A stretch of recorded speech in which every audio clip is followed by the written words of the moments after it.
when you know that you're the best and you really got nothing to prove. Yeah, you really got nothing to prove. 'Cause all my life I've been afraid of. I keep going for gold. Never give up until I do what I told you. I really got nothing to, really got nothing to prove.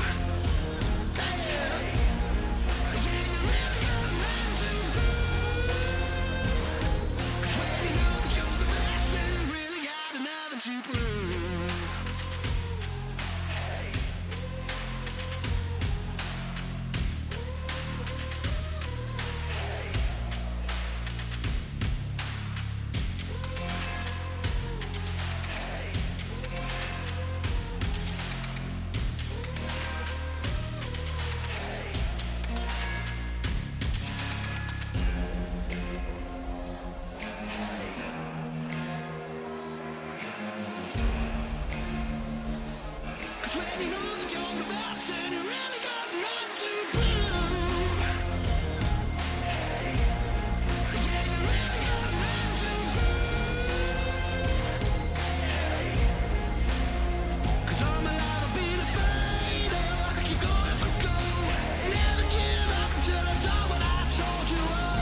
And at long last, I got the one I'd been waiting for.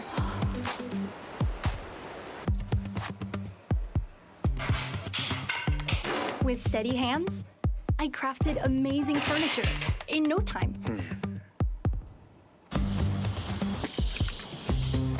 Down the wide, open road, I raced faster than everyone else.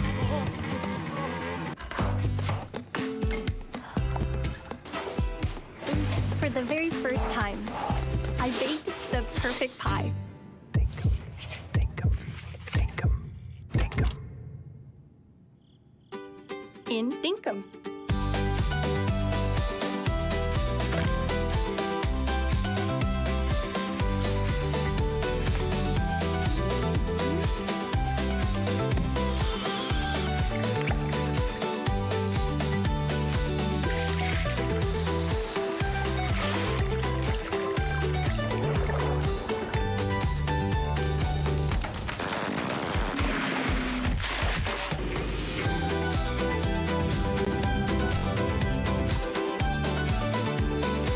Find adventure in every direction.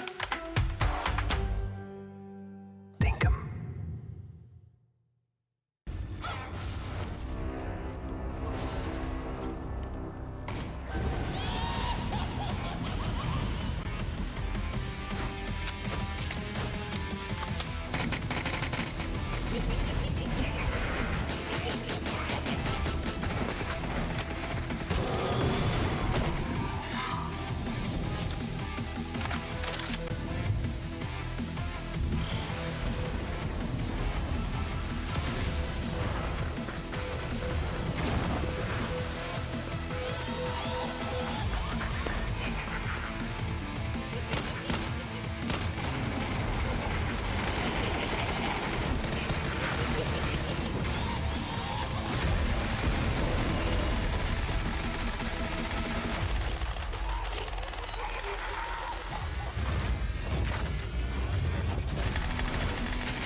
balance changes for SMGs in the Panzerfaust, some updates to the recall system, and a PvE collaboration flush with interesting enemies.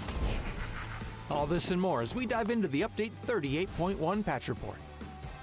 First up, we're doing a balance shuffle for SMGs in the Panzerfaust this update. Across the board, SMGs will have less accurate hipfire, and the MP5K is also seeing a slight reduction in damage. For the Panzerfaust, players will now be restricted from running, jumping, and vaulting while wielding this powerful weapon. And players inside a vehicle will be protected a bit, taking reduced damage from its blast. There are a couple more changes as well to make sure there's enough risk to the Panzerfaust's reward. So let us know how these changes feel. Next, the recall system is getting some alterations. Time required to register blue chips beyond the first will now increase by 5 seconds for each additional chip being registered. We've also added information about how many players are returning to the battlegrounds with each recall, and have removed the Phase 6 recall on 8x8 maps. Once again, let us know how these changes feel once you get in-game. Next, we're dressing up a bit for spooky season with an arcade mode that gives new meaning to the term crapshoot. In this collaboration with the popular internet show Skibidi Toilet, you'll assemble your squad of 4 and plunge into Miramar to clench victory against the toilet invasion.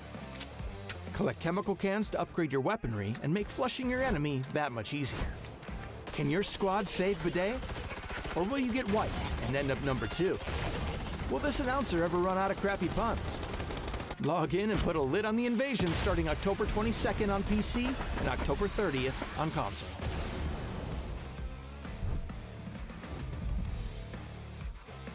We've also added destructible terrain to Miramar, which doesn't include building destruction, and updated the pass system to allow for multiple passes at once. This allows us to introduce an event pass tied to the new arcade mode, while still launching a new Survivor Pass. Now you can work on both at the same time. There's also a new ranked season, destructible gas tanks on Destin, map bug fixes, and more. So be sure to check out the patch notes for full details. Update 38.1 is here, so recall some friends, aim down the sights of those SMGs, and dump some rounds into the Skibidi toilets. We'll see you on the battlegrounds.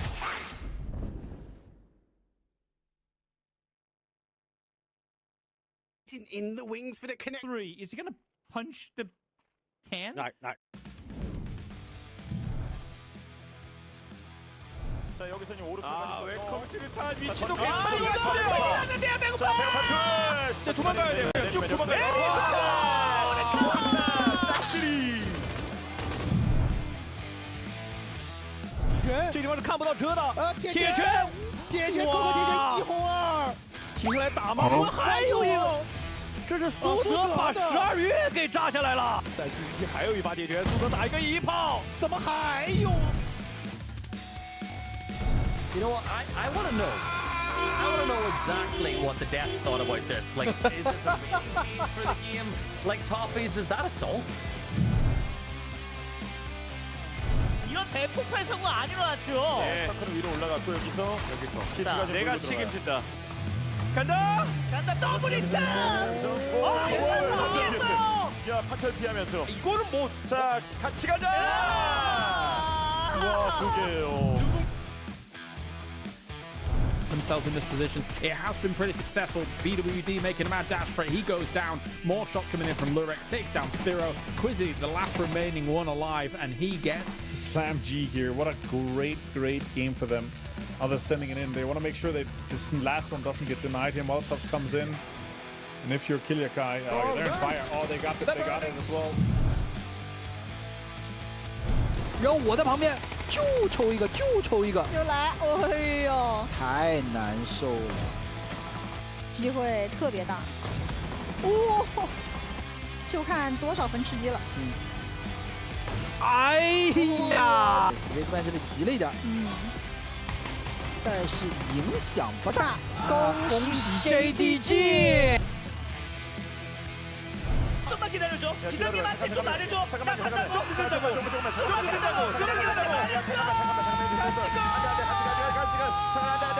됐다.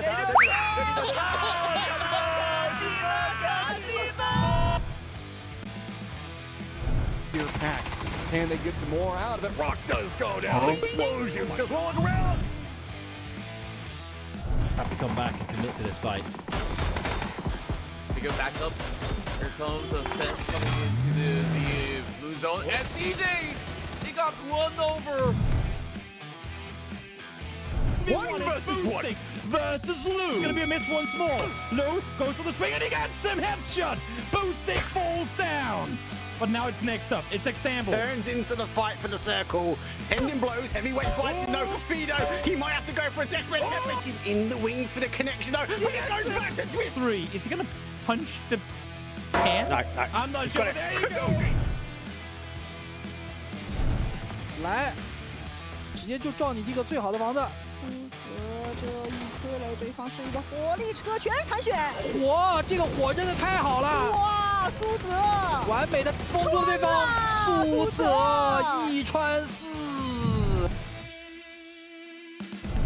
And most of them is more full aggressiveness, full control, and Flash, he got the hit. He got the second hit as well. That will lead to the knock here. I'm pretty sure at this point.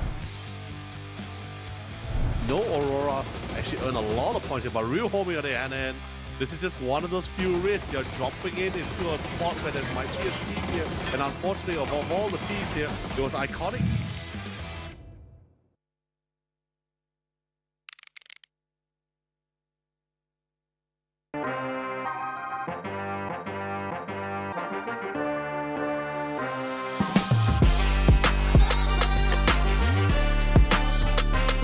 Together. Suddenly they beat 2024. Perfectix though able to get the first one, goes for the second, gets the second one as well, goes for the third. Again and again, bringing home their 4th PGS trophy. The Falcons are starting to kind of gather themselves, but Twisted That opens it up for a kickstart. He just runs in and 17 is gone. It's like Flame providing some support. Lower section. Longs at the back of this house. He's got him dead to right. That is filthy. They're going to go for the res on to H-Win, but it doesn't matter. Tom move. Between the windows, can they line in? And it is going to be 4 angry men that pick up the clutch. Oh, that's huge for a Tung Mu. Flush as well, but Sparking will go down there from Bean. Will spot out Ares, but John will take him out.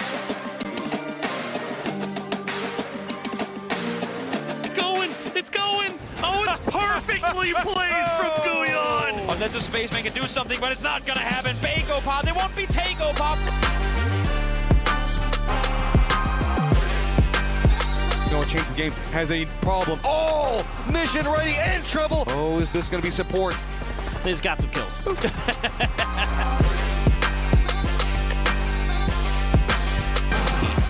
The PP. The spokes, is he gonna spawn? He does, and that's gonna be a follow-up.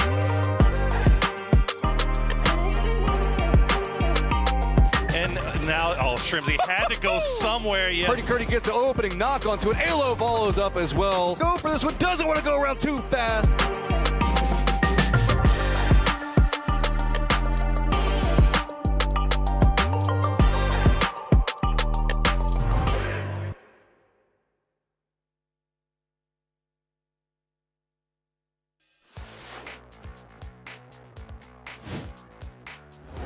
Look out at the crowd, guys. They want us to win. Bullet! No! 吃把场均10分，吃把鸡。Down! Down!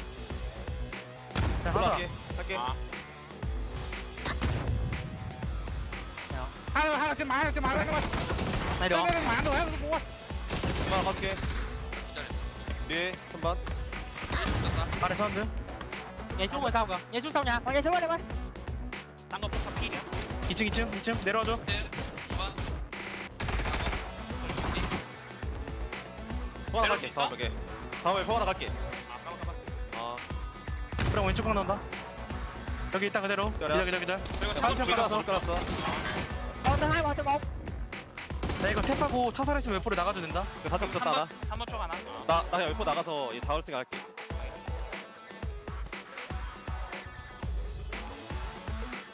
Tầng 1 rồi. Tầng 1 hay tầng 1 vào đây, vào đây cái. Không có tầng 2. Tầng 2 yếu. Một ngoài nhà tao nè. Tao lát trái nhà mày nè. 라스트 3번 좀 조심. 나 소리 안 들려? 핑 때문에. 삐삐삐 밖에 4번. 정확히 4번. 아직도 안 들려?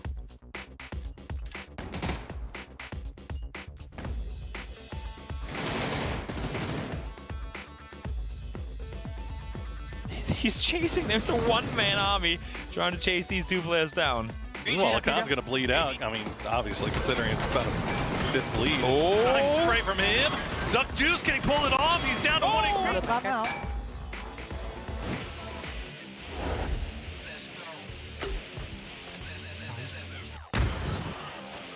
Em đang biết thì có khi nó vẫn nghĩ em ở đối diện nó đấy. Конечно, можно словить лучше атаки видео. Он лево пошел? Ну, непонятно. Непонятно, Кэт куда угодно могла прилететь. Я думаю, что он слева. Вам фул право надо идти вот так вот, ребят. Так же, как вы шли. But now, with example back up, this is going to be so hard for Tanvu. He's got the high ground to work around, though.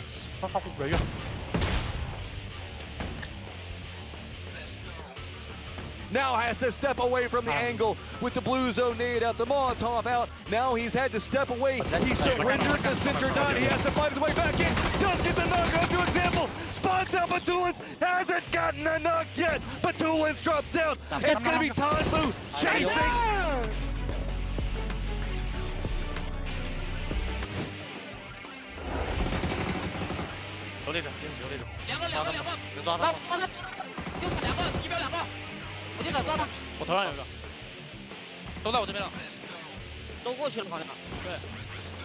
Quit. Go right where you were earlier. Go high right now. Go high right now. Go.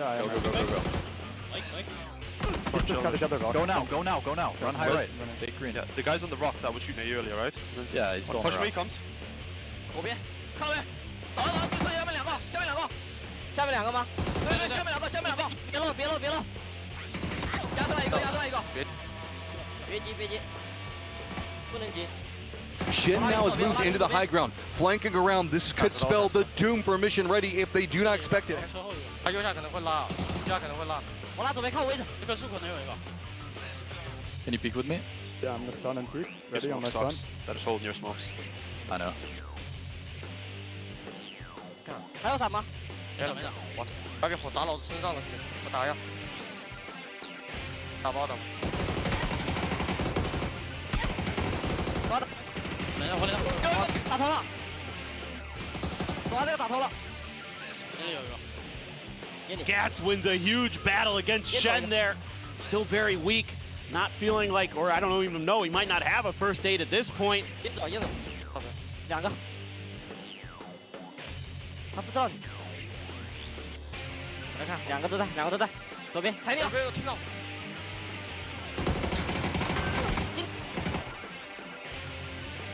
他们打。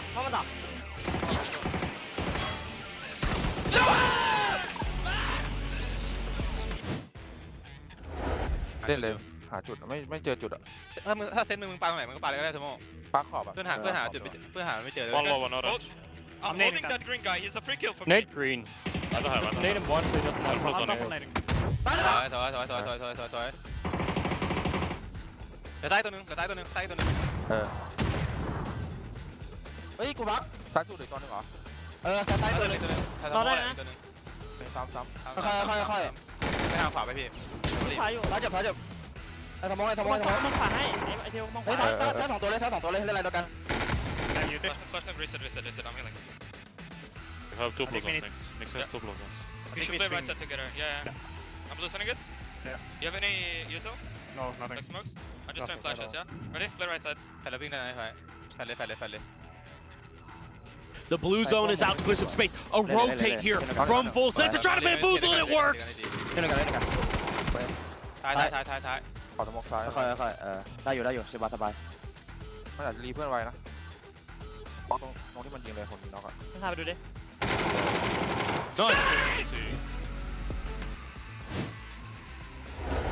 One directly in front of me. Low. Where? I'm dead in. Mark him. 245 west. Can you mark him? No, I cannot. It's Careful nades. The grenade follow-up is going to be just a little. The Tingleton one will hit, though, as Bean retreats. One's on green tree, green. Let's slow down. Let's look for this gut angle. I'm gonna throw smoke towards green and we peek gut. Coming in. Another one on the tree in front of me. Alright, then Take take the left high tree. ground. Take high ground. Take the left He's tree. close tree, close tree. Yellow. Nading it. Killed me. One shot. Give me Nade util. it. something bite. Low right of smoke. Low right of smoke on me.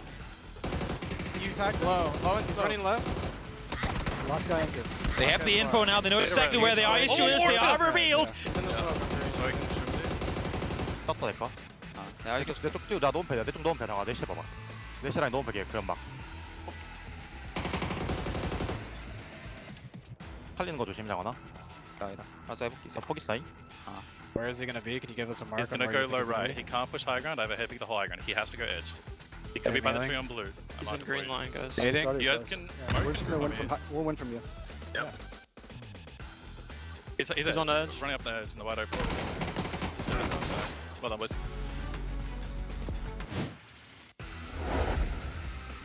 지금 3번에 사람 있다. 저기 위에 셌어. 확인. 나 매달릴게. 뛰어올게. 3번 각 조심해 얘들아. 그냥 도핑템 있어 도핑템? 줄게. 안 매달려도 돼. 안 매달려도 돼. 내 자리 좋아. 내 자리 알아서 할게. 콩 날아오는 거야. 잔 넣어 해봐. 잔 까야. 해봐 나가 봐.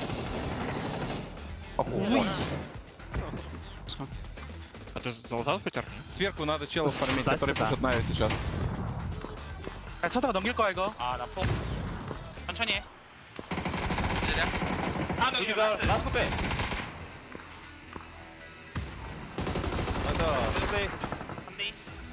Бля, если выиграете 200 поинтов сделаем.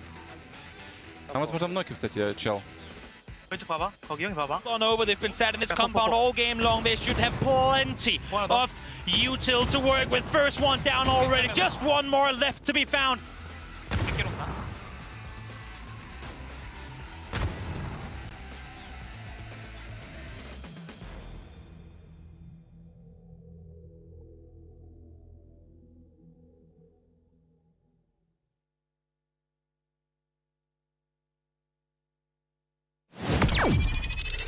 Yeah, hello everyone, I'm Alexander Batulin from Team Twisted Minds. What's up everyone, I'm Tiggleton from Team Falcons. Hello mọi người, mình là Tấn Vũ đến từ đội tuyển Dispensable. Hello， 大家好，我是17战队的小武。你好。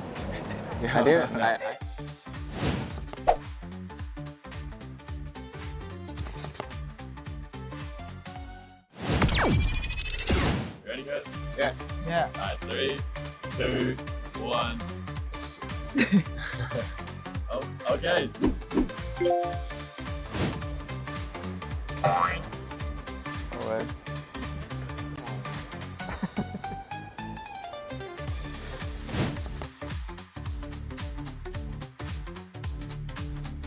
I think we're gonna smash another team because our communication skills are much better and faster, so teamwork will help us.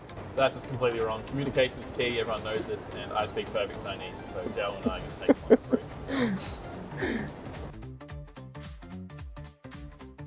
Let's go. Get me. Okay, okay. Okay. I have shotgun, I too, me too. Okay, good. Let's go. Here. Here, okay. Go. Oi, Lalio. Yeah, blue mark. Good job. One more. Kill. No!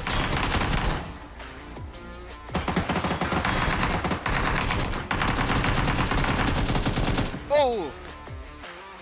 好了。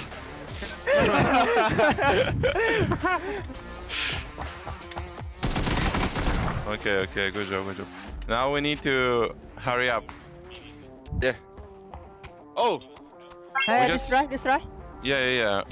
Oh, there are so many people. Oh, so. Whoa! Let's go. Oh! Let's go with Eagleton. All good. So we go to Picard now. We need vending machine and then gas tank. Okay.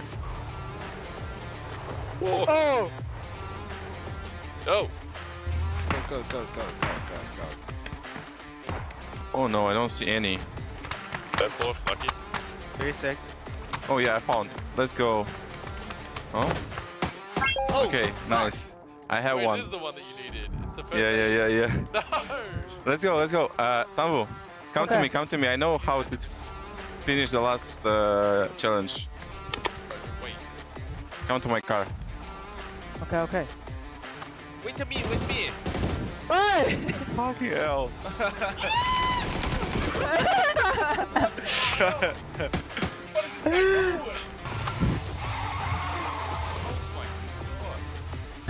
Lao Liu. Let's go, bro. Lão liêu. Let's go. No, you have 8 times scope, Zewu. Yeah! What?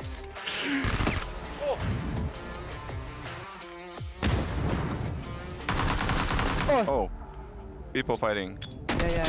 You know, there's 2 of them in warehouse. Huh? Be careful, Tambu. Maybe there are people here. Okay. We're gonna win this game now. Just go with me. Nice.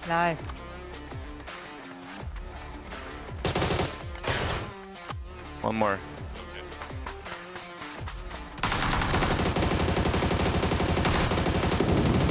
Oh, that was nice, bro. In my house.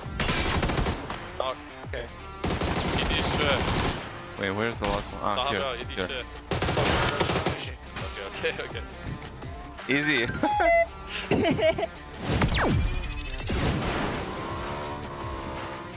It is in the casino. You just go loot. Oh yeah, go loot. Go loot it. Yeah. This is chill, you know what I'm saying? Yeah. Here. Gongdo. Let's go. Oh, done. Hand up. We also have to win the game, you know? Enemies on blue, 4 guys on blue. Yeah, what? Yo, we're gonna die, you know? Should we just go inside?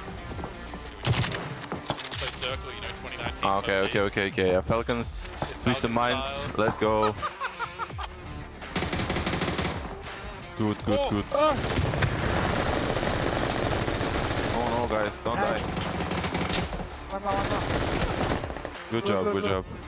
I don't have smoke. Diggy, you should survive. Yeah. I'm in the middle of the circle. Oh! Good take. What? Holy. Oh. What? Yeah, he naded me from this. Fratello, I coming.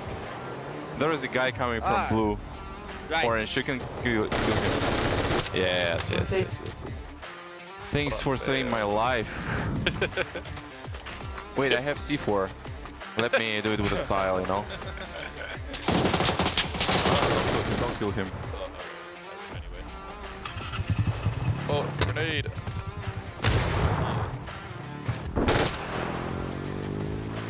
Over the ridge. I will push with you, brother. Right side. Let's go.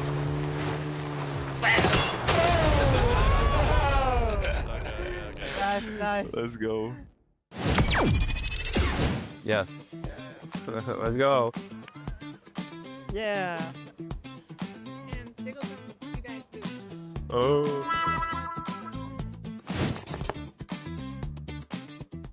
Wait, we have to do this. Yeah, you gotta eat the chickens. You don't wanna eat the chicken? I mean, Hello, the big man. Oh, I want the big boy. Come on now, now, please. Is it really a loser challenge? You want to leave? I will just bite once. Isn't it in Chinese? 小飞跟来喽. Here comes the airplane. 小飞过来喽.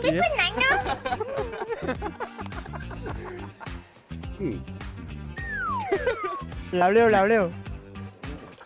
Wait, I'll give you a meaty part. I'll give you...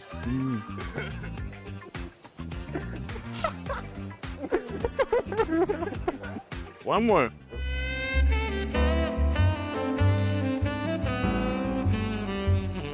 Thank you. No what? You like hot shit? Oh, okay. It's fucking cold.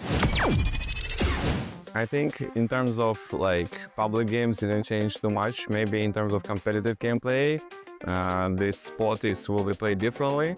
The circles inside will be played differently. So I think it's just more interesting because map changes is always interesting for competitive.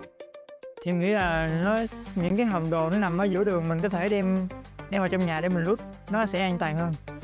I'm happy with the update on Minas because with the old Minas layout, people used to camp like the high ground and it was really hard to move around. But now like you can move around a little bit more, push things and have some motion. So definitely a big fan of the changes there, and also the gas cans and canisters that are like in the brick buildings and the warehouses. 这个挺好的，因为毕竟有复活机制嘛，很多时候复活的队友下来没有物资聚填，然后我觉得这个东西挺好的。拜拜。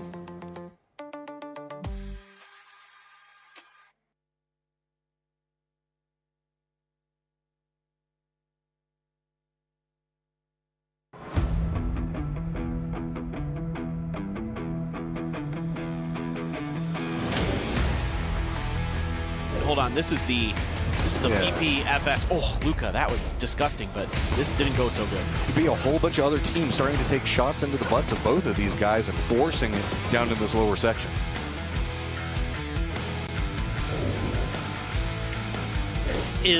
They also didn't qualify for grand finals at the first DWC. So what is it that happened? But I mean, if there we go. Good gun. Beep of Doom. Does the car go far enough? Push! Push! It's going! It's going! Oh, it's perfectly placed from Guyon! He's going out really slow. There you see the nade. The grenade from Opons. First one, not going to be enough. The second one cleans him up, and he finishes off Nixie with the gun before he goes down in the end. And yeah. Here is Full Sense off of that knock. Will try to make the push, but Twisted Minds are ready, and they take out Full Sense as they add even more points to their already impressive total. Util to work with first one down already. Just one more left to be found. Akan sat on his own in a 1 versus 3, and there he falls. And there you have it, with a new PGS point record. Your 4-time PUBG Global Series champion, Twisted Minds.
Good morning, good evening, good afternoon, wherever you're watching around the world. Welcome back. It is day 2 of the PGS 10 group stages here from Kuala Lumpur. My name is Toffees. I'm joined by Avenger with a little bit of support from It's Bella.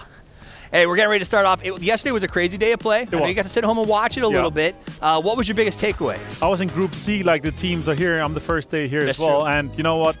All the teams we talk about, they're like, yeah, it's actually the worst because all the teams coming in here, effectively, we have 6 teams that are extremely close to qualifying, right? So it's going to be rough for them to get things started. Did you like the games yesterday, Bella? Yay! I don't I don't know what O means, but I'm on board with it. I'm taking that as a yes.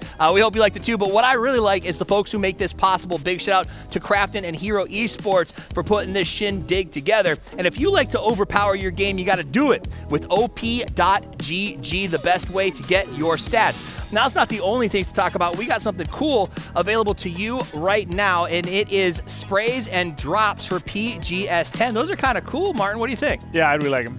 I like the it. Maladasta. Right? You gotta get those get sprays. You gotta show off your skills. Now, that's not it. We're not just giving away drops. There's options for G-Coins as well. Again, we've already been giving away millions of G-Coins this year. We continue that fiesta, of course. So use that QR code, get in on the bingo and predict and get yourself some sweet, sweet G-Coin, which obviously we're going to use to get more schematics because we all love those bad boys.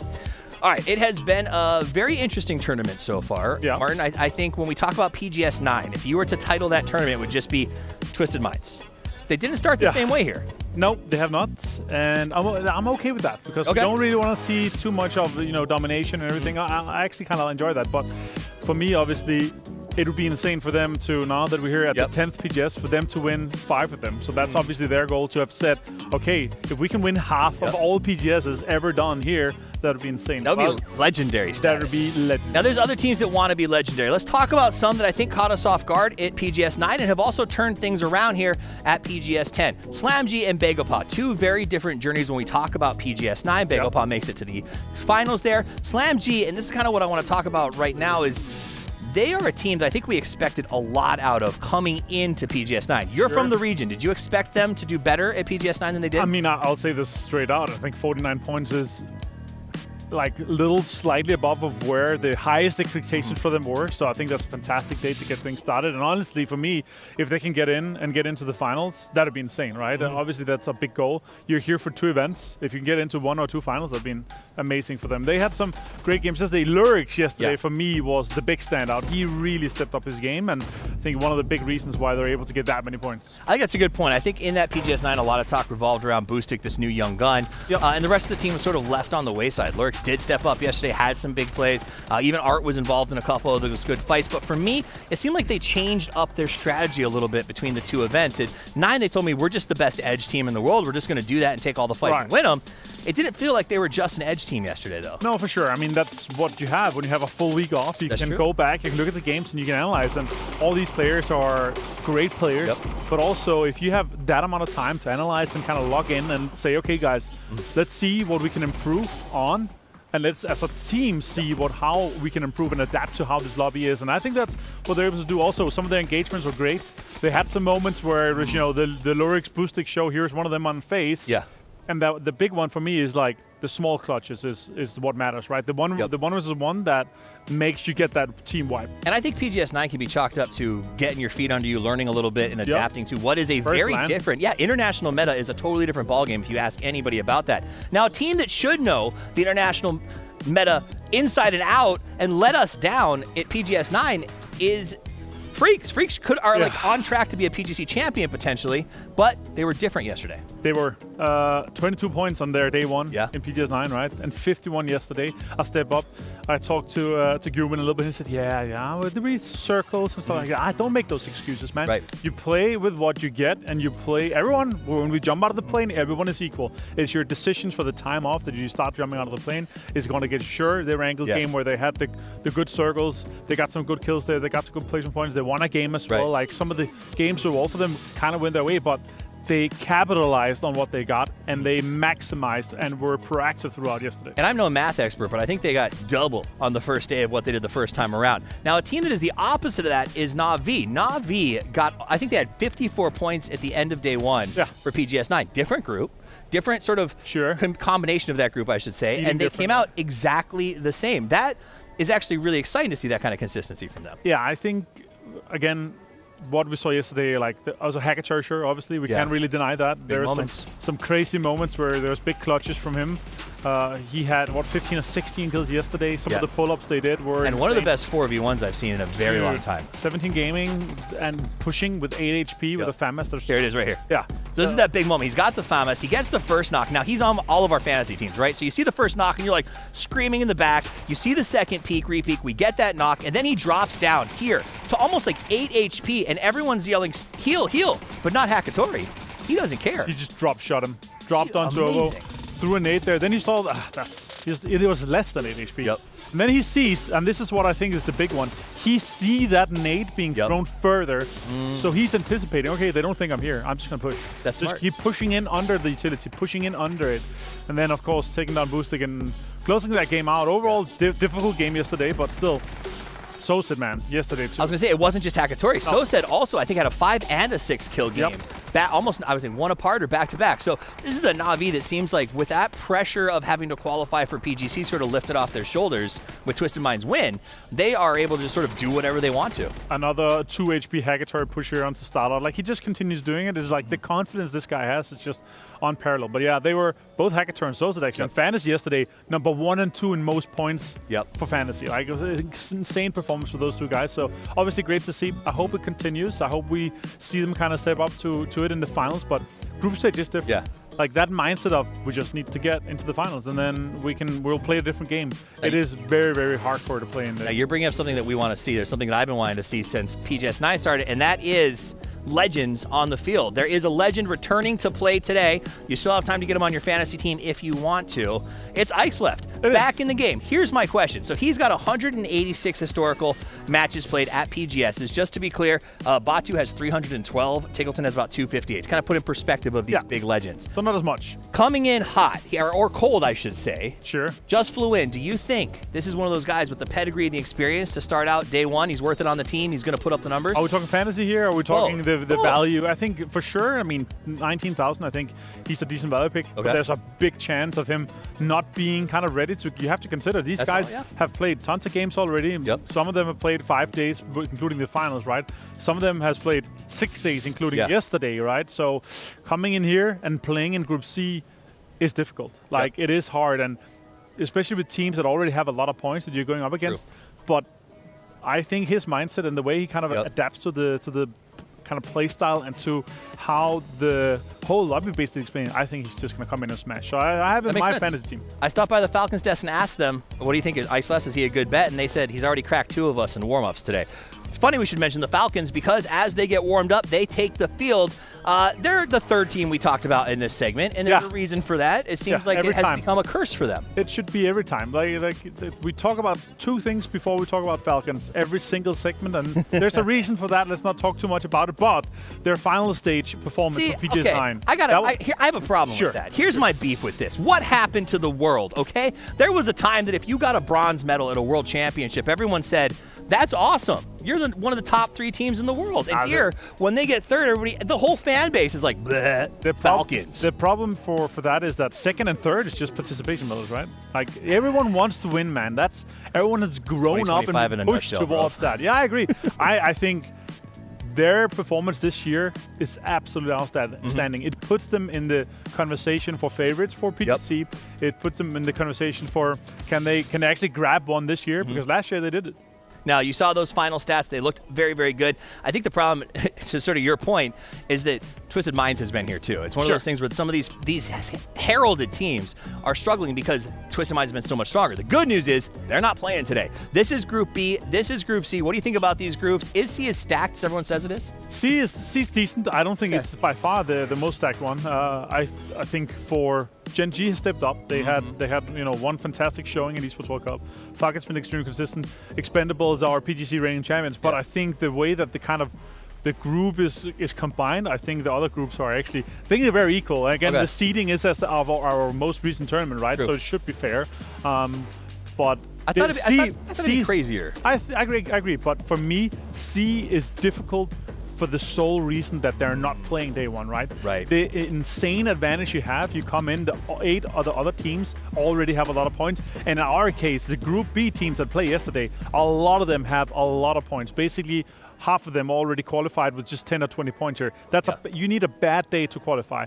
And that means that you can have 2, 3, 4, 5 games where you can mess around, do funny stuff, because again, you only need to get into the finals. And I think we can all agree that the last day of play in group stages at PGS 9 was crazy, right? Yeah. And this is going to be worse now as more teams have punched their tickets to PGC. There is going to be a lot more chaos tomorrow. So you need to set yourself up on the grassy pastures right out of the gate. Then it's time to Tego. Then we're ready to Rondo. And then we end on the dusty dunes. And if you are anybody on the field right now, if you are playing tomorrow, you need to make a statement today that you don't need to have those last 3 games to qualify tomorrow. And I think that is a very important thing to remember. It's game 6 ceremony things, right? Like, there is 3 games in our last group stage at the last day. It was just absolutely shambolic. It was difficult to play. It was difficult to play, and our teams are going to have to face that challenge. In just a couple of seconds, our teams will take the field, because remember, it's only 12 games to play in the group stages, where our top 6 teams will make it to the grand final to have their chance at 480 PGS points, as well as $100,000 in prizes. It's time. The players ahead of the chairs. We're about to kick this one off. It is PGS 10 from Kuala Lumpur, day 2 of the group stages, getting underway right now. In a 1 versus 3, and there you have it. Your 4-time PUBG Global Series champion, Twisted Minds.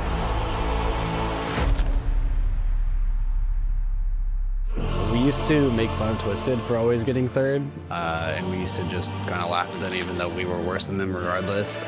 Now that's us, so karma's coming full circle, and you just got to break through. We know we're capable of it, but right now we're kind of stuck. We realized, we had 2nd, he just insta-call, let's just hug it out. Let's just be proud of what we've done. No one should feel sad or anything, because it is a bit bittersweet getting 2nd place. 197 points was not goal for us. We didn't expect that. Yeah, after the games, we would like to see 200 points. 第一次在酒店里面看别人打决赛，然后心情的起伏可能有点糟糕吧。在打的时候，给自己的压力太大了，然后比赛的结果有点不尽人意。 ผมว่าเพื่อนทำได้ดีเลยครับในการมาครั้งแรกครั้งนี้แต่ก็ยังขาดอะไรที่แบบว่าทีมเราต้องการอยู่ครับผมที่แบบต้องคอยเติมกันเพื่อให้เข้าใจกันมากกว่านี้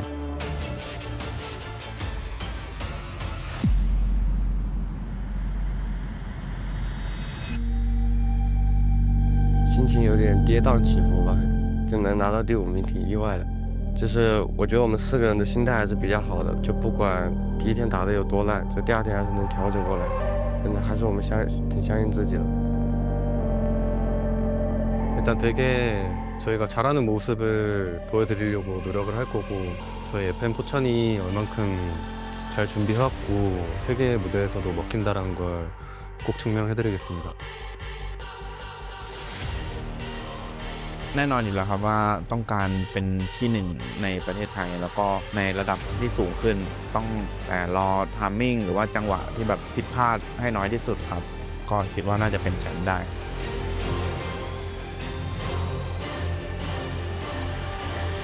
저희가 사실 PGS 9만 조금 절었다 생각을 하고 이때까지 저희가 우승 경쟁력이 충분히 있는 팀이라 생각을 해서 저희가 트위스트 마인즈랑 맞붙는다 해서 10에서 뭐 저희가 부족하거나 그런 상황은 안 나올 것 같습니다. 더 많이 얘기하고 많은 이제 피드백을 거쳤기 때문에 더 성장했을 거라 생각을 합니다. 플레이로 보여드리겠습니다. Thì tại giải đấu BGS 10 lần này thì chúng mình sẽ mang một cái phong độ khủng khiếp hơn. Chúng mình sẽ tiến vào chung kết, chúng mình sẽ là đội tranh vô địch với Twist. Chắc là bọn em sẽ trả thù được, chắc chắn rồi. We really want to break the 3rd place curse, so this tournament we're either going to play to win or we're going to play to get 16. But we all know, our performance was good enough to win almost any other tournament. We could just improve it a bit, we are up there contesting with Twisted. So it felt like VP chasing us. Maybe last 2 games. We could have won, but it's unlikely it's us.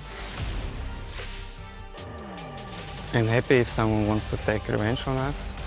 We need a change. Otherwise, we will take our 5th PGS trophy.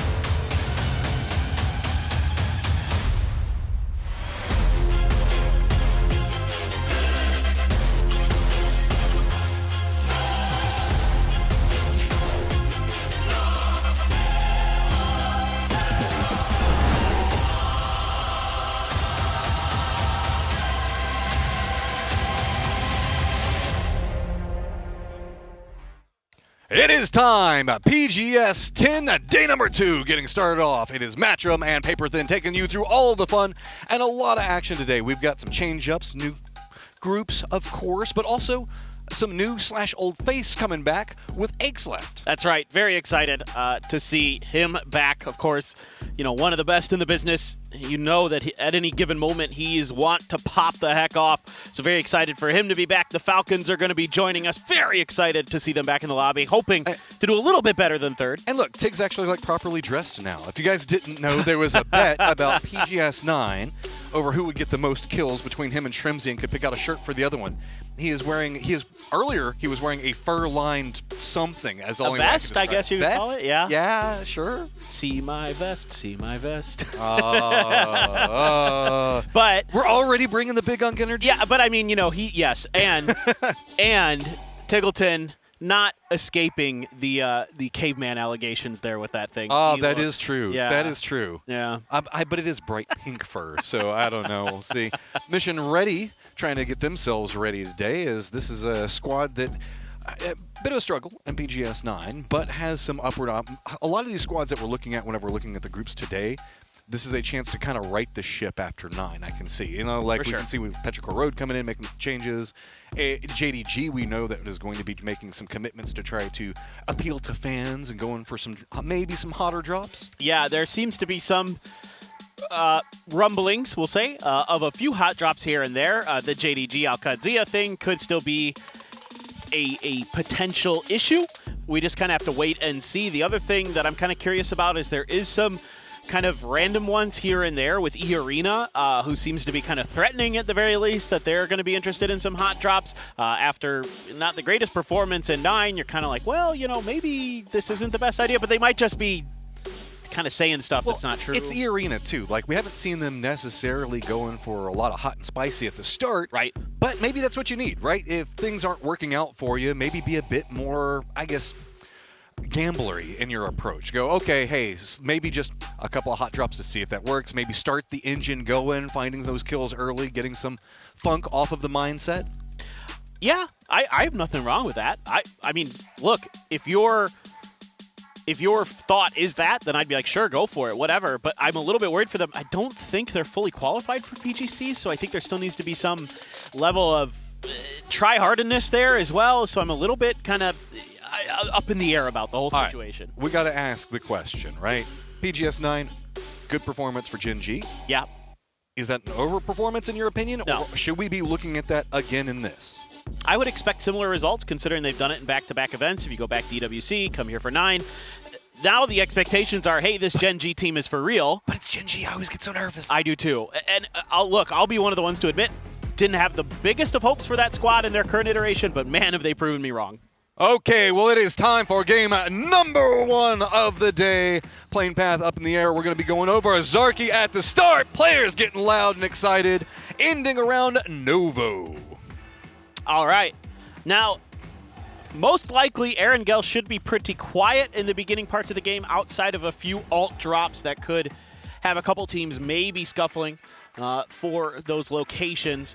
Kind of curious where exactly everybody's going to be getting out of the plane. Forest out early for their North George drop. There was the potential that maybe somebody dropped Zarky off this plane path, but doesn't look like it is going to be the case. VP heading over to Zaverny. VP continuing to be just such a rock steady team. Great micro, great macro, a lot of good things that you're seeing out of this team here in Malaysia. Everything else so far looking pretty normal. Petrichor Road will have school and apps free, as there is no Twisted Minds in the lobby today. No Twisted Minds, so the Behemoth out for today, so makes it a bit, I guess, less scary. But if you're going to try to net yourself points, get yourself in a better qualification position, not the worst time to try to do it. Xlef's going to be the guy that we're following on drop. Of course, a lot of hopes for Petrichor Road now that he is tagged back in after missing PGS number 9. Can he live up to them is going to be the thing, because that's a lot to put on somebody's shoulders, especially after missing a week of games. For sure. I mean, you got to wonder just how ready he is. Some of the players were telling me they felt like in some of the scrims and stuff in the lead-up, he was looking just as sharp as ever. So definitely still a threat no matter what with him. A little bit of an interesting drop here for Bagel Pa around the outside of Slam there. as Slam G is right in the dead center military base, but Bagelpa is kind of surrounding around the loot there, so they're going to be going for a lot of I was going to say, for a hunt for a car. That's got to be what Songjong's after. Oh, for sure, for sure. And also just there isn't enough loot on the north part of that island for 4 players, they would probably feel like. So going to look to get some of that loot from like the mini pier on the south part. Well, we followed Xleft in on his landing, and the circle followed him as well. So Petrichor Road going to be very centered in the circle. Just to the west of them is going to be the Freaks. Up to the north of that, across the river, we're going to have, of course, VP.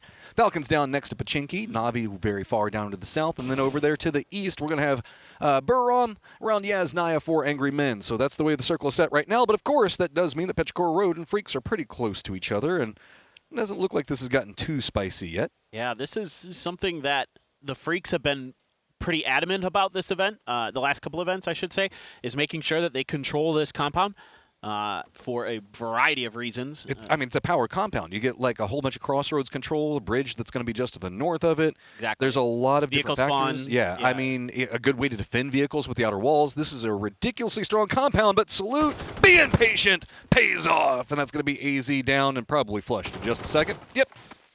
Yep, that's easy money. And this AZ is money? Nice one. All right, yeah, I'll give you that one. That one is that one does please my pun-loving heart just a bit. But yeah, I mean, this is kind of a rough start here for Petrichor Road, and this is kind of maybe some of the woes that you're going to have, coming back with a full squad after missing the finals of PGS 9, trying to kind of reacclimate to what the teams are doing. Of course, the Freaks with a very strong day yesterday have a little bit of room to kind of flex their muscle as well, compared to 9, where they were struggling. That's Lou down as Khan going to just go in and look for the follow-up there. I mean, another fight for a very strong compound inside the circle, so that way you get a bit of territory control. And yeah, I mean, Salute's just going to be, nah, we don't want to deal with that at a later stage. Khan gets control over this compound, and this is kind of what we see jockeying for position on 2 different compounds that are very close to each other, near center, and can give you a lot of very strong control in the territory around them. Yeah, particularly if this circle ends up shifting south of the river. You're going to have a couple circles likely of some variation of control. And for Buriram in particular, one of those teams that played yesterday needs to get points today, and badly, only at 25. As we saw with PGS 9, the cutoff going to be moving up a little bit, so you need to have probably a 40-point day here minimum for Buriram to really feel like you've got getting into the grand finals here in the bag. But just kind of depends on how it all shakes out. Of course, Fairest, Navi, they look good. That's all there is to it. They look good. Already? Yeah. I mean, just don't utterly implode, and I think that you'll be fine. Up there is going to be, of course, the Freaks, Slam, and then VP. A lot of Europeans just popping off. Yeah, man. They have been playing such good PUBG. This current meta really suits this sort of, play style where some of these teams like to play edge, or they can play a bunch of different stuff. They're really smart with the util. They've adapted very nicely with the way that they kind of respond with the Panzers and the C4s and all those things involved. And when was the last time you saw this? A potential boatyard, I guess, road skirmish? This is just feels like the Expendables in a nutshell, doesn't it? It really kind of does. And I mean, Forest also playing this a bit slow. They should be aware that somebody's going to be over there. You can see Olympus off in the distance. So has some idea that friends are going to be nearby. Expendables maybe bit off a bit more on that one, but Cloris should be fine and resible, I believe. So it's just a matter of how much commitment coming in. But Kiss is just defending this so well. This is scary for everybody else in the lobby. If Kiss is heated up, Baron's just driving on through. And he's getting shredded. That is bold, but I mean, he's getting by. They're just trying to bully their way in. Very little fear. And now Scappy close enough, goes for the nade. Not going to go. It's going to be denied by the wall. Yeah, it looks like Cloris should be relatively safe. Now as Forest, I think you should take this opportunity to potentially try to get ahead of the Expendables a bit. Tanvu's out there already, though, trying to make a bit of a counter move, but he's against the majority stack here of Kiss. Forest. Well, it is just Kiss. You're right. He's just wrecking people, man. He is a one-man army. Oh, Tanvu, the timing on jumping out the window instantly eats some nade damage. That's going to slow this down a bit, but is he going to be bold? Oh, he tries to run. Baron's going to spot him, and Tanvu already down. Yeah, that's a tough loss there for the Expendables. Oh, but Cuban steals it. Oh, no. That sucks for Forest. They've done such a good job in this fight. and then they don't even get a point as a reward. Meanwhile, Damasti going to be going down to Al-Qadsiya there. It's going to be Roth who claims the kill. Nice start for them. Again, this is one of the maps where they don't have to worry about the hot drop, but could be something they have to contend with in some of our future maps. So Buriram going to have to just go with 3, you know, kind of fair play, get one early, lose one early. Do be like that sometimes as you're just trying to get as close as you can towards the center of that circle. Set yourself up as much as possible. The air patrol going to be Rello this time for Al-Qadsiya. He's going to see some vehicles driving around, going to say, hey, those blues over in the Yaz fields are taken. That's actually our car. Now that I look at the map. Well, I mean, whenever we look at around, Al-Qadsiya's got a lot of control over that area, but it's going to be the Yasnaya Southern Fields, and that just doesn't always feel the best. But, I mean, you can get some territory control early. If the circle goes there, it is going to be a bloodbath. Most of the teams are leaning into the southern section below the river, so playing that Yasnaya, Rajak, Pachinki side where we got Potato Mountain still in play. The north, we do have a couple of gamblers that are going to be coming in from JDG, VP, and Slam. Dude, Slam, I love to watch these guys play. They're fearless. They're just happy to fight. They'll take you on anywhere, anytime, man. Which says a lot about a squad that's newer to a lobby, or an international lobby, I would say. A lot of times we see a lot of hesitation. Bro, Slam does not play that. They're like, we got confidence. We think that we can frag out. Boostic's been popping up some good numbers. That's crazy. Martin was talking about Lyrics. Just amazing plays coming out from them. They're so talented, and it's so exciting to see a lot of the young guns. That's been one of the big themes through these 2 PGSs here in Malaysia is young players stepping up, you know, really showing the next generation of PUBG esports to us and how good they really are. Meanwhile, this team is not the next generation of PUBG esports. It's the opposite. Yeah, exactly. But I love to see these guys play. Akan was having a really nice day yesterday for Begopa. A lot of people are going to remember the mortars, but he was really impactful with the SMGs, with the DMRs, with the ARs. He was kind of doing a lot of different stuff very, very well for Begopa, finding a ton of knocks along the way. I mean, 35 points on the day is pretty good. That puts you on trajectory to go ahead and get yourself qualified as well. It's not a spectacular day by comparison to the squads that are ahead of them, but it was just hard in that group to really find points. So shout out for Begopa to go ahead and get themselves still in a contendable point with the amount of just generation that they managed to put out yesterday. No, you're exactly right. And the thing that makes me so sad, Matt, they've been getting their wins when I'm not there. I know, because they hate you. They should love me. You love them and they hate you. Why do they hate me? This is a toxic relationship, and we need to work this out with you, Paper, okay? Look, sometimes things just don't work out the way you want it. I'm the clingy one in this relationship. You're texting, be like, hey, what you doing tonight, babe? And just like getting left on ghost. All right. Well, that's going to be a bit of a problem to start. Lukaruk's going to go down, probably flush, because, you know, Slam is not going to let that one go. I love it, man. They just pop the tire, get the spin out. Luka, unfortunately, I'm not sure if he got clipped by some bullets and then got run over by the vehicle or what happened, but just kind of an unfortunate situation to find himself in no matter what. I mean, he was dead to rights pretty much no matter what, so just a tough spot. Once that tire gets popped, he is donezo. So a nice pull up there by Slam G. And it is, of course, going to be Boostic claiming a kill for them. This is the big question. What is Circle 2 going to do? And, quite a bit of the river and the lake in it. As you can see, really the only teams that need to move in are going to be Gen G, E-Arena, Mission Ready. They wouldn't be surprised if maybe they go north, but the compounds that we saw control coming from earlier, here comes our drop from Begopa right on top of Petrichor Road. Petrichor Road has to be careful because they're also getting a run-up from Falcons on the other side of that. Xlep trying to defend it. Taggleton pops him on approach. That's going to surrender school over to the Falcons. That's a nice pull-up there for the Falcons right in the middle of the chaos. The timing couldn't have been better with Begopop maybe helping a bit in distraction on the other side. You know that had to just make the comms a mess. Absolutely, exactly. And so that's just a rough situation to be in as Petrichor Road. Credit to Falcons, though. Some nice shooting from Tig. And that's going to put Petrichor down to 2 players, Ming and Chewy. Going to be in the mix for a bit longer, potentially. Forrest slides on in to Razak.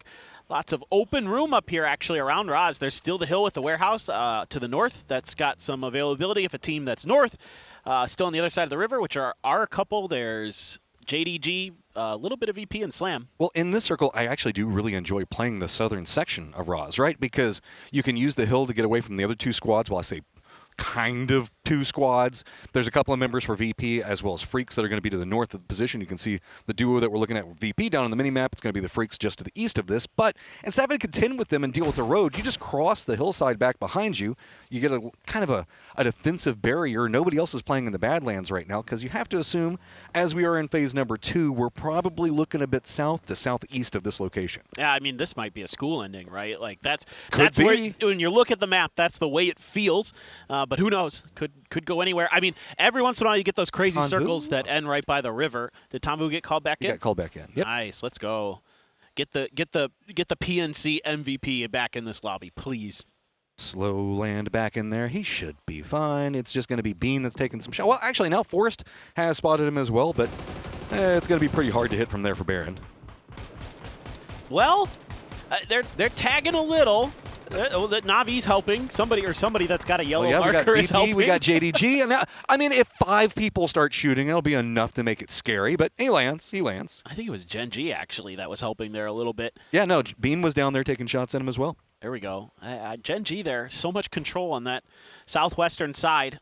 This has kind of been their MO in the early parts of the game. A lot of the Korean teams do play this way, to be fair. Even the Freaks will do this, where it's early sort of spreading out, trying to just, spread as far as you can, and then try to use that to control territory to collapse later in the game. The one thing that's impressive about Gen G is like their decision-making in terms of when they want to take fights, when they want a third party, like trying to go for those points that are on the board. They've been much more opportunistic. Well, what I like about Gen G is how they realize the vulnerabilities. They are very fast to respond on regroup whenever they are threatened as individuals.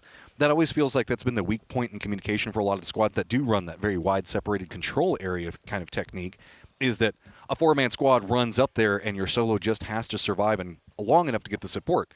That's always been the downside to it. Gen G is kind of starting to figure it out in a way that a lot of squads have been attempting to. Yeah, one of the other big changes besides them just... You can see Chewy's living his best life right now, just chilling. Ooh, not expected on behavior for Circle. This has potential to be very, very bizarre at the end. Okay, so we got Badlands that we're going to be looking at. A couple teams probably going to have to crashing into. You can see rotates. Burram's going to be holding kind of a gatekeep position. They've already called an emergency pickup. Alcadzia is going to be rolling right next to them, while Navi is going to be going for the regroup. A couple of shots going to be going over to Alcadzia from this side, then from Navi as well, but looks like they're managing to pass. JDG has to cross over the bridge.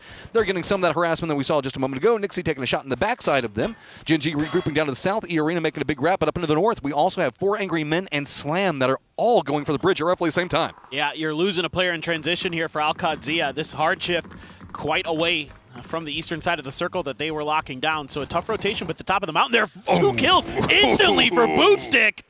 He's not done yet. This man just continues to impress. Just great play time and time again. Oh, man. I'm going to be eating it for not putting him on my fantasy team, aren't I? I mean, you took the Higgs-Left gamble, didn't you? No, I didn't. No. I don't have either of them. Oh, that's bold strategy, Kyle. I have a unique team, I'll say. I was going for something different today. This might not be the rocks you want to land on. Nixie's already spotted out one. That's an easy pickoff. Spots out the one down below, and Virtus Pro feasting on this position. Ooh, that's not good for Buriram. Edie clearly didn't get the comms that Nixie was in that little divot. Ruth trying to figure out where he went, and he's going to win another. Oh, that was dirty. Woo. You trying to use the pillars for cover. Denied. Vegapá still coming alive. Chasing after Petrichor Road. Remember, this is the remnants after the school crash. Vegapá coming through. Hakatori at range, providing defense for Petrichor Road's duo. This is the one thing I was worried about when I was looking at this fight shaping up, is that when Vegapá was going to have to make the move, there's going to be a couple different angles into it from school, from the north as well. So you got to use a ton of smokes just to get close. Now, if you can get close, you have great opportunity with these grenades, but great responses. And there's Tiggleton from the school. The crossfires here tearing Vegapá. I liked what Vegapá was trying to do, but whenever you get isolated in this position with the amount of squads that are around, there's just too many solid fraggers that are just going to pick you and find you as you're trying to huddle behind the wreckage of vehicles for cover. And Vegapá now just doesn't even manage to really get in the face of Petrichor Road or do anything. Petrichor Road thanking the entire lobby right now. Yeah, it's just it's a tough push to make for Vegapá for sure. And, they needed to do it at some point, tried to find a timing maybe when other stuff was going on, and just couldn't quite get their self situated Okay, here we go. We got Roz now filled with JDG, VP, Alcadzia, the Freaks, and Forest has sent Olympus over into the north to kind of play around with it. Badlands, we do have one of the members for Forest hanging out in Kiss, E-Arena. Over in Boatyard, we've still got the Expendables down to the south, Gen G regrouping, and you can see Falcon still holding down School right now. Circle pops and does lean into Rajak. Not the biggest of surprises. So Slam's got to rotate, Navi's got to rotate, and Begapa as well as Petrichor Road. Here's the interesting thing. The next couple of circles don't have to remove water.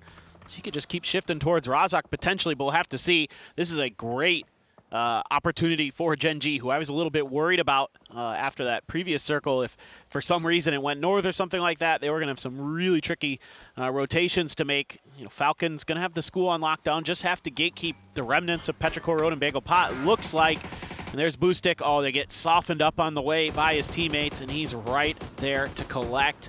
Beautiful, beautiful stuff. And that's pretty interesting, because when you have somebody chasing you, you often see like if there's two people inside of a vehicle, somebody will shift behind the driver so that way they can eat some of the bullets and kind of dance it around. That lined up perfectly, so whenever they just crossed in front of Boostic, he could just spray right across that right side and eat them both. Yeah, it's phenomenal stuff from him. He's just putting himself in positions to make big plays. MRIA, on the other hand, has no access to this current circle, as it's still the Expendables locking this road down here. They've been there since the beginning of the game. They get Tanvu back in. They just go ahead and pull out their shovels and dig more trenches. We've reversed roles now. Chewy is hunting down Songjong as the last one up for his squad. And it looks like they just want to make sure this is cleared, but this is coming in with very little information. Shotgun on one side if it does manage to connect. Blue zone up on top of both. I think this is just realizing we're just kind of screwed. If we don't take down the solo behind us, we're just going to get backstabbed. And it's just kind of a standoff.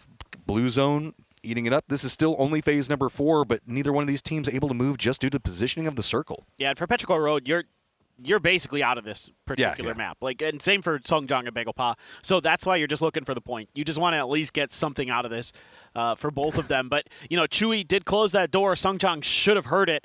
So that is going to kind of just delay that fight even more. Here goes Slam G. Come on and Slam. Where are you going to stop at? Wrap back around to the north. They do have a stop-off point that they're going to be playing from. There's the harassment coming down from JDG in the high ground, and Slam kind of steals that one away pretty free, but Mission Ready is going to be coming up right back behind him. They just dropped down into the river. Slam's pretty caught up on looking what's going on the high ground in front of them. Do they even suspect that they're going to have somebody just popping on the beachhead right back behind them? Oh, you would think they saw this or heard this, but still they have to worry about JDG on top of them as well. It's doing a little bit of damage, but they're holding on. Mogor going to get one. Vox does trade into Lurix. Good job on the back end.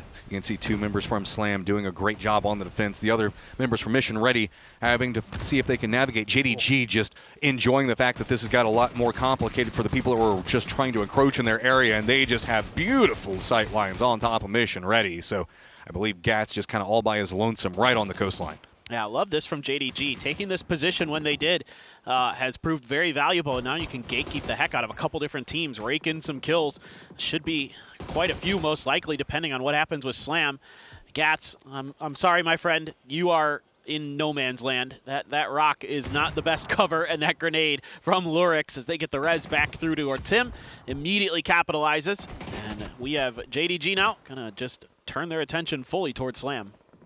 Slam navigated that extremely well, not losing anybody. They did take a lot of damage, but they've managed to rally it back together. They still need to get inside the circle. They can use some of the hills to wrap a bit more into the west, but that's going to open them up to a sight line that's very vulnerable from the Expendables, most notably Tanvu. So instead, looks like they're going to see if maybe they can just continue to play in a bit more aggressive. Runs in! Oh, the C4 doesn't connect the way they want it to. Just a little bit delayed. If he had started that drive 2 seconds, 3 seconds earlier, that could have been 2 down from JDG up in the 3-story, but you still have that P90 to worry about from Cold in the warehouse. Not even sure how much of that has been revealed towards Slam. Maybe it is, and that's why they want to go the other way, or just this seems like the easier fight to take. Here's the rotates down to the south as Gen G is trying to cross after E-Arena, but being gate-kept by the Expendables very far away. Falcons also eyeing that they might go after Navi's position, but they're kind of being gate-kept by Ferris, who stepped way out of this one. So Expendables doing a little bit of peekaboo over at Gen G, and Gen G kind of stuck. They have Orca that's inside the zone, but the other members still have to get a bit closer.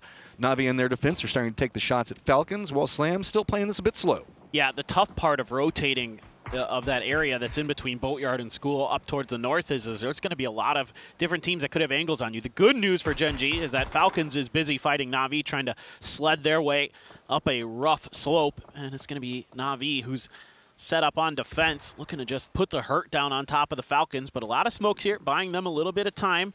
Sosaid, who was incredible, him and Hakatori were absolutely just outrageously good yesterday. Ming Ming, hello. Still sneaking back behind everyone, seeing if maybe he can run into this. I mean, it's still phase 5, so it's mildly survivable. Falcons using that smoke line are getting closer and closer to the entrenched Na'Vi position. Na'Vi realizing maybe the high ground isn't really what they wanted in this, so they have shifted away. They have Ferris that's still back behind all of this, but Hakatori's moved into the lower sections very close to Forest, so they're just going to use the road leading up into the high ground for defense, and it's good for now until Falcons can get up there, but Falcons can't get up there because they're getting shot in the butt by Irina and Jinji. Yeah, the whole thing's just a recycle symbol of damage. Everybody's just popping into each other. Here's Cold with that P90. Boostic trying to do something, but he is just in an awful spot. And JDG able to hold on. Don't even lose players, able to avoid the C4. So that is a nice defensive setup and hold for JDG, who needs to do a little bit better here in 10. Circle going to leave almost all of Razak, a little bit left in it, but a lot of the mountain still in play. That's the big factor, is we have the mountain that's going to be rolling down that hillside. The north going to be very open. Minimal cover, so it's going to be very awkward for the teams that are going to be leaving Razak. The Expendables had control over a very wide open area, and they're going to be trying to regroup and should be pretty okay with that. But JDG has a pretty long path ahead of them, and weakening the Falcons could make that a lot easier. Navi's going to be making the push lower into Forest, so this is just getting dicier by the second for everybody stacked on top of each other. Let's not forget that we also have the Freaks that have to push in very close to where VP's positioning is at. Yeah, the Freaks have just been kind of locked in on Razak for a while. They lost Heaven a long time ago, so they've been playing with 3. Oh, C4 time. This time it's December the 12th's turn. He's going to yeet it over the hill. Does it have the speed to get down? It does. Oh, it's rolling right next to Al-Qadsia. Do they have the space to work around? They do. And Al-Qadsia weathers that being dropped right on their doorstep. I think they wanted that to go right in between the two buildings, but took a little bit of a turn there. Genji has to get forward. They have to find a way to control this edge. The problem is Falcons still alive. Outside the next zone, yes, but have some high ground, have some damage potential that they could dump into them. Although Genji doing a good job. I mean, I thought they might have to try to take a fight against the Arena, or maybe they thought they'd do that, but with the Expendables showing up, they're going to just play it a little bit safer. Oh, man. That is a nice follow-up. Kalori's and D together just stop JDG in their rotate. They did get 2 of their members. JDG has 2 members inside the circle, but it's continuing to be a rain of bullets down upon their heads. Spaceman going to go down. Al-Qadsia going to use that opportunity to see if they can sneak a bit closer.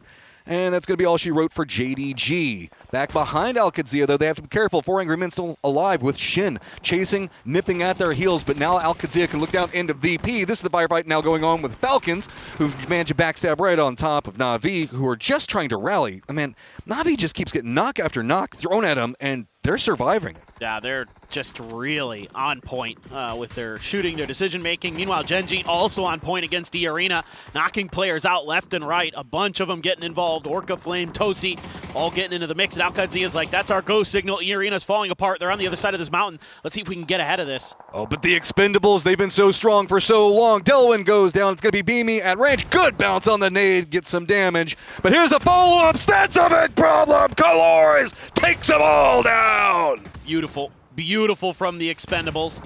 Just on point with those nades. Salute getting chewed up, trying to chomp his way in towards another circle, but he's dead. Somebody, either the grenades or Shen, was going to do the job, and a blue zone grenade on top of him. DL going to try to respond. Oh, this is just such a hard push. VP has got a good defensive line. Nixie does have to regroup, so that's going to provide something for Beamy. But that's going to be the Molotov. So, okay, good news for VP. They have some time to rally. Circle has left them, gone a bit down to the south. Dude, VP's playing a great game. 8 kills, even if they go out here early. DL hit some bangers, hit a grenade, hit a molly to get 2 knocks onto VP, but couldn't finish what he started. Scappy on his own, trying to get the heal off before Na'Vi gets up the stairs. Just going to get there, has a shotgun. Oh, and that window, you can see Na'Vi does not like the feel of this. Remember, Na'Vi has been fighting for a very long time. They started up on top of the hill. They were harassing. See if the utility is going to bounce the way they want it to. Going to go ahead and get some defense. Scappy's going to go down, but it's okay. Hakatori, he was really committed into going those shots. So said, you're just a secondary casualty. It'll be fine. Tanvu there getting into Orca from the side. Orca really wanted to harass Na'Vi. And it is going to be a bit of a back off. VP bailing out Gen G a bit. Can they get him down? No. Couldn't carry him underneath the ridgeline in time. Now VP smoke wall through, trying to get in towards Na'Vi, who is scrambling to get these reses off. Oh, a couple of peeks from Na'Vi on the high ground, down into VP. Made scary for a second. This hillside ridge is going to be very hard to defend, but if you can survive, if you can take down everybody else around you, you have a good chance to maneuver into the later stages of the game. Genji's going to be playing the southern section of it. Lyric's still going to be alive for E-Arena, but the Expendables to the west have been in control for so long and just stacking up kill after kill, sitting at 9 right now. This is a great entrance on the day for them. Yeah, no, this is great for both of these teams, just continuing the success that they've had. It's actually Tosi who finds the backside of Sosa. Fairest up front, and they knock VP down. This is just Na'Vi. Look at this. They're just fighting tooth and nail, knock after knock, still trying to keep their members alive and just get into the circle. Na'Vi has just been scrapping this whole time, boy, and they are not done. In a tough position here as Gen G, potentially. You know, you got to be worried about either the Expendables or Lyrics, and then you don't want to give Na'Vi anything for free, but Na'Vi has that little hillside they can use underneath to kind of cut into this next circle safely. So not really much Gen G can do about it except hold the line on their side of things. Maybe hope the Expendables deal with this solo player in Lyrics over in that dip who's just inside of the next circle. Okay, Gen G high ground. Every time they go for a profile, could be punished by either the Expendables or Na'Vi. Na'Vi can't go for too many peeks right now due to the positioning from Colores. Lyrics, as you mentioned, hiding down in his little cubby, staying alive, could cause the ruin of maybe Gen G. It looks like Duck Juice's job right now is to keep an eye on Lyrics. They know that he's there, so Duck Juice just looking straight into that position. Gen G keeps eyeing it, but if they play a bit further down, they might cross into somewhere scary. I think that they have an idea that that's a bit too hazardous. Nade's going to bounce down on top of him. Too far? I think it'll be fine for now. Just barely. The stuns are coming through there. We'll just blind you. Yeah, this should be easy money. Seeing the feet. Oh, yeah, grenade came up short. Okay, not going to take too much damage there. And Gen G does claim another life. The Expendables have Colores way up to the north, lined up against Na'Vi. He's taken a lot of damage, but he did some in return, seeing if maybe he can survive for long enough. Duck Juice, now that they finally relented, got rid of that last member for E-Arena, trying to come up for support. Colores stays alive, using the hillside for some form of cover. Gen G's got the high ground. It's going to be Tanvu just back, trying to defend Gen G from encroaching too much. Yeah, this is a really nice position to have that folding shield in to at least buy you time to get the first aid off for Colores. Meanwhile, Gen G just going to take a little bit of high ground, try to figure out what's going on, get some kills in the process. They catch Tanvu in the side, but he turns and takes down Bean. I mean, the Expendables keep taking shots. Finally, one of them goes down. Gen G, you have the high ground on control, but it looks like the Expendables don't want to surrender too much of it. Instead, they're going to send Duck Juice up after Gen G. That doesn't have the speed you want for it. Instead, they have to surrender, run into the hillside. Maybe it could be a big enough distraction. Peeks back up on the top. Colores gets some damage. And look, Gen G just has to retreat from position. The firing line from the Expendables too strong. You go with Panzerfaust as well for Duck Juice. Grenade going to come up short onto Flame. MP5 in hand, trying to hold the line, but it's Tosi from the middle of the pack who's going to take down two. That surrendered the low ground to Na'Vi. They tried to exploit it. They've got a couple of positions that they can play for defense. You can see the crate Hakatori using for cover right now as it's going to be Gen G backs up against the blue zone. They have the high ground, but they're going to have to move down into that lower section in just a second. Is it a shooting gallery, or is the high ground going to be enough for Gen G to exploit? There's zero smokes here, so this is advantage Na'Vi. They've got a slightly better position considering the edge of the circle. Gen G trying to distract, trying to run downhill, and Hakatori having none of it. Just not gonna let any of that happen. Hakatori gonna be playing the pinched position, potentially spots back up, and that's all she wrote. The rain of damage continues. Hakatori and Na'Vi continue to decimate squad after squad. There's nothing they don't do well when they're in their best. I mean, they team fight, they city fight, they control the edge there of that zone for such a long time. They're able to kind of dissuade the Expendables long enough. Gen G busy on the other side. They just do a great job. Two different reactions. The Expendables laughing a bit here and there as we saw Gen G a bit more stone-faced in there. Of course, just Na'Vi. What they started fighting in? What, circle 2, 3? It was early. Really early. There's a lot to dive into as we're going to start getting everything for game number 2 ready.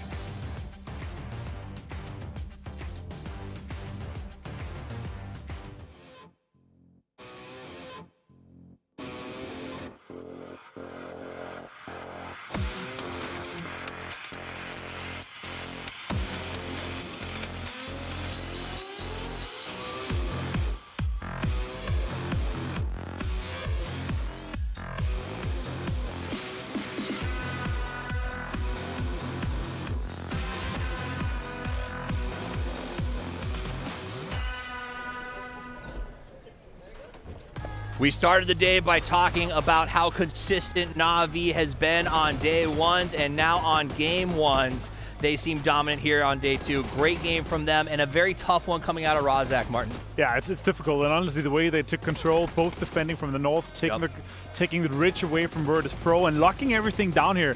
What a great way of thinking. I guarantee you right now, Vipu is like, we had the winning position. We just had to defend that Na'Vi push.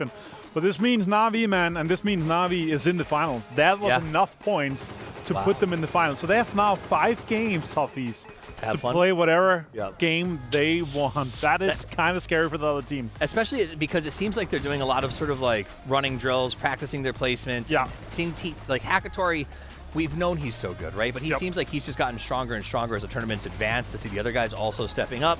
I think this is bad news for everyone as we look towards PGC in the future, because I think that's what the next 5 games, I think that's what the finals are going to be, is sort of beta testing, making sure it's ready. I agree, and honestly, for me, what I really hope here in Na'Vi is just they continue on playing the same style of game that they want to play. As we see now, the fantastic fur of Tiggleton.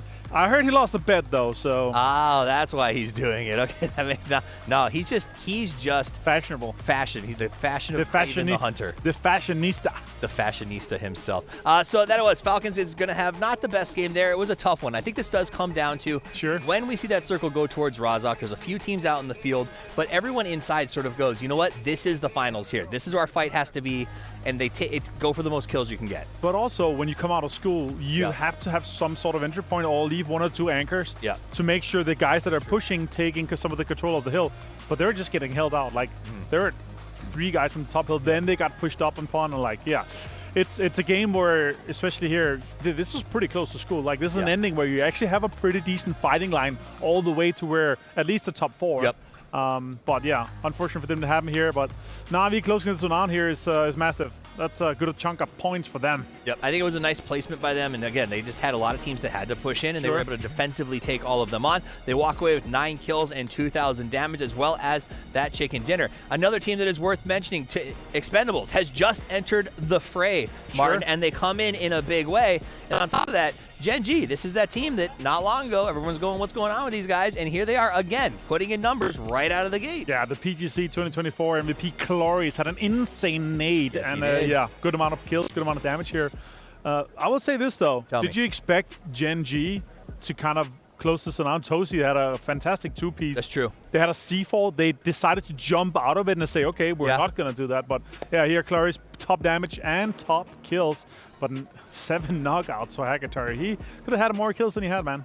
He could have had more kills than he had, but I like that. I like that they're splitting them around. Ferris got those kills, and they're more interested, especially because of their position on that high position in Razak. There was a lot of harassing and then having to sort of hold back, right? So I think Hector did a good job of slowing down a bunch of teams and opening the door for everyone to walk away with some big moves. Now, look at that match leaderboard. Na'Vi is going to come out on top. 19 points, puts them in a very comfortable position. Gen G starting out with 14, as well as the Expendables. When we talk about that sort of Group C vibe, right, where you got to come out, be big on game 1, because you never know what's going to happen on day 2. These are 2 teams that are scary on day 2. Yeah, this is not the 2 teams you want to have 50 or 60 plus points on going into the last day for sure. That's the kind of teams that's going to run this kind of smash mouth. Let's just run at everyone and gun everyone down. Overall points, as I said now, this means Na'Vi 71 points. This puts them in the finals. 5 more games to play here, Toughies, against a team that is just fragging out, especially with the Sosa step up, especially with how insane Hakatori was looking yesterday. By far the top performer out of everyone for yesterday. Also looking good for Virtus Pro, man. Good amount of points coming in there away with both kills. I saw Beamy and Nixie both had 4 apiece at least here for this one, so that's great. I mean, if you're a Virtus Pro fan, you should be fired up because they 100%. never gave up the chase at PGS 9. Got second place, and here they come out even stronger at PGS 10, so I expect them to keep that push going very, very aggressively. Over on the bottom leaderboard, Petrichor Road does make a showing with Ice Left. Sure. Ice Left immediately ran into Team Falcons and exited his first game very quickly, but yeah, it's a one-off. It was after 10 minutes, so we're fine for the fantasy pickers there. But the big is really, we got to get things going really early on here. Yes. They do not have much more before the teams start getting in across that kind of benchmark where if they hit 70 points, they're going to start focusing on finding fights. And I think we're seeing a little more chaos. We even saw that. It was like an MRA amphibious assault on Slam G, who was held off by JDG, and the fights have been fast and furious. The first circle was challenging. Will the second game circles provide the same challenge? It seems like our players are ready to kick this thing off. So without further ado, let's get into game number 2 on the grassy pastures and send it over to your casters. It's Paper Thin and Matrom. Thank you, Toffees and Avenger. Talking about circles, are they going to be as cruel as last time? Probably, because I'm looking at this plane path, and it is very southern. I mean, we've got to start over Novo, and then it goes over Quarry to end? Just wouldn't be group stage without some milli circles, I suppose. Apparently. Is that maybe the new trend? It's a new trend, yeah. That's what all the cool kids are doing these days, I guess. I am a little too old for Gen Z, but you know what? I'll take it. But that game was, not the easiest circle because of so much of Razak was in it for so long, but you got to credit the way a couple of these teams handled themselves. So Na'Vi fighting from a very long time, high ground to low ground, through Raz itself, getting into a good position, but also the Expendables, for as long as they held down that western area. Sure, it's open looking in, but respect for how long they managed to control 2 different sides of that hill with a lot of independent play, most notably from Calorius on one side and Tanvu on the other. Yeah, no, you got to be impressed with the way the Expendables carry themselves. What looks like a bad situation, you lose a player early. Yeah, you've got a res station available in the boatyard. But they still come through with a really nice finish just because they know when to tighten up. They know when to just kind of, okay, we had our fun in the beginning. Let's lock in and let's get the job done. Get as many points on the board here as we can. But really, Na'Vi, just top to bottom that game, like you said, played it so well, literally and figuratively. The way that they knew the timing there to back off of that fight against the Falcons, saying, okay, we did enough damage. Let's play for the next circle. I want to see the amount of reses that happened in that game, because it felt like a lot of times I'd look over there and it felt like multiple members were down and they managed to rally each and every single time. Circle actually does not go melee, leans more centered around. Oh, I like the mindset. I like the mindset. The Expendables get center dot pretty much. Sorry, it's super unlikely, but I try to will it into existence if I can.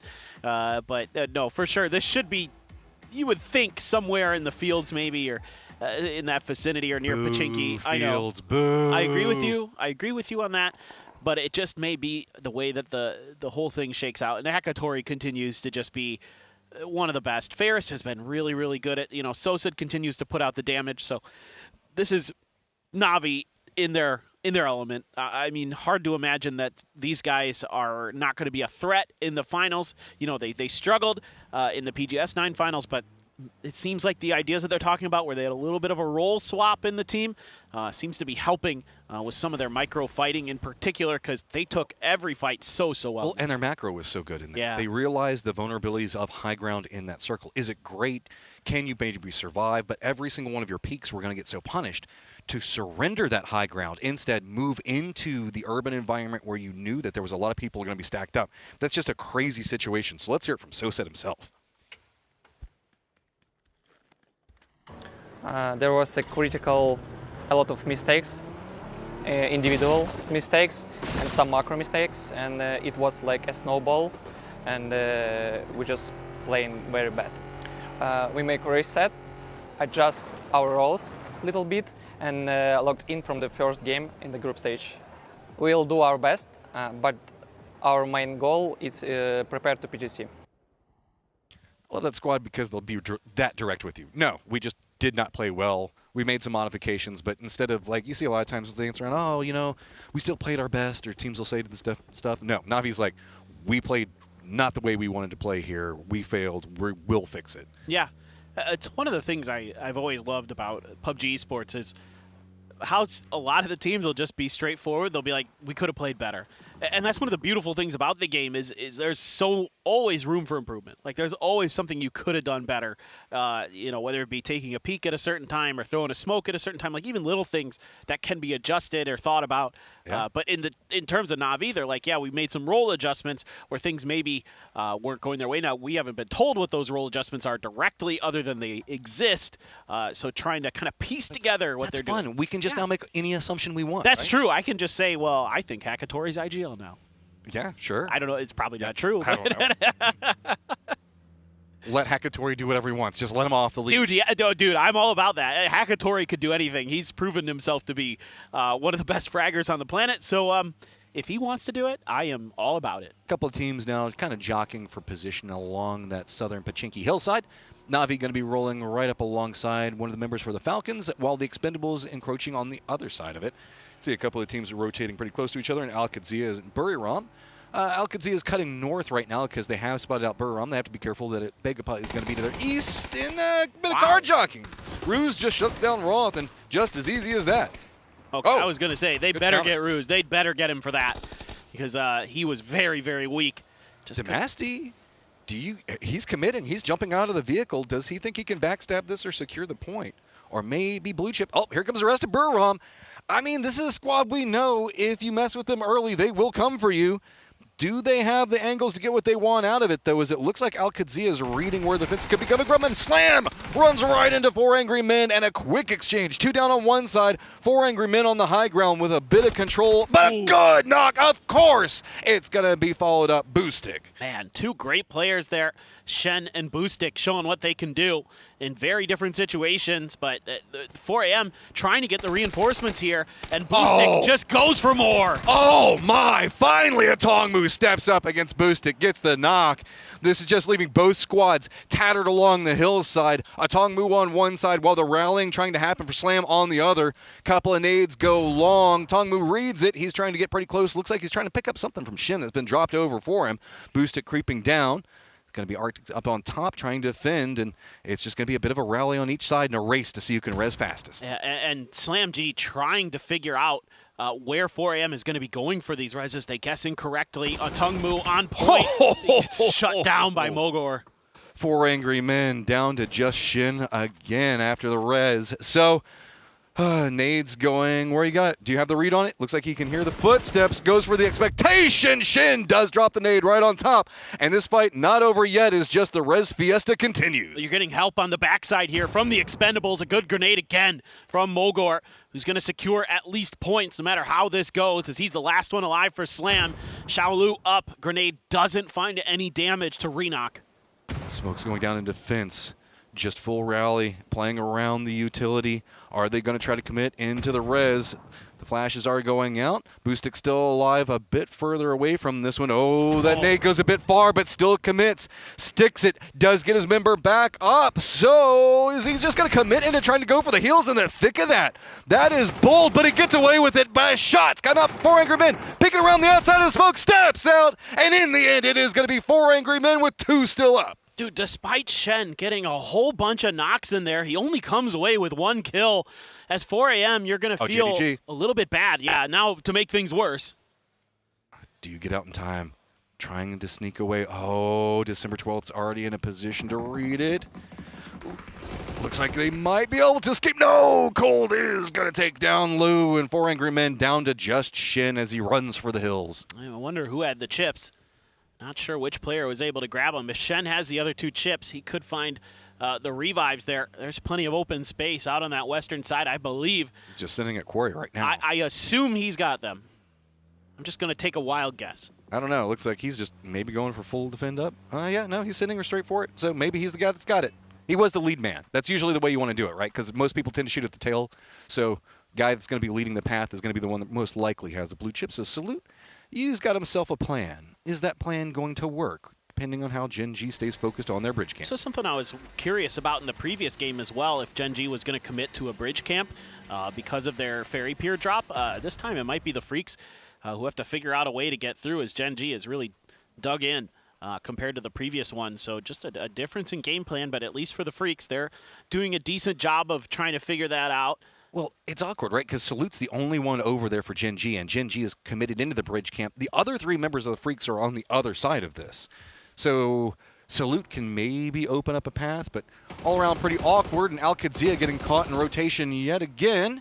Some damage coming out. Begapa kind of spotted him out in the middle, but looks like he's trying to steal this one away. The tree's going to be enough for cover. Looks like it might be. I feel like if Guyon had a red dot, he probably could have got a knock in there, but Iron Sight making it pretty tricky. Stupid wall. Stupid walls. As we take another look back at this pull-up, it's actually Slam G who initially gets into this position, but Boostic from behind. I mean, Shen with an AK up close and personal.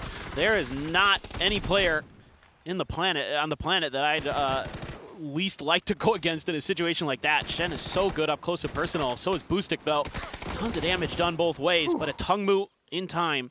One of the big players for 4 a.m. during their run to climb back up the leaderboard and get into that grand finals of PGS 9. So love to see that from him. Look, and Salutes, nobody's seen him. But he can't see it. I don't think they've seen him. Well, and he hasn't spotted out what he wants out of it yet either. So this has just gotten weird all around. Guman is on the bridge. You can see that he is playing this pretty slow. Heaven Deal going to be back behind him for the time being. Oh, Al-Qadzia just Begapa causing more and more problems, man. This rotation coming over in this direction has just not been working for him. Yeah, the revive was being attempted here, I believe, and it just is sniffed out by Begapa, who's hungry for points. Finally, the battle commences, and Salute going to find the opener, and Bean down and out quick.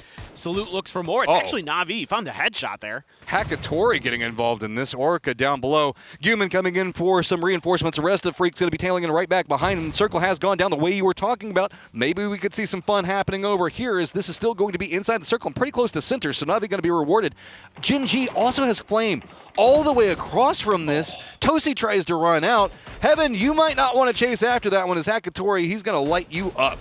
Yeah, this is the last player on the planet I'd want to be driving out in the open against. You just saw what he did to Gen G there, ripping them, and they're trying to find some way to survive here. Tosi out on his own should be pretty much done, I think. DL has a bolt. My boy Bob Songhead, let's see what you can do. Not much. Gets spotted out by Hakatori before he can even pull the trigger. JDG sent it to the hillside just to the west of this. Forest also going to be moving into the hillside. Arena just to the north of Na'Vi. So Flame's got his compound all by his lonesome for the time being, but it's a pretty popular compound. It's going to be hard to defend all by his lonesome, so it looks like he's going to hop in a vehicle and retreat from that. The Expendables are controlling the north. Just on top of that, Pachinki Hillside is going to be Petrichor Road, and it looks like VP is going to send one in on an emergency pickup to try to see if they can scout out what's happening inside the circle. Well, if Falcons can get the read here that the compound just to their southwest is only occupied by one player, that's a big game changer. That could really open this game up for them. This is a nice compound. It's not the easiest to defend or anything like that, but especially as a solo. This is hard to sometimes control with 4. There's a ton of space that you have to worry about. And then there's that warehouse on the west side that actually kind of opens up a path for defenders to make crashes and kind of find a footing to try to dislodge you from that compound. Those crates are so annoying to try to defend from because they just block out so many sight lines from the towers above. Oh, we'll have to see. I mean, Herculean task, but maybe Flame is up for it. Petrichor Road up to the Pachinki Hillside. VP back behind them. Should be noted Begapa after bumping into Al-Qadzia also tail end around that Pachinki area, but they might be leaning more west.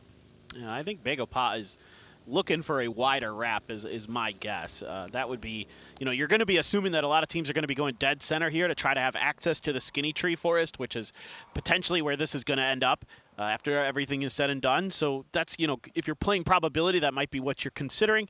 So as Gen G, you might be like, as Begapa, you might be thinking, let's go way around. Good question. Falcons? Are they playing that? Yeah. Oh, Tanvu! Right on to Hwin. I mean, it's a downside. And remember, there is just Flame to the south. Of course, Falcons don't know that, but that just feels so bad. Kickstart now down. Irina getting more involved, and just a follow-up. Beautiful from Tanvu. You remember back to your geometry, the 3 big ones, Kos, Sign, and Tan. Oh, I hate you for that. I hate it. It's so good and so bad. Oh no, Hakatori. Michael Dragunov. So Circle goes hard northeast, doesn't go over to the west. So a lot of those teams that were thinking maybe Skinny Tree Forest are going to be SOL, as this is just looking centered in these fields that are just to the north. So going to be quite tough. Bagel Pot reroutes, just comes in right behind the Expendables, who are now kind of regrouping, turning their attention in that direction. Is the, I think they were setting up to maybe think about a more southern lean, but with the way it's going, they're going to have to change their methodology. Interesting situation going on with JDG. You saw the fact that they're split 2-2. Forest is using the hillside just to the north. E-Arena also already taking some shots at JDG, so that's going to be pretty hard. Freaks do need to cross the road and get kind of in a sight line for either Forest or Na'Vi. And yep, that's what I was expecting. This is that two-man wrap that I said was trying to regroup, so that's going to be easy pickup for Forest. That gives them the hillside in control. Freaks, where do you go now? I just see Kiss and good things happen. I love it. He is right back into kind of some of that form we saw him back in Shanghai. As VP has Chewy all on his own. They're trying to figure out if anybody's in here. Now, they do see Petrichor Road up on the hill. The real question is are they going to be able to suss out that they left their anchor player in here? They're at least being thoughtful of it. Going in as a twosome, clearing the door. Nixie was there on the outside as he gets flushed. Chewy done and dusted. Nixie gonna have to get down and get the first aid going. Bagel Paw over on the side here. They're looking in this direction. They're hoping, I think, that this kicks off a little bit more. Look at Lucarux. He does want this thing to kick off. So here comes Song Zhang. He's going to get way close to Exlip, but remember there is the valley between the two hills, so that's predominantly what we're looking at. Petrichor Road and VP on one of them, and it's going to be Vega Pa on the other. They spot out the low ground and VP first.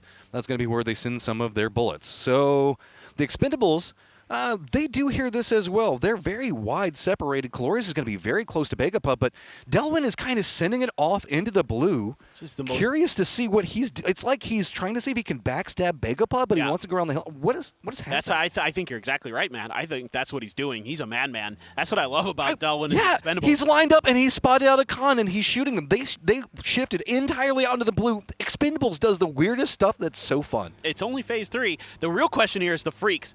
They are the ones who might have finally figured out that this compound is pretty lightly defended, or at the very least they have an opening to attack this warehouse side that I was talking about earlier. They made a wide wrap around the western edge. This is really smart from the Freaks, and they might have figured out that this is Flame's landing spot and that he's the only one left for Gen G. So hey, we've got an opportunity to maybe do some damage. Use the regional knowledge that you can get, see if you can exploit it. Na'Vi also keeps venturing pretty close to E-Arena. Potential fight brewing there. Is the Flame going to be a very, very subtle? I mean, turning it down to just a candle at this point, trying to keep the flicker as low as possible. Mission Ready's Michael still alive on the outside of this, pretty far down south, kind of surrounding Burram as Mission Ready needs to come into the circle. It's going to be pretty much fields, so have fun, players. Send it to wherever you can get to. Kudos to the Falcons for surviving the mortars because they're pretty due center. VP and Begapa still stacked on top of each other, need to get in the circle, as well as 4 angry men lined up pretty close to JDG. And here it comes where Petrichor Road's going to go, and they immediately cut out Mission Ready. Oh, Mission Ready's going to send it back out, but E-Arena and Na'Vi both just peppering in shots at Petrichor Road. So much of the safety in this circle is north and south. Not much to work with in the center, so that valuable real estate claimed just ahead of time by Peril. Flame dodging Flames, seeing if he can survive just a little bit longer, maybe take a player of the Freaks with him, but the Freaks grouped up, not really giving him much in the way of opportunity. Those windows are looking spicy. Yeah, I was going to say that's a rain of damage coming in, and that's going to feel like they've got this under lock now. Good positioning as the next threat to them is going to be E-Arena. JDG has crept into the fields themselves, kind of running along that, I guess, the bush line, and they have sent Cold over there. Is a lot of teams going to be sparring over very little to work with. Yeah, this is looking pretty decent for the Freaks, getting in for another circle or two at the very least. I don't see anybody who's in a position to crash them currently, so they should have that compound on lockdown. Begopot going to have the edge of their compound into the next circle so they can cling to life up there for a bit as they've kind of backed off of some of that fighting they were looking for. They still have all 4 up as well, so not bad at all with 5 kills in this game for BGP. VP, Send it. go. That's all you can do. Just run down the hillside. Mission Ready still taking shots at Petrichor Road, who cut them off just a moment ago. Buriram also has to make a wrap of their own, so they might be a new secondary factor. VP does find their stop-off point. It's going to be decent enough for the time being. Nobody really taking shots except for the Expendables. It's now finally a little bit more of harassment coming after VP, but they kind of snuck that one in there. Yeah, there's a few spots in these fields where you can kind of cling to life for a bit, but as more teams get funneled in, it can become kind of an attrition battle to try to lock down these central positions. Meanwhile, MRIA trying to fan out around this eastern side to clear as much space as they can. Buriram, like you mentioned, completely encircling their position, whether Mission Ready knows it or not. Well, I don't think that Buriram has a clear path onto this one, so I think that feels like they're just trying to see where they can poke in, find a spot, maybe dance around the hills, maybe go up to the north. If you try every option, one of them has to work, right? Now, here's this fight that was going to be due any time, and it's going to be Na'Vi running into E-Arena. Na'Vi not going to rest on their laurels for too long, but Akatori goes down early. That's a big part of the damage engine down for Na'Vi, but we know these guys can pop off. E-Arena trying to defend. They've got some good defensive angles that they can play from using the tree line, but it's going to be Fairest up on the northern section of their approach. If he spots out ways to dismantle E-Arena, he can put in something. Is that long-range shots coming from VP to support? Potentially. That's forced E-Arena a bit more along the southern hillside, so Extends has to defend. A lot of aggression coming after him. Just down to one in Na'Vi. Playing the opposite side of the smokes. Can he unload? No! Na'Vi goes down. That's a nice fight by E-Arena. A tough opponent there, but those quick knocks that they were able to find. Now the Freaks are running in right behind this. Good As read. being attempted, are they going to be able to sniff this out? Oh, they know almost exactly where it is, but it's going to be the Dorito that bounces the nade away. Blue Zone nade also lands right next to Lyrics. Begapa making their run in. It's going to be right next to the Expendables. I guess just send it into the compounds and see what you can steal away from it. Jukes in and really just runs right into the face. Akan picks up 2. So the Expendables in some trouble. Buriram's Demasti also up here taking shots as it's going to be very complicated. Forrest taking shots at the tail end of Begapa, as well as maybe needing to keep an eye on their flank as 4 angry men coming up back behind him. Oh, Duck Juice there. Got a grenade. That means he still has the Panzer available. Begapa, they're going to come through this door. They might be 2 for 1, and he gets it! Oh, Begapa. They had to play it to start it off with an explosion, but ends in an explosion. Tanvu still alive on the outskirts. Demasti, are you going to go after a hunt for that last kill? It's going to be really hard to kind of get that one. Duck Juice, he's going to be bold. He's going to run after it. E-Arena just out. They're going to be running right next to Petrichor Road as well as VP. Wow, this is very difficult now for E-Arena. Not much to work with. You can see they're just getting shredded. Petrichor Road getting involved. DNF getting involved. Opan's just trying to use his teammates' bodies as cover. He is in trouble. Yeah, let's not forget, of course, there's a Buriram player over here because they're kind of everywhere, or they were kind of everywhere, as E-Arena, after a good fight versus Na'Vi, they're going to go down. That surrenders a lot of control to the Freaks in the south. They can kind of play along the south side a bit more open now. This is such an awkward position to be in here on this eastern side. There's not much to work with, so a lot of smokes have to get used early. Grenades are out.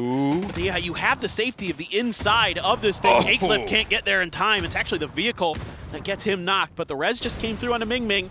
So Petrichor Road can just try to lock this down. Here comes Khan.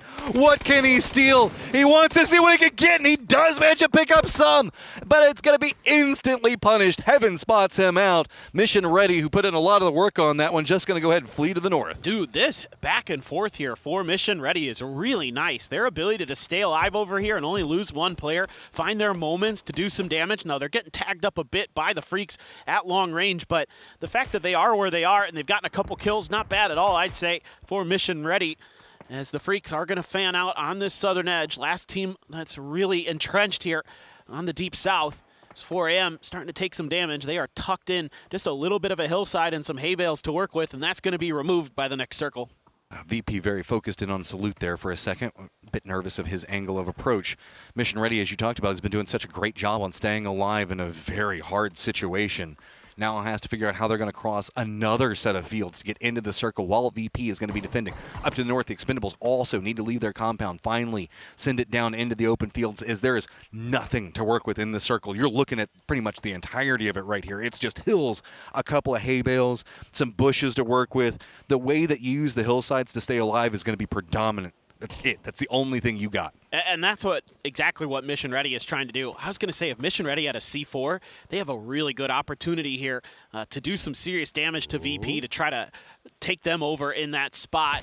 Forrest has no idea this is coming. Yeah. It's perfect from Tanvu right onto Olympus. I mean, these guys just don't quit, finding more and more opportunities for themselves.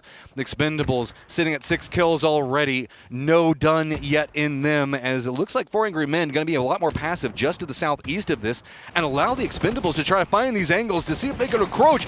Quick peeks around coming up from Tanvu. He continues to dismantle Forrest. He is just one of the best on the planet right now, but he gets down. He got another knock there. How in the world? Duck Juice providing some support at range, coming in clutch for his boy, and now just Scappy. And look at, here it goes, 4 Angry Men finally deciding to get involved. The Expendables just continue to run in after it all, though. Unbelievable stuff from Tanvu and Duck Juice. What a tremendous effort they're putting through. 4AM, though, that opened up enough room for them to get into this next circle, but they're immediately getting pounced on. Duck Juice finds the first. You got Tanvu going for the flush. He sees the other. This should be the end. Yeah, he's going to claim it. The Expendables, 11 kills. Just continuing to roam through the north. They don't care. You can send C4s after them. You can do whatever you want. They are going to find a way to stay alive, cling to life, and just take you down.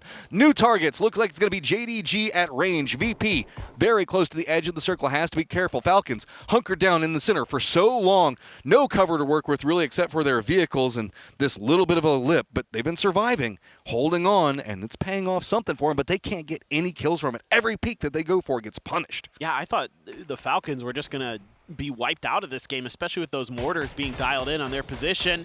You know, the Freaks just harassing from their spot. They're just going to do as much damage as possible to the teams around them, weaken up those vests and stuff. But it's actually Nixie who gets the spray with the AUG there onto Salute. So that's going to stall up the Freaks, and his VP going to commit to a fight. Lucarux with the Groza trying to get up close and personal there to see if he can do some more damage. Yeah, he's got the Dragunov as well. Tags up DL.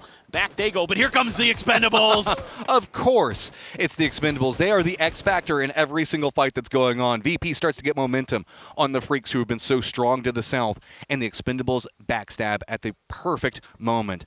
Wrapping in, now it's going to be Guman to the south, meeting up with the rest of his squad, seeing if they can firmly regroup after they've got the res in position. VP having to defend against the Expendables on one side. Guman just going to wrap all the way around, but Lucarux denies it, says that's not going to work for us. Instantly shuts that down. JDG still trapped on the outside of the circle, has to be careful. Freaks coming alive, charging up from the south. VP being the core component between the sandwich that is going to be the Expendables as well as the Freaks. It's actually Tanvu who takes the point there away from VP. He got up on top of that hill, and now DL's like, yo, bro, we're trying to have a fair fight. Too bad, say the Expendables, we're going to take more. There is nothing that is happening that the Expendables are not a part of. JDG still has to get in the circle. Somehow they're going to get involved in that. I don't know. They're across the circle right now. JDG walking in after the Falcons. Falcons can finally peek their heads up, spot out JDG and trying to defend the angle. Tiggleton taking a lot of damage, narrowly escapes. That was the Freaks there who caught him. He's trying to be that point guy to soften up JDG for his team. Instead, this grenade, he just got the first aid in time. That would have been a knock had he not, and then he backs right up, but it's Salute who finds 2 instantly. Just drops on the worst time for the Falcons. JDG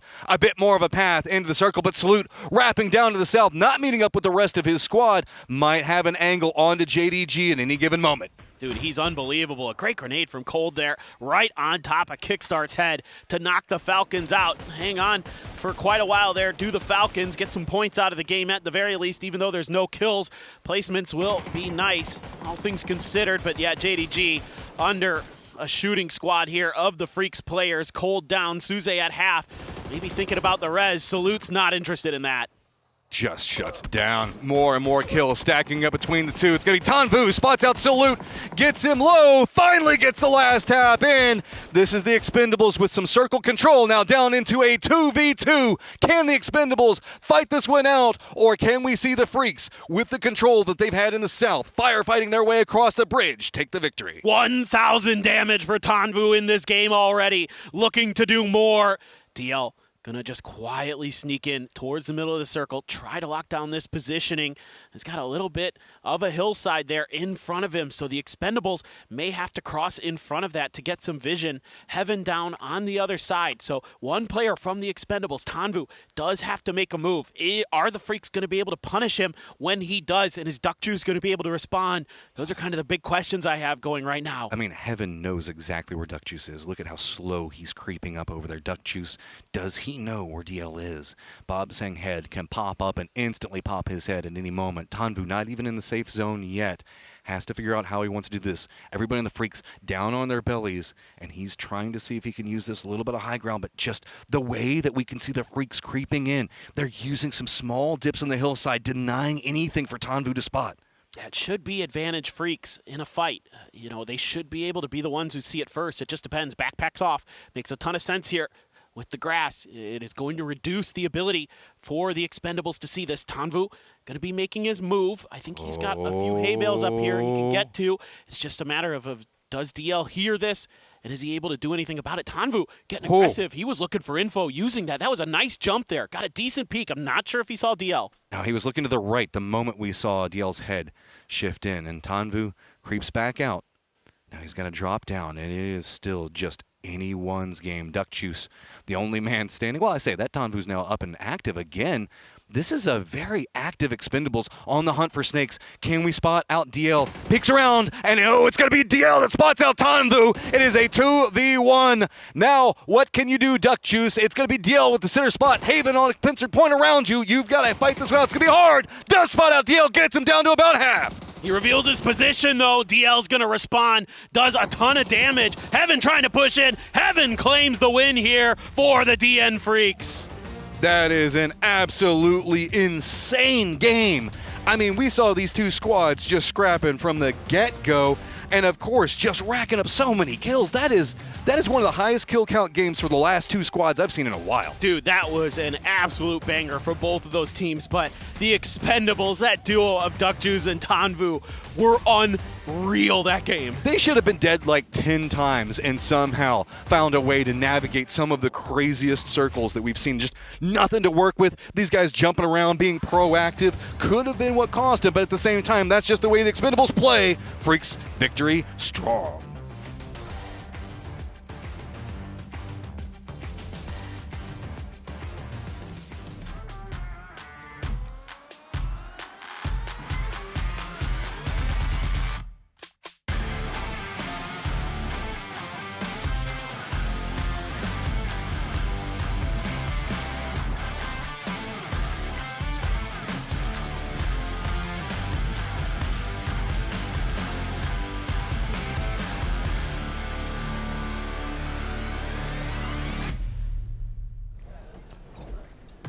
The Freaks are off the leash, and Expendables could not deal with that heavenly play as they come out with the chicken dinner on game number 2 here at PGS 10.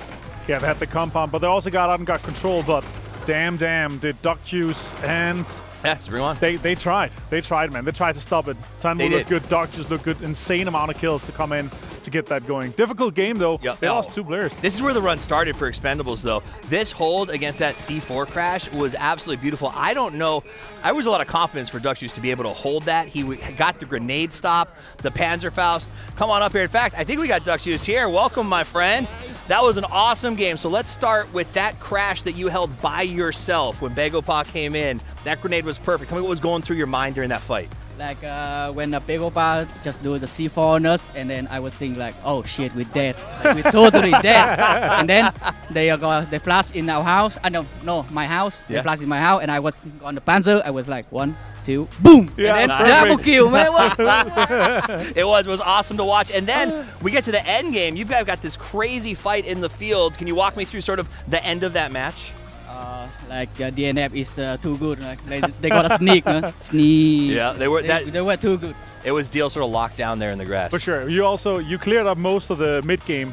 You got 7 Yes, kills. I got 7. Like Crazy. Tanvu got 7 and Glory got 1. Yeah. So we got 15 kills. Yeah, So insane game. What's your secret? How do you come out on day 1 and just start so strong every single time? I don't know, like we drink Vietnamese coffee, eat some Nice. Vietnamese food, and then we got like full energy. Like Nice. Vietnamese food always give us the best energy. You must try. Well, Vietnamese food is very best. Deal. I The best. 100%. We'll try it tomorrow. We'll try it. Before we let you get ready, is there anything you want to say to your fans out there after an awesome game? Thì mọi người hãy ủng hộ TE chúng mình bằng cách mua skin GPT TE nha. Everyone should buy GPT skin. Our skin TE, okay. I love that. All right, I thanks, love man. that. Thanks for stopping Thanks by. so Come much. by anytime, my brother. you, Great bro. game. Thanks so much, brother. Awesome. So there they are, number 2 on the top 14 meters. Yep. And honestly, it could have been number 1 if they had seen Deal before he saw Yeah. them. Yeah, I mean that's the rough thing, right? Because when you're playing it, there's two styles of play, right? Yep. They're holding cover. You see 10 with searching, but if you step on someone that has the advantage on you, the knowledge, the info, Yep. you're gonna lose that, and you're straight into a 2 versus 1, right? So I like the audacity. Yep. I like the proactivity that they did throughout. That's also the reason why they have 15 kills. These two teams together, man. Yes. 28 kills, Where was right? the rest of the lobby? They killed effectively half the lobby when they're counting out their teammates, nuts. right? It's just insane here. But yeah, of course, DNF getting close out here. They were sneaky. They had the circle. They had the kind of angles to make sure once they got that first knock, they got things locked out. 4 for Salute. He wasn't alive though. I have him on my fantasy team. I was like, this is the resurgence. He played devilishly well, but that said, He did. this is what I like about the Freaks in this iteration with PGS 10 is, yeah, their all-star, quote-unquote, was gone. He wasn't in that. They left it to Deal and Heaven, and they were able to make that last play when it mattered most. So Heaven is going to come out as your man of the match. Your man of the match. Definitely. I put him on my roster. I love this play. His player's got pedigree. He knows how to close games out. He's always a good player to have, as long as it's not day 1 of a PGS 9 series. You know what I mean? And there's no way they come in and say, okay, they are coming in and they're Yep. saying we cannot miss another final. Exactly. We are turning on. And again, they're coming in. They have a full week of prep, right? And we're like, yeah, we don't want another vacation. We already had 10 days of vacation because we missed the final. But Tanbu as well with a 1K club. But Oct-2's almost a 1K club as well. 900 damage, 7 each for these guys too. What a fantastic performance. Always awesome to talk to Oct-2. He's such a cool guy. And yeah, they're coming in, fragging out. And I love that Panzer, that whole stun grenade situation where he was like counting down and then getting the double kill on them. Like, what a perfect play for him. You know what? I say day 1 of the grand finals, you and me take that Vietnamese coffee recommendation and make James' life just absolutely miserable up here. Because if we're that amped so up ecstatic. for because they were amped up walking in here. You could see him up here. He was excited, but they were excited before they even played at game number 1. That's what I love about Expendables. When they walk into the arena, they are just ready and excited to play PUBG. I have a question. How many teams have Expendables passed with only the games they've played so far? Well, I probably have an answer for you in just a second when we pull that up, because you're right. 20, I mean, the amount of points, how many they are total? 20. And they got a lot of kills last game too. They got decent amount of points, right? We're going to see them. They are already 8th. With 2 games played on 8th place, by the way. Look how many teams they have passed that have played 8 games, mission ready. Wow. Buriam. That's insane, man. They're gonna break. And to blow past that many 6 teams as well is absolutely shocking. So the Expendables already on track to be qualified part way through day number 1. That's crazy. And that is a terrifying team. If we say Navi's scary when they pre-qualify, Expendables goes well beyond that, because you heard him giggling in that fight. Like, they want to go do things that are crazy. Just group stage warriors, man. These guys are unstoppable. And I love the kind of style that they're playing. It's also fun to see the defending PGC champions in a good mood, putting in work, taking on fights, and loving to play the game. That was my takeaway from them at PGC. It is still my takeaway today. It hasn't changed. They love playing, and that is, I think, the coolest thing to watch. Also, I loved what he said. How did you deal with that push from Begapal? Well, I thought we were done. And I'm blind. I'm just going to count down, and it's really, it's good. I mean, as much as Panzerfaust has an impact, this is the kind of impact plays that when you're stunned, like it's 6 seconds of full blind even if you turn to it, right? It's super strong, but that's the way to counter it, is just to have a Panzerfaust ready for it. Always. Even the nade, he did like the nade before with the guy that kind of drove in before the 2 last guys from Begapal. He got that as well. Yeah, I mean, and then it saved the Panzerfaust for the push. Well, we've saved the fun maps for next. When we come back after this short break, it is going to be time to Tego, so don't go anywhere. We're right back here at PGS 10.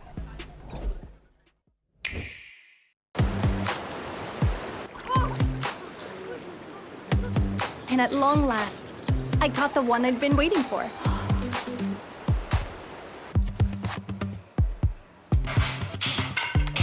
With steady hands, I crafted amazing furniture in no time.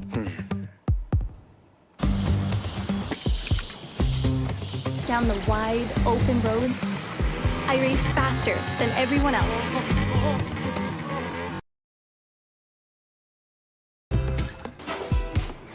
For the very first time, I baked the perfect pie.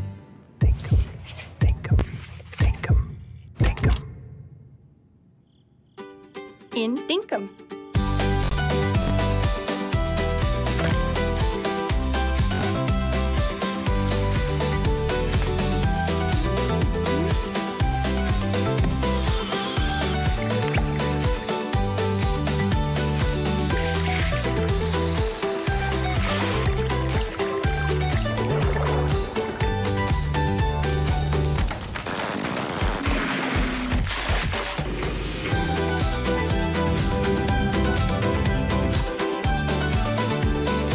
Find adventure in every direction.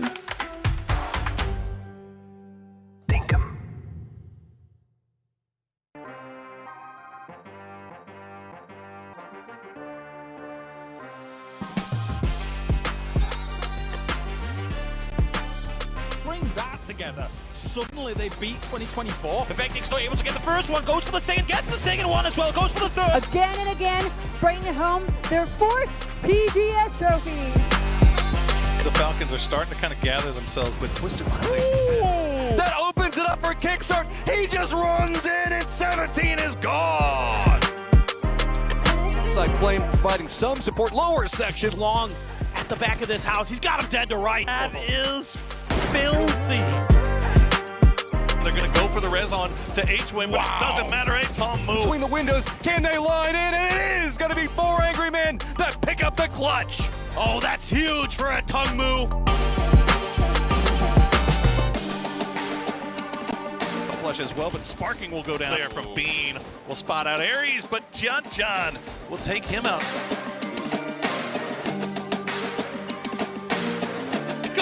It's going. Oh, it's perfectly placed from Guyon. Oh, there's a space man can do something, but it's not going to happen. Bago Pop, they won't be Taco Pop. Going to change the game, has a problem. Oh, Mission Ready in trouble. Oh, is this going to be support? He's got some kills. This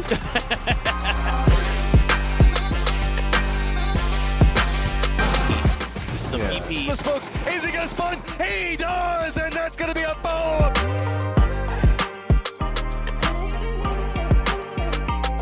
And now, oh, Shrimsy had to go somewhere. Yeah. Curdy gets an opening knock onto it. Alo follows up as well. Go for this one, doesn't want to go around too fast.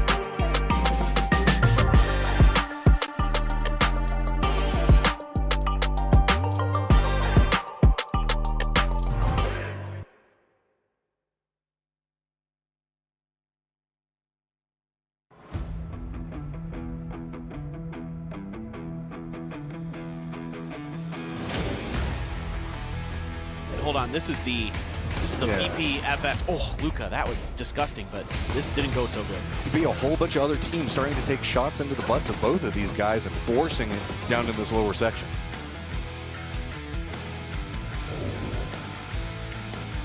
Is they also didn't qualify for grand finals in the first EWC. So what is it that happened? But I mean, if there we go. Guyon. Beep of Doom. Does the car go far enough? Oh, push! It's going! It's going! Oh, it's perfectly placed from Guyon! He's going out really slow. There you see the nade. The grenade from Opons. First one, not going to be enough. The second one cleans him up, and he finishes off Nixie with the gun before he goes down in the end. And yeah. Here's Full Sense off of that knock. Will try to make the push, but Twisted Minds are ready, and they take out Full Sense as they add even more points to their already impressive total.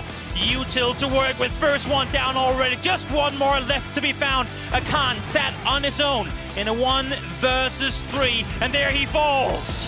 And there you have it, with a new PGS point record, your 4-time PUBG Global Series champion, Twisted Minds.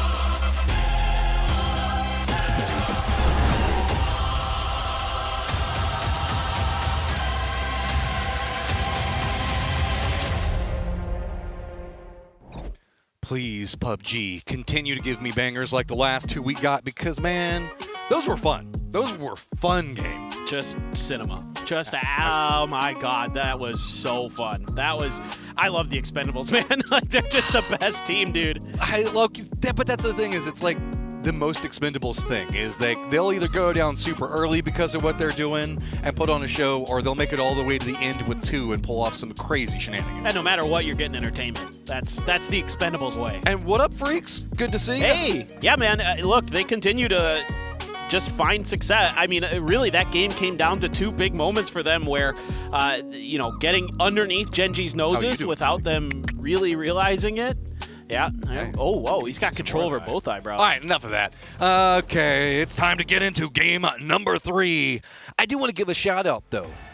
Coming into today, there was a specific caster that was super hot on the Expendables. So, Poro, shout out to you. He was just constantly talking about what he saw inside of scrims and was talking about everything else like that. So, kudos to you. I hope it's being rewarded on your fantasy roster. I suspect it is. How can you not be an Expendables fan at this point? Like, if you don't like this team, you're just wrong. You're just wrong.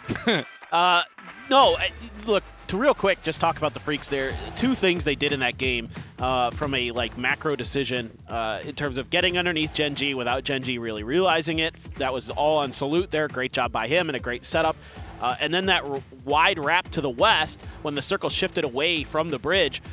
That was so smart because it opened up that avenue for them to claim that compound that nobody really was able to kind of suss out was free. Like, you're just assuming that compound is taken a lot of the time, and it was just flaming there. And VOD review for the Falcons, they're going to be so upset. I won't say upset, but it's going to be one of those, oh, man, if we had just gone a couple of meters to the south, maybe we wouldn't have taken Tanvu mortars to the face. Yeah, I mean, it's tough, the hindsight there, because you just feel like, oh, that's got to be a landing zone for somebody. Well, we fall into this category in PUBG a lot, right, where we as the viewers and the casters, we get to see everything. We know where everybody's at. We know what's going on.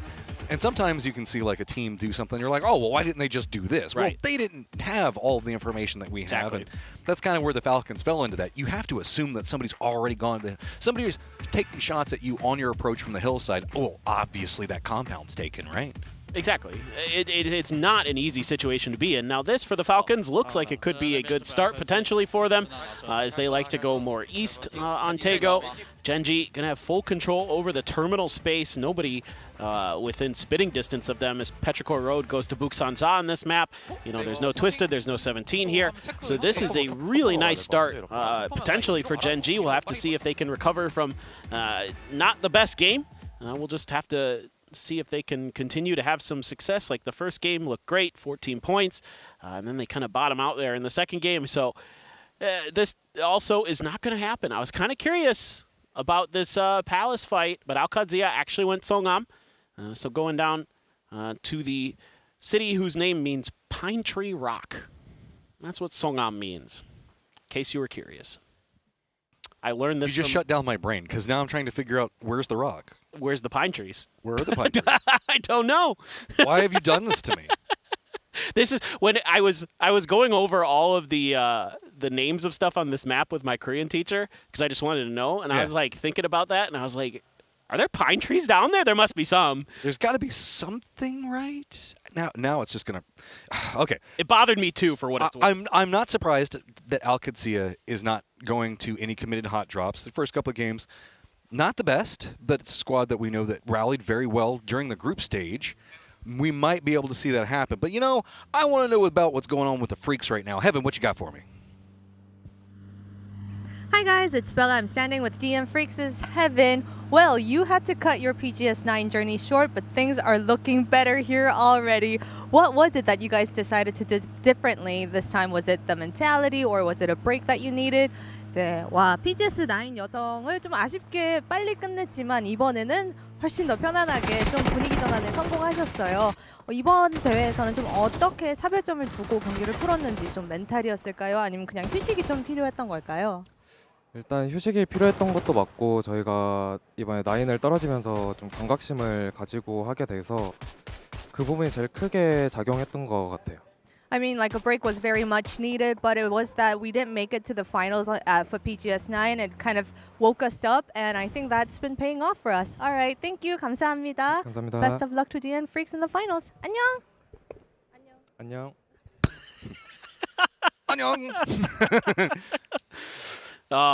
Yeah, just a really impressive performance here from him and Salute for the Freaks. Kind of back to what you would expect out of these two. Shout out to Bella for getting people to do random fun things. I agree. She's got to like liven these players up a bit. Look, we've got Duck Juice. What do you mean? The Freaks aren't just super serious all the time, 9 times out of 10? You know, they're actually pretty lighthearted usually.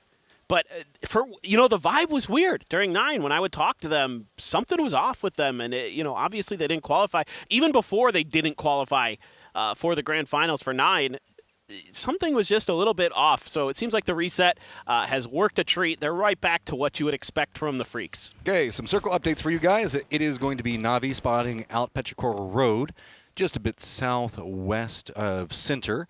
4 Angry Men are going to be pretty close to this, as well as Jin G. Falcons are running a 2-1-1 pretty wide. Pretty much control of the center dot. Mission Ready regrouping on the peninsula just to the north of them. Buriram pretty close to Shipyard. Freaks are going to be still inside the circle, but just barely over on the other island to the west. Teams that are going to have to be rotating in on this one are going to be still JDG, the Expendables, Slam, VP, Al-Qadzia, and Irina. Well, this plane is actually giving some pretty good information over. Ferris doing a good job scouting things out for his team. That's going to potentially set up Hakatori. They might understand that Ixleft is all alone on one side of the road, AZ on the other, based on the shots that were ringing out. Mingming gets caught in transition. That was a buggy. That was a dangerous moment there, potentially. Not sure what the angle looked like for Na'Vi, but Petrichor Road is just going to group up and solidify and just say, okay, this is as close to the center as we've gotten. We're not going to give this up easily. Ixleft actually hopped in a vehicle. Are they just trying to position it to where it's safer? Looks like it. Oh, Suzanne. Oh, it's okay. It's okay. It's all good. Respect. I mean, that was like a nice, solid, 720? Yeah, looked like it. This is less good. Hey, it's okay. It's okay. Yeah, I don't know if those tires are touching the water. Oh, they can See, bump him, though. Follow up. Oh, December 12th coming in clutch, Yo, bro. that is great. That is great stuff right there. Fully planned. They specifically left the car with like the more angular front, so that way they could push him up the side, right? Right? Yeah, exactly. JDG all just according to, that far ahead. All according to plan. No doubt about it. I think this is a wise move here from Na'Vi. You had a opportunity there momentarily to maybe get a punish onto Petrichor Road. The opportunity did not present itself, so let's just go more central. Al-Qadzia, you better be careful. You got Jacob that's getting pretty close to you in rotate. And we do have a red zone that's on top of Mission Ready. That's keeping everything pretty calm. You can see Petrichor Road still just trying to defend in, make sure that Na'Vi doesn't get too close. Means that Na'Vi is going to be getting pretty close to Gen G. Kind of bump into each other, but here's that Irina as Al-Qadzia is going to be passing right next to them. The other duo for Irina going to be tailing back behind this. So remember, this is going to be around Airport Field, so pretty open. Yeah, there was a moment here when I was looking at the mini-map where I thought, oh boy, Al-Qadzia might be driving into the front 2 players of Irina with 2 trailing behind them. They could get flanked, but they just narrowly avoid the position of the lead 2 players. That's going to be the end of the glider for Ferris. So up to the top of the Park Mountain, just trying to... Pour one out for Glider. I mean, yeah, Glider Bro did so much work. Our Glider Bros, they're the real heroes. No, take so much damage for everybody, give you so much information. Petrichor Road wishes they had a Glider right now. They play center circle, so they don't get access to gliders on this map. This is true. But they have a rock and some form of safety to work with right now. Playing in the lower sections of this hillside does provide some protection for now. They've got the Expendables that are going to be in terminal just to the west of them, and of course Na'Vi, where it's going to be Ixleft kind of juking up around them. Gen G is pretty separated in their 2-2 split, though. They've got to be extremely cautious, specifically given the amount of teams that are getting closer and closer by the second. Well, Bagel Pa just hunting for anything they can find towards the center of the circle, but didn't like what they see. They're on full retreat, seemingly. Baron going to scoop in and claim himself a Groza. Could be a nice pickup for the later stages of the game as Forrest just looking for those crates and then retreating. Don't get punished for it. That is a very nice early game snag for the boys from Thailand, as he's just going to set up by the bushes and do a little bit of peeking, see if anybody was trying to get behind him and punish him. Not going to be the case, as we can see right now. 4 a.m., 2-2 split in the middle, so should be getting into the later stages of this game, you would think. So looking at this circle, we've got the, I guess, river, the dried riverbed that's cutting through about half of the circle on the main island itself, or the main section of the peninsula that sticks out. The island up to the northwest still has some stuff in it, most notably Yongchun, where we still see Freaks at. No rush for them to really get out of position. So most of our teams are opted into the western side of where that dried riverbed is going to be cutting through. Over in the east, we do have Al-Qadsia that just mostly due to desperation, I wouldn't be surprised. That's why they opted airport. And maybe they'll get lucky with the circle, but ooh, Akeslef spots out extends.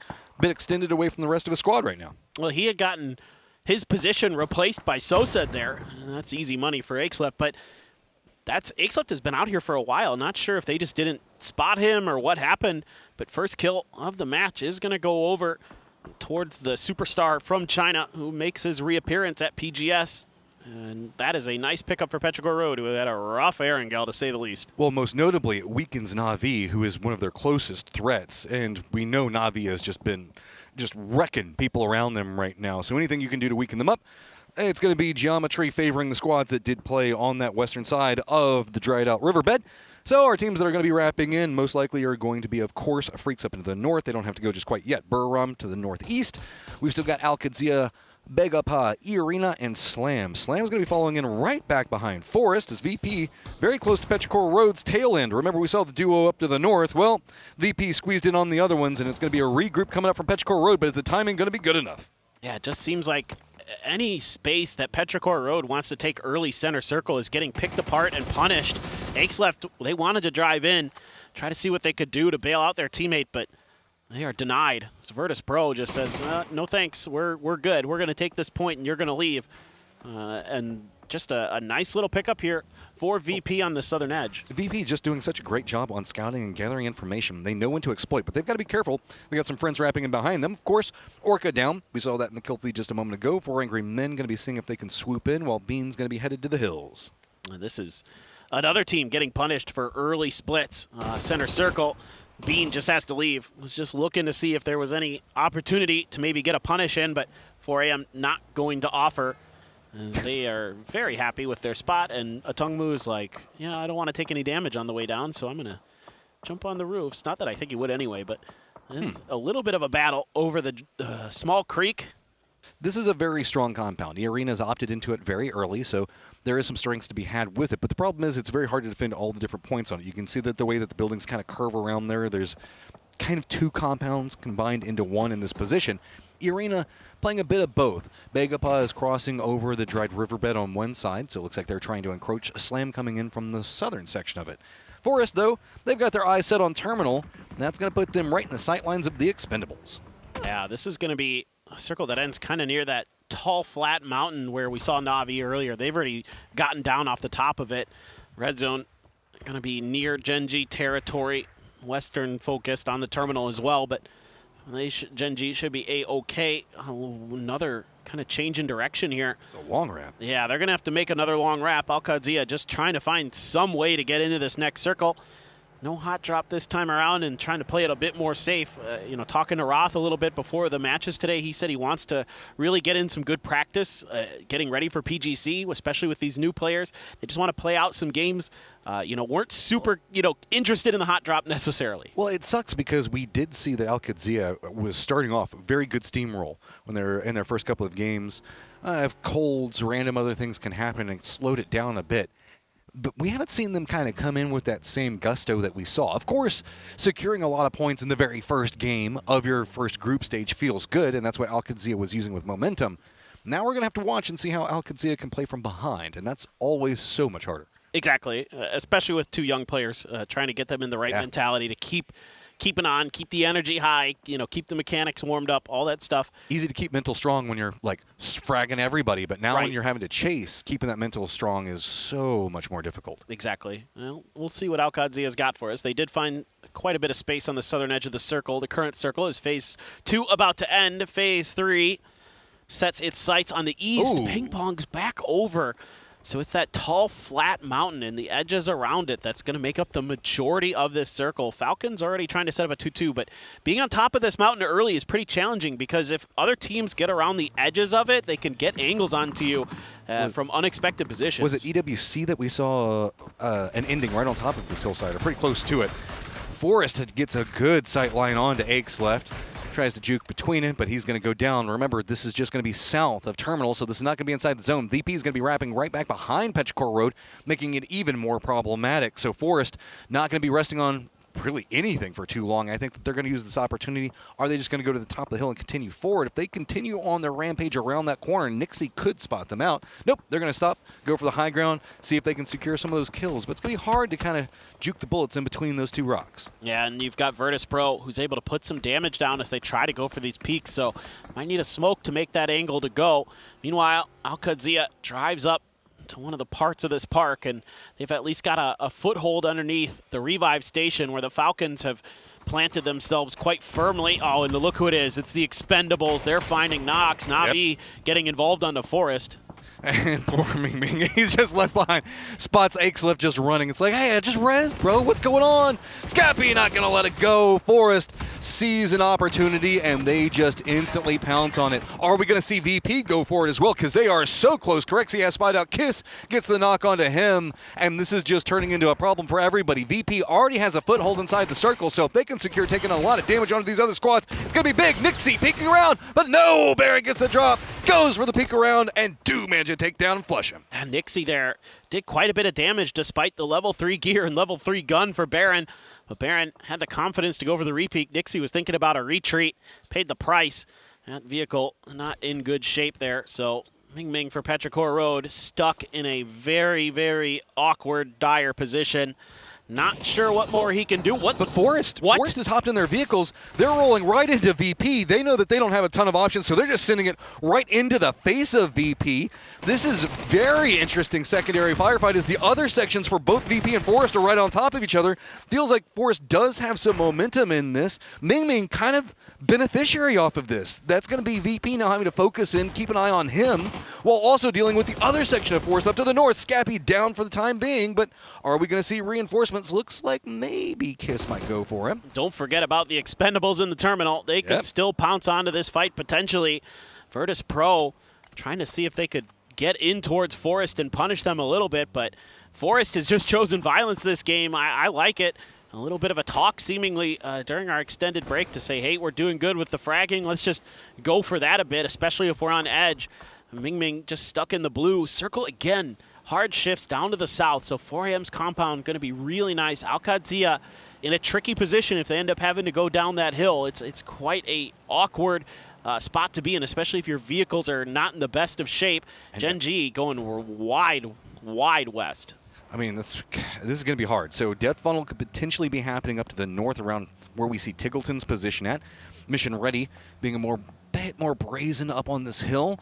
Burrum could be following him back behind them. Burrum presently being harassed by Begopa. So Mission Ready just going to try to navigate right between the Falcons. Tickleton on one side of it. They are kind of squeaking through for the time being. There's a lot of crates, maybe something that they can use for cover if they do go for a stop here in a little while. Burrum's still going to be chasing just back behind them, so they don't really have a good stop point, and they know there's more threats. E-Arena's starting to unload onto them. They just have to go for whatever dip they can find. Burrum also spots this out, realizes where Mission Ready's going. They're now being corralled up into Al-Qadzia's position. Al-Qadzia was trying to keep an eye on what was going on with the Falcons, so they aren't too ready for this. Smoke's already coming down. Can they stall this out? Burrum kind of sneaks in, but 4 Angry Men taking shots to the backside of Burrum, while the Expendables, let's not forget about them, extricated out of Terminal and are on the other side of the hill from Burrum. And now you're surrounded here as Al-Qadzia, but the good news is teams have angles onto these hillsides, and they're doing damage. The Expendables losing players, Burrum losing players.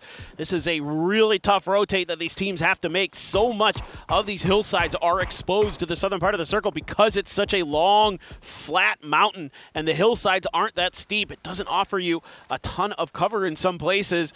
The Expendables have found what they can. Are they going to be able to do damage to Buriram? Oh, it's just a matter of how badly do they want to do damage to Buriram and the way the Expendables have been playing.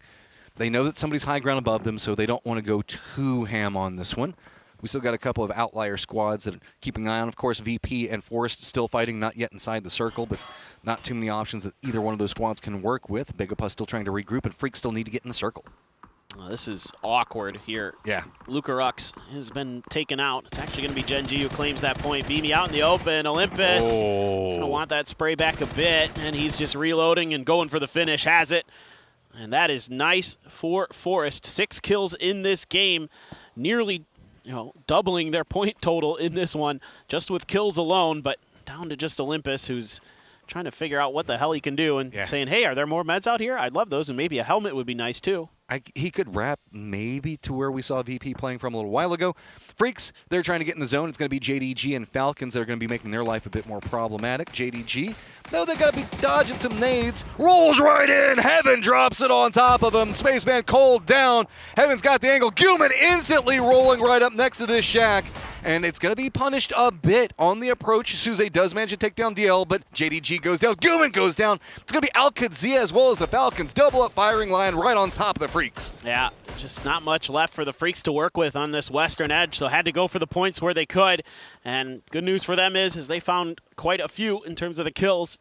I got at least a couple, it looks like, although only one going over to the Freaks there. Thought maybe they'd get an extra, but some of them must have got stolen in transition. Is looking to try to get to Guman, but yeah, everybody's watching this. Even if you get the res, you have to deal with the Falcons, Al-Qadsia, and TE gatekeeping. Na'Vi just to the south of you. Gen G is trying to gatekeep out Na'Vi. I mean, Freaks, this is doom. If you can somehow survive this, absolute kudos to you guys. To the southeast, as an update, we do have Begapa as well as Slam that needs to rotate into the circle, and that's going to be very close to 4 Angry Men.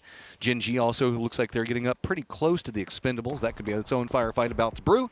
And here's some mortars, just for fun as well. Buram doing a good job of navigating. Oh, they were. Galores does drop it on top of Edie.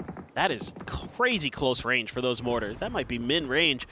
That is nice stuff from the Expendables, but they are starting to hemorrhage players here and there, taking quite a bit of damage. Begapa on the run. This is before the circle moves, so they're going to have a couple teams shooting at them right into MRA. Oh, Mission Ready just lined in on defense. A little bit of retaliation coming through, but Begapa down and out. Vox maybe resible, a couple of shots actually on the high ground coming from Roth. Jacob, though, he snuck up on this. This is great timing for E-Arena if they time this right. Slam also just to the south, right below Jacob. They're going to be shooting in the backside of him. Lurik's going to take him down. Mission Ready, got to be careful because there's going to be 2 squads that are coming after you real fast. Hey, E-Arena just hedging their bets all over the place. Lyrics is up grabbing loot from crates. You're going to lose Jacob trying to punish MRIA, and he had to have realized Slam was over there. They were making noise. They were taking shots. Nurin's going to connect on a headshot on a Mogor, so at least damage done to kind of keep Slam at bay a little bit longer, but this is not a great position for E-Arena to be in, and they know it. Okay, just going to have to send it and see what they can get. A lot of that going on inside the circle. The hillsides are creating a lot of different, not E-Arenas, but arenas of combat, I should say. Gen G looks like they're trying to creep in against the Expendables. Expendables throwables, at least shooing them away from that line for right now. But Gen G better be careful. Tongmu kind of keeps sneaking over here. And the Expendables have been dealing with Al-Qadsia for a while. And he peeks around. Yeah, I was going to say, Tanvu gets a knock on to D, so that's going to slow that down a bit more. If anything, that opens up more pathing for Gen G. But there's a Tongmu back behind Gen G, so now they have to run for cover. Yep, this is the luxury here for 4AM. Having 4 up, having Southern control of this compound, they can fan players out to look for third parties. As Slam loses a player there up on the other side, but Gen G just throwing out the smokes, trying to buy time, trying to wait this out, maybe turning their attention back to the south, seeing if they can deal with 4AM, but this is scary now because you've kind of poked the bee's nest that is the Expendables, and they will just turn on fight on you on a dime. The only benefit that Gen G has to work with is the fact that the circle is now moved off of that high ground positioning. Dosi sneaking around the Expendables Colores. He's got goals, and that goal's going to be rolling it right next to Flame. Does he even expect this to be coming through? It's going to stop off. The explosion is at least going to take down Flame. Vehicle wreckage just sends everything out into the blue. Gen G trapped on this hillside now in a long wrap ahead of them. A couple C4s being thrown in there. And Gen G trying to respond, maybe with some frags of their own. Tosi at least thinking about it. Great use of various utility here. There's still a Panzer I see in the Expendables' hands. The big problem with this is Gen G has lost all rotate options for the time being. The Expendables use the distraction. They're running in. Al-Qadzia's Roth was trying to see if he could eye what was going on with Buram, and that's going to open up the Expendables just running in, of course. Opening it up, it's going to be Tanvu. Quick double up. He's taken a lot of damage. Also lost one of his teammates, trying to see if he can at least get to cover. 4 Angry Men spots that. They're going to be chasing and tailback behind this. Al-Qadsia, here's the firefight. They're trying to shift in back behind the Expendables, while Gen G is trying to do the exact same thing. Tanvu alive for now, but multiple teams converging on his location. I don't know how he gets away with it. Sometimes he is just so wily. They're throwing grenades at him. That one, right behind him, almost got the knock. He's going to retreat back to the safety of the smoke in the hillside. Trying to hang on a bit longer here for the Expendables. 4 AM just creeping their way forward, though. Well, you can see that it's just setting off a chain of dominoes. Now Gen G can't go in there. Al-Qadsia can't go. It's all based off of Tanvu staying alive. Gen G tries to backstab onto the high ground position, but Tanvu's still clinging to life. 4 Angry Men being loud down here, can't seem to manage to find him out. Long's playing distance on this, not spotting too much. Finally, a Tongmu spots out. Tanvu finishes that. Now 4 Angry Men have a gatekeep option onto what's going to be going on with Al-Qadsia and Gen G, which has been a slow burn. Yeah, Gen G here crumbling. Now the 4 AM showed up to the party. Oh. Shen there, can't quite find Roth. Can see the backpack, can't find the angle. Finally going to be afforded it. Roth down, flushed. Al-Qadsia is going to wipe out Gen G, but they are hemorrhaging players quick. This is so hard to defend from the amount of angles that they had to set up for Gen G. 4 Angry Men exploiting it at the perfect time. Tickleton, the last one up for the Falcons, playing the lower sections. Rello's been spotted. Tongmu just continuing to pump up those numbers, but it's going to be a good crossfire setup before Al-Qadsia goes down. Man, for a second there, I thought maybe Cowboy had something in him. As Mission Ready is doing a great job. They're getting help as well. That's actually Longs from 4 AM who finds that kill on a Mogor. So Gats almost bleeds out, but Bizzler getting there in time. Smoke's about to dissipate. Is E-Arena going to be able to punish this is my big question right now. Tickleton's still alive for the Falcons. Has a role to play in this. Some crates being dropped in the center of this circle. Lyric with the AWM.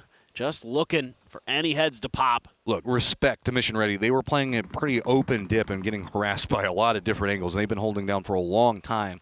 E-Arena used the distraction of Mission Ready to get into a better position for this new circle, but 4 Angry Men, they have to come down from this hillside, and it's going to be hard given the E-Arena situation. So they're going to be leaning more into the Mission Ready side for right now, but Mission Ready, they don't have real ways that they can get out of this. You can see that they've had to set up defenses where E-Arena is set, and then now they're going to have to start dealing with Longs who's stretching closer and closer by the moment. Tickleton is in the circle, but he can't get too active given the fact that there's a full squad and 4 Angry Men so close. Yeah, they're gonna try to punish this. They realize that he's probably alone. They've probably done good kill feed tracking. That's a great preemptive grenade. Tickleton trying to find some way to do some damage to slow up 4AM's roll, but they're just going to let loose with some util of their own. A blue zone grenade right outside the scope of this shack. Yeah, enough that Tickleton can hide in it at the very least. So he's thinking about a grenade. He's probably, I think, waiting for sound cues here, then going to let loose. 4 Angry Men don't know how many are over here right now. Mission Ready, are they going to try to backfill behind 4 Angry Men? 4 Angry Men starting their push down the hillside, wanting to use the shack and the rocks for cover. Tickleton tries to see if he can at least get the nade out. Is it going to slow down enough? Does get some damage. Can Mission Ready exploit that? They're too low on the hillside. They don't have the sight lines. The smokes are set up. The timing just a bit too short, but they know they've got to pursue this. E-Arena just comfortably chilling in the low ground, watching it all content. They've got two different AWMs there, so all of these crates that are feeding into it, and the backstab here, but Gats can't control it long enough. A spin from Longs. Bizzler with the trade, but he's the only one alive for MRIA. And he's taking a ton of damage. He's out. So high ground, 4 Angry Men, 12 kills, continue to rein them in, but big game for Mission Ready, stacking up a lot of kills, making it later stages. E-Arena on the opposing front, very wide split, controlling almost all of the circle, except for exactly where 4 Angry Men are at. And all that level 3 gear in their hands makes this that much more challenging to go downhill for 4 AM eventually. They can take their time. They can look for some picks of their own. The issue is when you're going for those peaks, that means you're going to offer opportunities for these AWMs. Well, okay, remember that they pushed up the top of the hillside where we just saw Gen G and Al-Qadsia both go down. Mission Ready wrapped in back behind them just a moment ago. They should have a pretty decent amount of utility and smokes to try to navigate down this hillside, but they've been having to burn so many of them over and over to deny out what's going to be going on. That's why they're running near on nothing right now. There was a lot of utility up on that hill, but remember that firefight happened for so long. So E-Arena has everything that they can really navigate in this lower section, while 4 Angry Men has near on nothing to work with, not even the circle helping them out. Yeah, this is very, very tricky for 4 AM. This might be one of those moments where you try to stack a car, send 2 players down or 1, and yeah, there you go. Try to find an angle, try to create and isolate some space. Lyrics on his own, that's going to be the direction they head. Okay, be bold with it. They've got close range utility, a lot of flashes. Goes for something big, but a Tong move gets spotted. Easily picked up, but Shin at least makes landfall low. That's going to deny some of the angles that we can see E-Arena wanting to play from, specifically getting this rock. Can open something up, but it's not inside the circle the way that they want it. Shin needs to make something big happen. Lou does spout out Nurens, gets the knock onto him. If this nade connects, it might be enough. Gonna bounce, go air burst just right in front of Lyrics. But hey, he's got a new tool to work with. Is he gonna be bold? Step against the sniper, but it goes wide! Shen, an opportunity here. Oh, Lyrics! Oh my god, he turned around. I thought he was dead to rights, but you're going to get the spot onto Opans. He did get Lou, so now it's a 1v2 here for Shen. It's at least contained around the rock in some fashion for right now. Opans playing the other side is going to be able to harass, so it's all going to be on how Shin opts into playing this. Oh, the Molotovs don't connect the way Shin wants. If he goes for the peak high, he knows he has to go against Opans, but he can't get the damage that he wants. Shin trapped up against this rock, but doesn't have to move yet. Blue zone still collapsing in. We're not even at circle 9. Wants this. Shin, if he can hit the knock onto Opans, maybe can make something happen. Yeah, you wouldn't think that there's any world where Opans gives him that opportunity. They know they've got Shen trapped, and there is not much he can do in this spot. It is just a crate, but again, the AWM for Opans is going to be so dangerous for Shen to peek against. I don't know if he can get a stun that far. They're going to try to kill him with the deployable cover, see if they get lucky. I was hoping that the deadly Doritos would come down, but E-Arena takes a victory after a solid control. Big plays coming out from 4 Angry Men to try to make something happen in a very hard situation, though. Well, a huge kill game for 4 Angry Men, and they really needed that injection of life to find themselves in another grand final. So a great game from them. E-Arena, that early game split ended up working out. You know, they lost Jacob early, and after that, they just said, oops, never mind, we're going north. There's space up there. Well, they knew where that strong compound was to play from, and I was a bit worried about E-Arena for a while whenever they could get collapsed on by multiple teams. They had to even run next to Mission Ready in that open field, but running up against them, they found the position to play for the later stages, and boy, did they exploit it.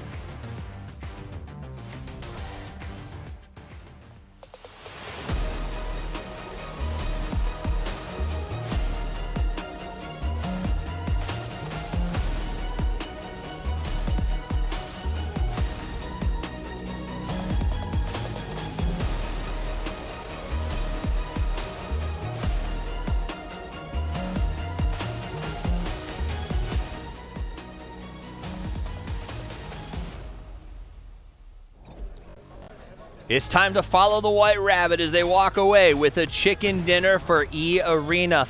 We recently saw Opans rise to sort of a glorious status with some of his grenade plays recently. This endgame, the patience to take on this fight against 4AM. What a fun match. Yeah, and a match of utility, right? Yes. So much utility. You have your foldable shields as well, working out really good here for Mission Ready. And I was saying in the green room, this is the qualifying game for them. If they can defend this eastern side, they could potentially lock this win down. Still a decent amount of points. I think they're going to have double digits in this one. Yeah, I think Mission Ready, Mission Ready looks like a totally different team so far, but that has been the story of PGS 10 so far in the group stages, is teams who dropped the ball so much in PGS 9, but also teams that had new players, that had young pedigrees, that are being developed and are showing up here only one event later. That's going to be something funny to look at. How many of the teams that didn't make last finals at PGS 9, how many of those are going to be making the finals here? But E-Arena stepping up to this one here. One of our big-name teams here. These guys have been through and through it for years, right? And it's a team that we're expecting to be in there. Salute laughing. Oh, look at that. The eyebrows on Tickleton. I know E-Arena walked away with 9th place at PGS 9. I think that they were saying we want to improve that. We want to do a little bit better. We're seeing some good team play out of them. I got to be honest, though. How they dodged those 3 Molotovs is beyond me. He was in a little bit of a copy, just hiding in there.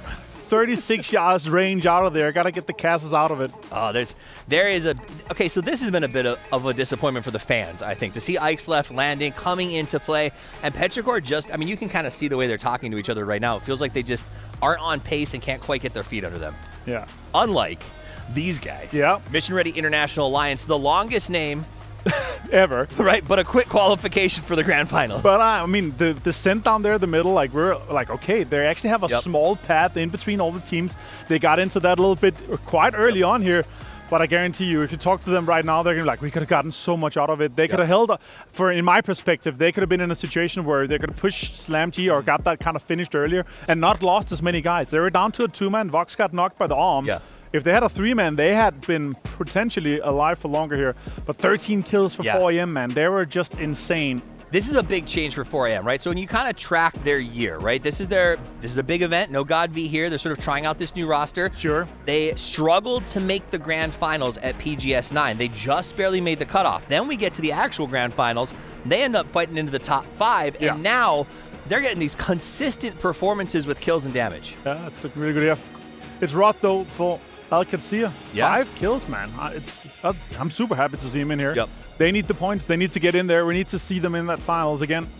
For a team so young, such a kind of upcoming team here. Obviously, Roth, Relo, storied roster, but still, when you have newcomers and prodigies that are coming in, showing us what they did. I was super impressed with them PGS 9. Well, you heard. I remember the interview that we had with Roth. It was PGC last year, where he talked about the support that he's had from his family, his desire to really build a team that is future-proof, and it feels like that's what they're trying to do with this roster. I like that. Buying those reps for Cowboy, 4D has proven strong. So if you're looking at building a future-proof team, this is where it starts. But the match leaderboard speaks volumes for 4 Angry Men and how they have really risen. I think to a certain extent on the back of Tong Mu. Yeah, man. 4 Angry Men, more like 4 Horsemen, the speed strat. Sure. Nice. Papa Bear got V saying, log in, step up.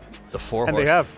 I mean, if they keep playing the way that they've started to, they could very well become the 4 Horsemen as they shake up lobbies on a regular basis. Look at the overall leaderboard. Wow. DN Freaks, who did not even make the grand final of PGS 9, in first place, 80 points, swinging for the fences, and all of them look hot right now. They do, man. Look at this. I love this leaderboard for so many reasons. So many teams have already put themselves into this finals here. Few more games, sure. Our top is stacked with the teams that are playing, have already played 9 matches, but they're looking for 3 more matches to have an impact. To maybe see, okay, what teams do we not want in the finals? The last PGS finals of the year. Except Expendable said, not us. We're going to be in the finals. Because we're going to put ourselves in there.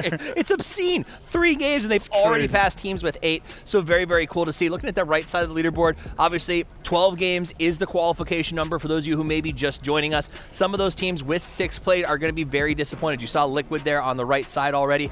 Big letdown for some of our teams who are watching at home, I think. Yeah, for sure. A little more time here before we get this next one rolling here. One more wildcard map to get things getting into this one here. Some teams got to log in, man. 3 more games is not a lot for 8 of our teams playing. Absolutely. It is only 3 games left to sort of make that statement for those teams who've already played on their second day. For those who have to play in Group C, this is their first 3, but they do not want to be on the cusp going into tomorrow because we learned at PGS 9 that the final day can be absolutely chaotic. Without further ado, it's time for us to roll into Rondo. Game 4 here at PGS 10 with your casters, Matchup and the Paper Thin. They see us rolling. They hating. All right. So here we go. Let's kick off everything as it is time. Planes up in the air. And again, dude, we just been getting some crazy good games today. I love to see it. Yeah, me too, man. It's been a ton of fun, and getting to see a wide variety of different kind of circles and opportunities, and the way the teams are approaching everything. Just regional play styles too coming into effect. It's just really, really cool to look at how all the macro effects have kind of been dripping into each other. I mean, this map can provide that or take it away depending on how we're looking at it. And with the plane path cutting right through the middle of it, everything's on the table, nothing too scary. Yeah, this is a very nice plane path. Congrats, players. You got one of the better ones that you can. Finally. Yeah. I guess you got to give them one. We'll give you one option. Just this one. And we're going to do it on Rondo. I'm kind of curious about the whole test track scenario, though. Obviously, Na'Vi doesn't have 17, doesn't have Twisted Minds there. As, Buriram's going past, I assume. 4AM are going to be the ones that are going to claim the western side of the Neox factory for themselves. And there could be some question marks here. I mean, just bullying and going for vehicles early. 4 Angry Men just a bit behind, so it's going to go over to Na'Vi. Also, shots going out. Just be like, nah, we don't like you here. Yeah, this is our half. You guys stay on your side. Just an opportunity there with us. Hackatori already at #1 in damage, baby. All right, far west we go. Yeah, Hakatori's just racking up the damage already here in this game. What a shocker. We've landed and it's been 10 seconds and he's already managed to pump out 38 damage. He just do that. My goat. My absolute goat. Okay. So looking at the circle, Jiao 10, interestingly, H-Win doing a long drop is going to be center of the circle. Yeah, so again, you know, the Falcons are going to have themselves a position in the early game, it looks like, that they're going to be able to comfortably play from. It's just a matter of what can they garner out of that spot. You know, they've had a couple of looks in these games here early, and they haven't been able to necessarily capitalize the way they'd probably want. Sorry, Michael just leaned out and has the sickle in hand. Witness me. I dare you. we will run. If you get close enough, I will come after you. I love the scythe. It just looks cool. It really does. It's a sickle. It's a sickle. A sickle, yeah. I always scythe just sounds. Say sickle. Same thing, just one's longer than the other one. Exactly. E-Arena, though, how you guys doing? Feeling pretty good right now. Up in the 15th after a couple of very solid games to kick off everything. I mean, you were talking about having faith in them and their performances based off of what I do not know, given the fact that 9 felt a bit weak on their side. Well, they've got good macro. They've got Nurens there, who's been around for so long in PUBG Esports. I feel like that's a team that, you know, if you get Opans and Jacob really fired up, then you can do some serious damage. And that was, you know, Opans in that game, you know, he was so touted for the grenades he was throwing in PGS 9. Now he's getting it done, you know, in the rifling too. I mean, Opan's definitely been popping off. Looking out at the circle, nothing real crazy happening right now. Begapa doing a bit of a regroup in this, trying to get up into the northeastern area of the circle. Could put them next to JDG. Pretty chill right now, but we do have ourselves a Boostic interview, I believe. I'm excited for this one. Ну, первый PGS мы сыграли не очень, потому что было слишком много эмоций. Но сейчас уже, мне очень понравилось. Сейчас уже намного лучше. Я думаю, да, потому что мы провели работу над ошибками, разобрали все наши игры. Уже нету столько волнений и эмоций, как было на PGS 9, поэтому, да, думаю, сможем. Я думаю, причина была в том, что мы неопытные. Мы приехали на наш первый лан, только встретились друг с другом, поэтому было тяжело сразу же сфокусироваться и настроиться на такую игру, но сейчас будет лучше. Solid points all around. I mean, it's hard to build up synergy first time meeting some of the guys, right? True. Very true. It is a whole different animal, being on LAN versus being online, kind of meeting your friends that you've been playing with for a while, or even just having to room with them in some cases. Oh, that is the one that can really make things uncomfortable real fast. It's been the ruin of a few squads. Yeah, you never know what your cleanliness habits of your roommate are going to be like and things like that. So. Alcadzia, oh boy. Well, Lucarux just caught out in the open again. It's Forest Gaming fighting early. Alcadzia retreating off a position. No big shock on that one. We see them run very wide splits pretty early, so should be able to regroup with themselves somewhat, but they have to be careful. Genji's going to be pretty close, so we have seen this similar circle a couple of times on the international stage, so the squads should be pretty familiar with it off of just a couple of odds that they could have reviewed. So this is going to be one of those, how much homework did you do, really, to see how well you can go for the power points inside of the circle? Exactly. This is going to come down to a lot of, heat map review, like your access to those priority spots towards where the circles are going to want to drift. Naturally, definitely going to be something you are looking for. So we take a look at the point cutoff. 57 was where we were at 9, a little bit higher than our mean, but pretty close to what you would kind of expect within the range of averages, as you're looking at teams like Slam that are already at 58, so got to be feeling pretty comfortable about finding their way in towards those grand finals. And Mission Ready as well. Yeah. They're right in the hunt. They if they can have a couple good more games, then they could find themselves in a grand finals too. Would love to see that, even without Snakers here.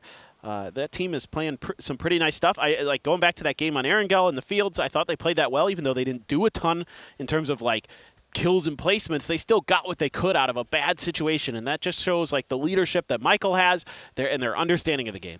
And shout out for production, giving us the total game counts on the right side there for just a second, so that way you can get an idea. Of course, the squads that have been playing more games, a bit higher on the leaderboard, but gives you the idea on cutoffs. Big game for 4 Angry Men puts them back in a good contendable position for qualification as well. As I agree with the desk entirely. What Toffees was talking about, Tongmu's just been popping off and really giving his squad some opportunities that they found themselves in some more I wouldn't say dangerous positions, and really the firefighting with Tongmu has popped off and really given them some positions that they might not could have gotten elsewise. Yeah, I mean, he's been bailing them out sometimes. You know, you think a lot towards Shen for being that up close and personal rifler. And it's just been kind of all-around play from a Tongmu right guy in the right place at the right time who's been able to break things open for them and open up games in big ways. And the way they maneuvered themselves in that last game was really, really nice. You know, I said early in that game that they had this like 2-2 split. It was center circle. It was looking pretty nice to get deep into the game. But the next couple of circles shifted away from them. They actually had to make moves, and they made the most out of them. They were finding some really nice timings, found that backstab onto Gen.G and the Expendables and Alcazia's up there, and they just played that so smart and efficiently. You know, yes, they're gifted a free southern side of that circle to work with, but they played it so nice. Most of our teams are opting into the lower sections. I would say the low ground sections are the center areas they're going to be playing from. Begapa, Falcons, and Petrichor Roads. Well, half of Petrichor Road are over there, and half of Alcazia. Interestingly enough, half of Petrichor Road and half of Alcazia are lined up against each other about 500 meters away from each other. So just destined to hang out next to each other through the entirety of this game, it feels like. Nobody hanging around to the north in that Jiao 10 area. Couple of squads leaning into hillsides. No Twisted Minds. Everybody's just so used to Twisted Minds having the high ground and not being able to go for it, I guess, right? Yeah, that's got to be it. It is kind of odd. Like when you have the days where Twisted Minds isn't playing, you're like, but where Twisted Minds? Well, this is group stage. But where Batulans on a mountain. Yeah. I need to see some mountain goating, or my life is a little less enjoyable. Hey, Forest looks like they're trying to provide some in one of those hillsides. JDG giving some as well. No real shock given the fact of playing in the low ground, but if we do see a hard shift, most notably into the north, that's going to be a lot of very hard rotations. So most of the squads are really hoping this plays down into that low ground that they're presently playing from, specifically either into that or the east or south, because there's more pathing. The way that hillside where we see Long's kind of playing around right now, just south of Jiao 10, could cause some issues, specifically in rotation, as we still kind of have a bit of unplayable over in the west. Yeah, exactly. But that's, again, you're looking at the information that you're gathering before the game in terms of what the circles tend to do, and that's why you're seeing all those teams setting up like you're talking about. They're trying to get ahead of the curve, trying to put themselves in the best positions possible, most likely positions possible, as a flare brightens our skies, brightens our lobbies, and that looks like it's going to be a BRDM. We haven't seen one today. Oh. Have we? Maybe in passing, but they haven't lasted long. Our players are long enough that it mattered, yeah. Yeah, our players are starting to figure out how to handle them pretty efficiently. Well, the Panzer does a pretty good job. Panzer do a job, right? Panzer's got a job to do, and knocking out the BRDMs, that's definitely going to be part of it. So a nice pickup here early. To me, it's with the BRDM. Oh, two of them. Chloe's got one as well. I was going to say, Expendables we saw going for one as well. Yeah, so this is, with these, for me now, in the PUBG Esports realm, I think about them in terms of trying to hold on to them to the very, very late game, like keeping them really safe. So that way all the Panzers and all that stuff have already been expended. So you have a lot more freedom to roam with them, and yeah, just kind of centering up. That's exactly what you expect out of this. That's why so many teams are clustered in this area already, is because kind of have an idea where this one's going to end, and it's just going to come down to a couple shifts here and there to figure out exactly what that looks like. Slam south end grouping up down there underneath Gen.G, who's taking some mountainside control to try to lock down the southern edge for themselves. This is Petrichor Road, who's trying to get more center to group up with their other two players. Aches Left and Chewy already up there. Alcazia kind of doing the same thing. 4 Angry Men regrouping in that high ground position, but most of the squads are still very committed into that lower section. No surprise, it's been a reward so far, so feeling pretty good. Slam is still trying to navigate through all of this with what's going on with Gen.G and the lower grounds around him. He's pretty far ahead. He's going to be able to make landfall. Well, maybe the very end of it's always the scariest spot whenever he hits the ground, but I think he should be fine. The roll on the hillside is going to be enough to deny out sideline angles. Now can the rest of his friends regroup, because here's Gen.G continuing their harassment on the tail end of what's happening with Slam. And Tosi has to retreat. Dude, Boo Stick. He just pulled up on that too. He's like, I lit this guy up. I'm going for it. And double dare you to peek again, bro. Exactly, and they probably know this is Gen.G, which means they probably know that they're pretty well fanned out here. Phase, 1, 2, 3. Gen.G is going to be a little bit more spread out, and they're looking to put some damage in.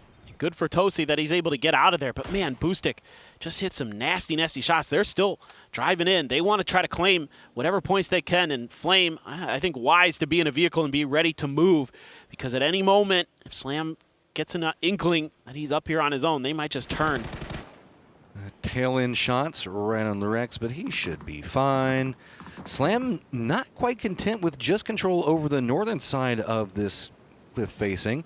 Looks like they keep juking around a bit more to the south and east. They've got to be cautious, though, because Al-Qadsiya does have some vision on that. You can see the way that they're playing this lower area. They don't want to relent. Flame also taking a couple of shots just to kind of shoo them away. Saying, okay, you stay to the north, we'll stay to the south, we'll be content. Sorry for taking the shots a second ago. Everything's chill now. Yeah, please forgive me. Everything's fine, man. Everything's fine. Yeah, we're cool. We're chill. I know, man. I just get a bit hot-headed sometimes. We're cool, Jerry. This is kind of an awkward position, though, for Flame. If Slam kind of gets a read that he's on his own, they could just kind of pick him off. But for now, it looks like Gen.G has good enough cover that it isn't going to be messed with. This is Forest that's over on this western side as well. So they could have a role to play in this fight. As you can see, Scappy on the backside of Gen.G. Probably Orca? Did he see this? Did he hear this? He did. But he doesn't get the shots to go.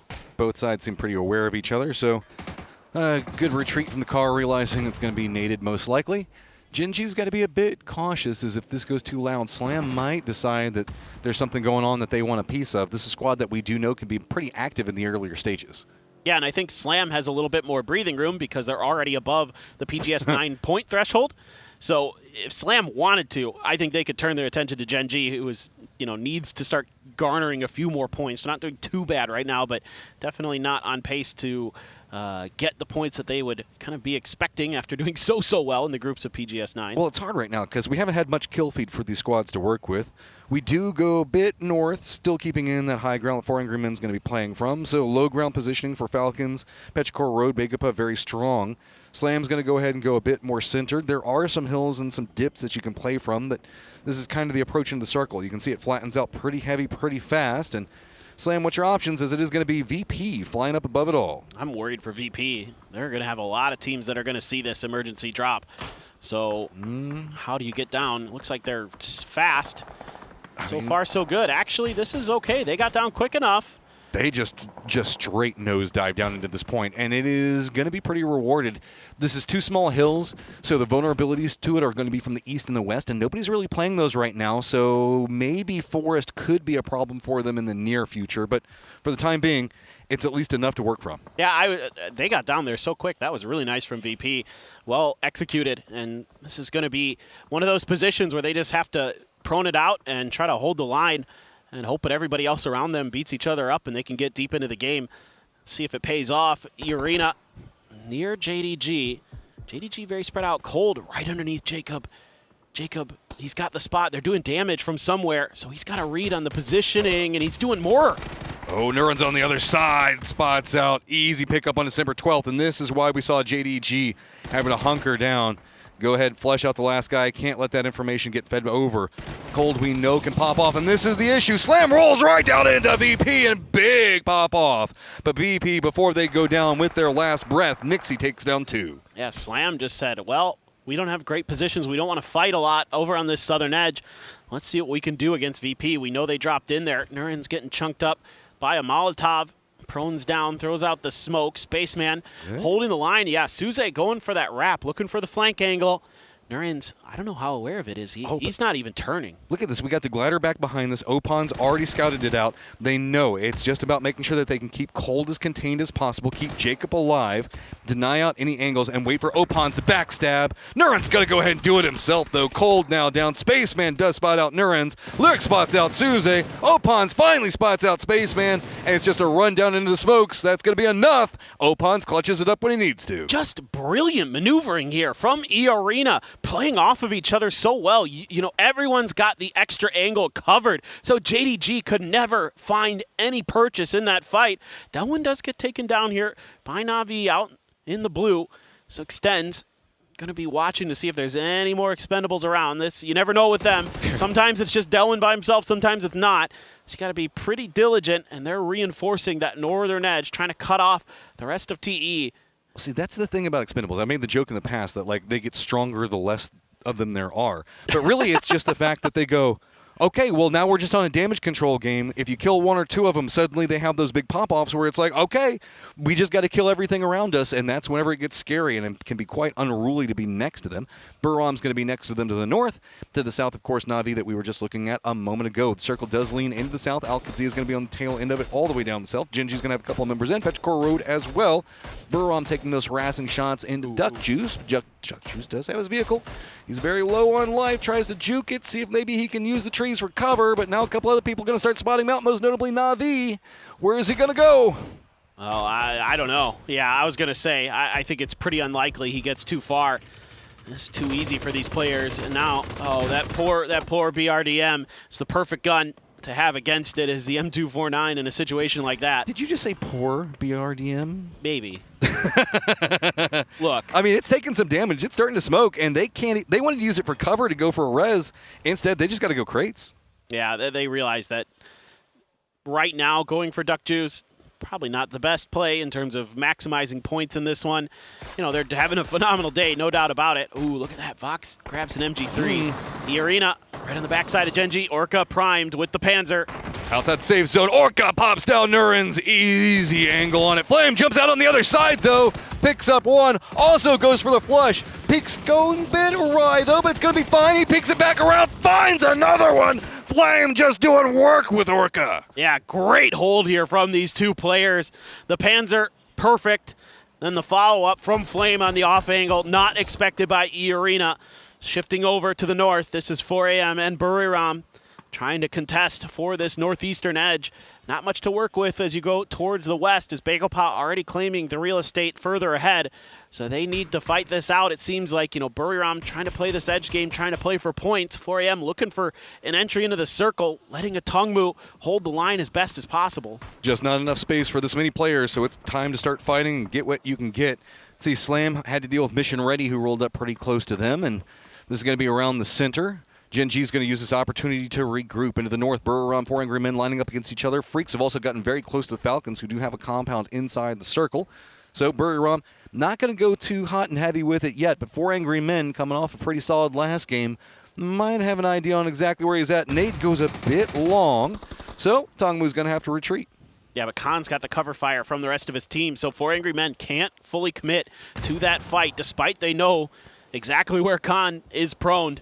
So smoke's coming out for Khan, though, as they're trying to see if they can set up, maybe confuse him. No? Okay, I thought for a second there Khan might go for the backstab, but he peels off. Buriram can't do too much because they also have Na'Vi that's shooting at them, most notably Edie. So they are trying to defend from that angle. 4 Angry Men just going to go ahead and leave Buriram to their own devices. New Circle stays pretty centered, so we're leaning fields more and more. The high ground, the compounds, most of the things that people were trying to play from for some form of safety, all going to be gone. Now it's just going to be getting down into the depths where Slam's been hanging out inside those trenches, and everybody's going to have to be making a run for it. Yeah, this is something the Freaks have been doing a lot more recently, is carrying Panzers into fights when they going into these compounds. They've been putting them to good use. You know, obviously that's kind of easier said than done sometimes, and they have been very, very good at it in the PWS. Good grenade there, lights up kickstart. Shrimzy trying to hold the off angle, but Kick is getting tagged up and he's getting knocked. Heaven holding the line, here comes Shrimzy. Running through the smoke, trying to see if he can rally something for his squad. There's a Panzerfaust on the other side of it. Shrimzy now down. H1 all alone, and here comes the Panzerfaust on the other side of it from Guman. All by himself. Just the smoke to play from. Freaks running in multiple angles he's trying to defend on. Doesn't know where it's coming from. The smoke's being its own independent problem. Nobody being able to spot out anyone just yet, but it looks like H1's had an idea on where the approach is going to be coming from. Panzerfaust on both sides, jousting up against each other, but no big peeks. That wall being enough. Who's going to hit the shots? It's H1. Guman is down, so Luke goes for a peek, but it's going to be DL coming in with some support, and that's going to be all she wrote for the Falcons. Yeah, at least taking one with him, but that was really nice. Nicely done by Heaven. He picks up 3 of those kills for the Freaks, and now it's long-range shooting. Longs with a barrel from that range somehow gets a kill. That is phenomenal work from him, but Shen is knocked in response there. Baron from Forest going to find it with the headshot from the Dragon. Meanwhile, Gen G has been doing damage to Petrichor Road. I'm pretty sure if my eyes didn't deceive me, that Flame had a C4 kill onto somebody from Petrichor Road early on in this, drove a car down into their compound to soften them up, and now Petrichor Road trying to fight uphill. Yeah, this is hard. Mission Ready is taking shots at Gen G. They're trapped on point. Al-Qadsia is taking shots over into Mission Ready. So really, it's just Gen G trying to get more space while Petrichor Road is tail-ending back behind them. 4 Angry Men having to deal with the fact that they're getting shot in the back by Begapa, having to deal with the Freaks who are getting more aggressive on them by the moment. Can we see Longs get the damage he needs to stop it? This is one good way to do it. Is he just going to take the shot right into the smokes? He does send it, but it doesn't get what he wants out of it.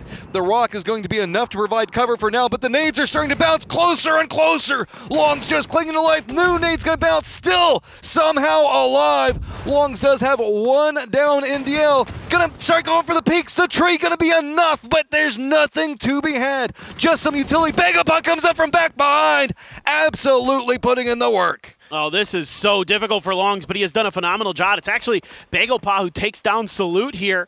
So Heaven on his own, throwing more grenades. How is he still alive? So many times he has been down Forrest to almost no HP, but yeah, Kiss comes in and claims the Freaks. Chef's kiss right on top of the Freaks. They know where 4 Angry Men are as well. Tree eats a little bit of what we can see coming out from nades. Longs he's going to have the worst tinnitus. It's just more and more explosions. He spots out Forrest in their approach, but right now he's still vulnerable. So many different angles. He finally goes down. That has stalled out so many squads as the new circle has popped, and we are looking east. Man, tip of the cap there. Too long. He held the line for so long. Oh my God, Na'Vi driving in, extends, already has one. The Expendables trying to wrap around the outside. They're having a tough time finding any damage. Duck Juice has got a shotgun, and he's just vibing. I can't believe they got the res onto him. Oh, that's an easy pickup on one. So it's like, okay, I got it. Does he follow up? Goes for a big play, but extends with a drop shot of his own. That was great from Extends. He was thinking drop shot the whole way on the entry. Duck Juice trying to hold for that second shot to go for the flush. Actually doesn't connect. It doesn't get the point there for the Expendables. Not the end of the world, but definitely not the way he wanted that to go. And meanwhile, Forrest just on this roaming death squad mission, trying to find more targets. And right now, none being afforded to them. Begapa. Oh, love it. Yeah, here we go. They love these C4s, and it's Sungjong's turn. Gonna yeet a motorcycle in towards Buriram. Yeah, they don't have a lot of options, so they're just going to send right along the line. He's going to go down. Nice bounce in. Big explosion. Songjong takes down 2. Can we see the rest coming in? It's going to be Na'Vi taking shots to the backside of Buriram, and it's going to be Begapa just rolling through, seeing if they can secure whatever kills they can, but it's coming up to be a catastrophe. Just one still up. Rolling into Mastion. Nero, no life. Does finally secure it, but boy, that was a big cost. Every point being pivotal off this angle, though. Yeah, the good news for Begapa is you're into the placement points here, so on the edge, had to make a move of some kind. A nice piece of driving there from Sungjong with the motorcycle to get it angled properly. Slam taking a whole bunch of damage here, and oh boy, to make matters worse, there is the big tanky vehicle. The armored personnel carrier showing up to the party, and oh my God, actually extends from Na'Vi, bails out Begapa, doesn't matter. Still, Forrest is claiming souls. McGort does manage to hit the shot onto the BRDM, so that's going to be one problem removed. Everybody playing along the edge, nobody wanting to go for the center because there is not much to be played. Al-Qadsia down to the south, Na'Vi to the east, Forrest roaming up into the north, and Slam and Mission Ready right on top of each other. This is looking really nice for Al-Qadsia. Finally able to get deep into a game. And Na'Vi, though, still very threatening over on that eastern side. Cowboy, yeah, this is doing damage to Mogor. He is in trouble there. Oh, man. Just far enough away from it. Just clips his toes. So able to get that first aid to go. Now they're going to respond with some grenades of their own right in front of Mission Ready. Another grenade bounces good, but doesn't find any finishes. D trying to do what he can to finish off his America's opponents, but they are still clinging to life in this trench. Trench is just giving enough for Mission Ready and Slam to both work with, and saw some deployable cover down. Slam right now has their eyes set back in the circle. You can see glancing over there, it did move into the east, so they know that they need to finish up with these firefights, but Al-Qadsia with so many different controlled angles. It's going to be D and Roth over here, Cowboy with a crossfire angle.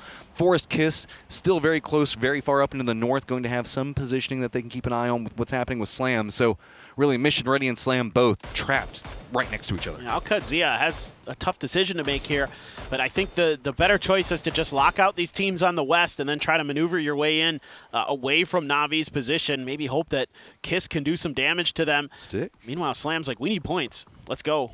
I mean, let you guys lead in.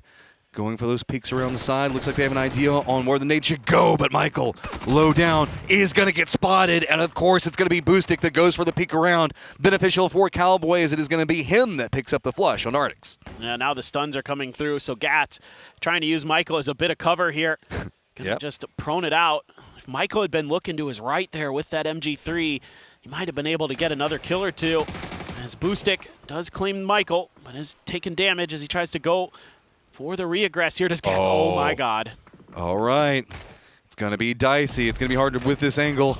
Cover comes down, does connect onto one, follows it up. Gats staying alive and picking up some points, and the trend continues now up to 54. Blue Zone right on top of him, realizes there is nowhere to go. Don't give any points to anybody, just the Blue Zone, the last one to eat it. Yeah, especially with Forrest and Oct-2 still in this thing. Don't give him a points, but that was a nice play, Gats.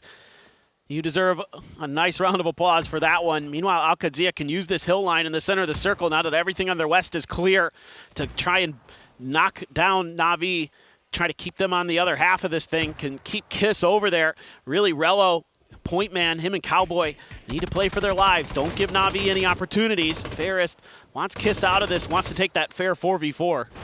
Oh, this is very hard for Oct-2, even given the fact that they've got center dot, they've got everything in their favor.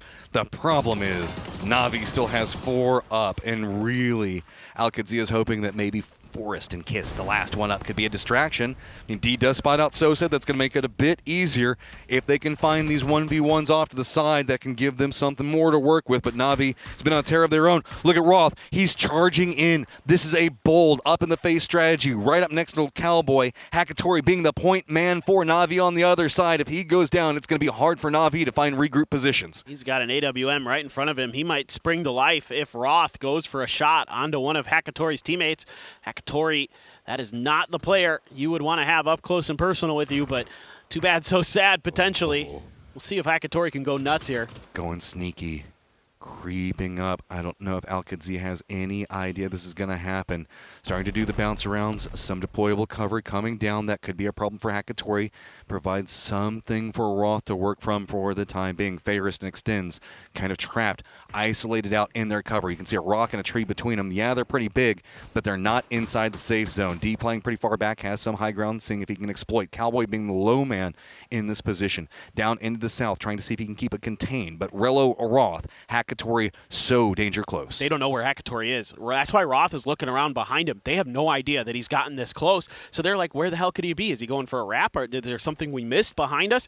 But it turns out he's just gotten right in front of their faces. Maybe they'll kind of work this out, but this is actually pretty scary for Oct-2. There's 2 different ways that this can go. The blue zone's right back behind Na'Vi, so Hakatori is going to have to make a move. Maybe the guys in the back can be enough of a distraction, starting to take their shots. It's going to step in. I think the Roth spotted it. Roth does get the knock on Hakatori. Problems continue to mount for Na'Vi on the other side. How do you manage to get out of this position? Blue zone back behind you. No cover in front of you. Na'Vi just has to shoot their way out, and Hakatori, their close range guy that they were hoping would pop off for him, goes down, peeks along the sides, Extends, gets some damage onto Cowboy, but it's not going to be enough.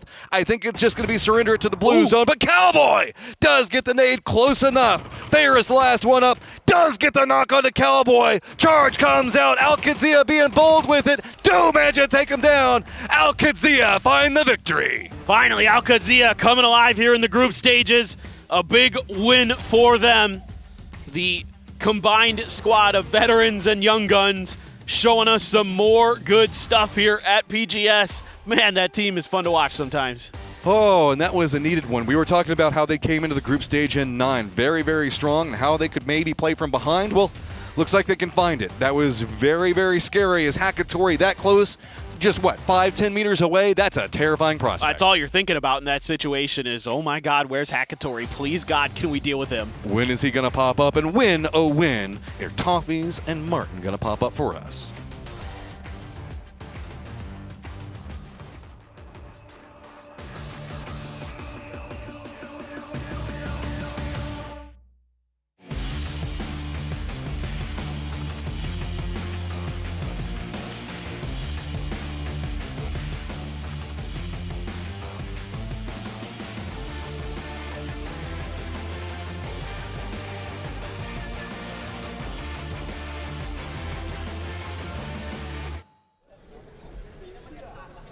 A tip of the hat to Al Qudsiya as they take DIY to a new level, coming away with a big chicken dinner. And honestly, Martin, at a time when they needed to do it here in the fourth game. Yeah, for sure. Stepped up here at the right time. Did it at the perfect time. And to be honest, the way that they control that late game, had control of the hill all the way through and through here.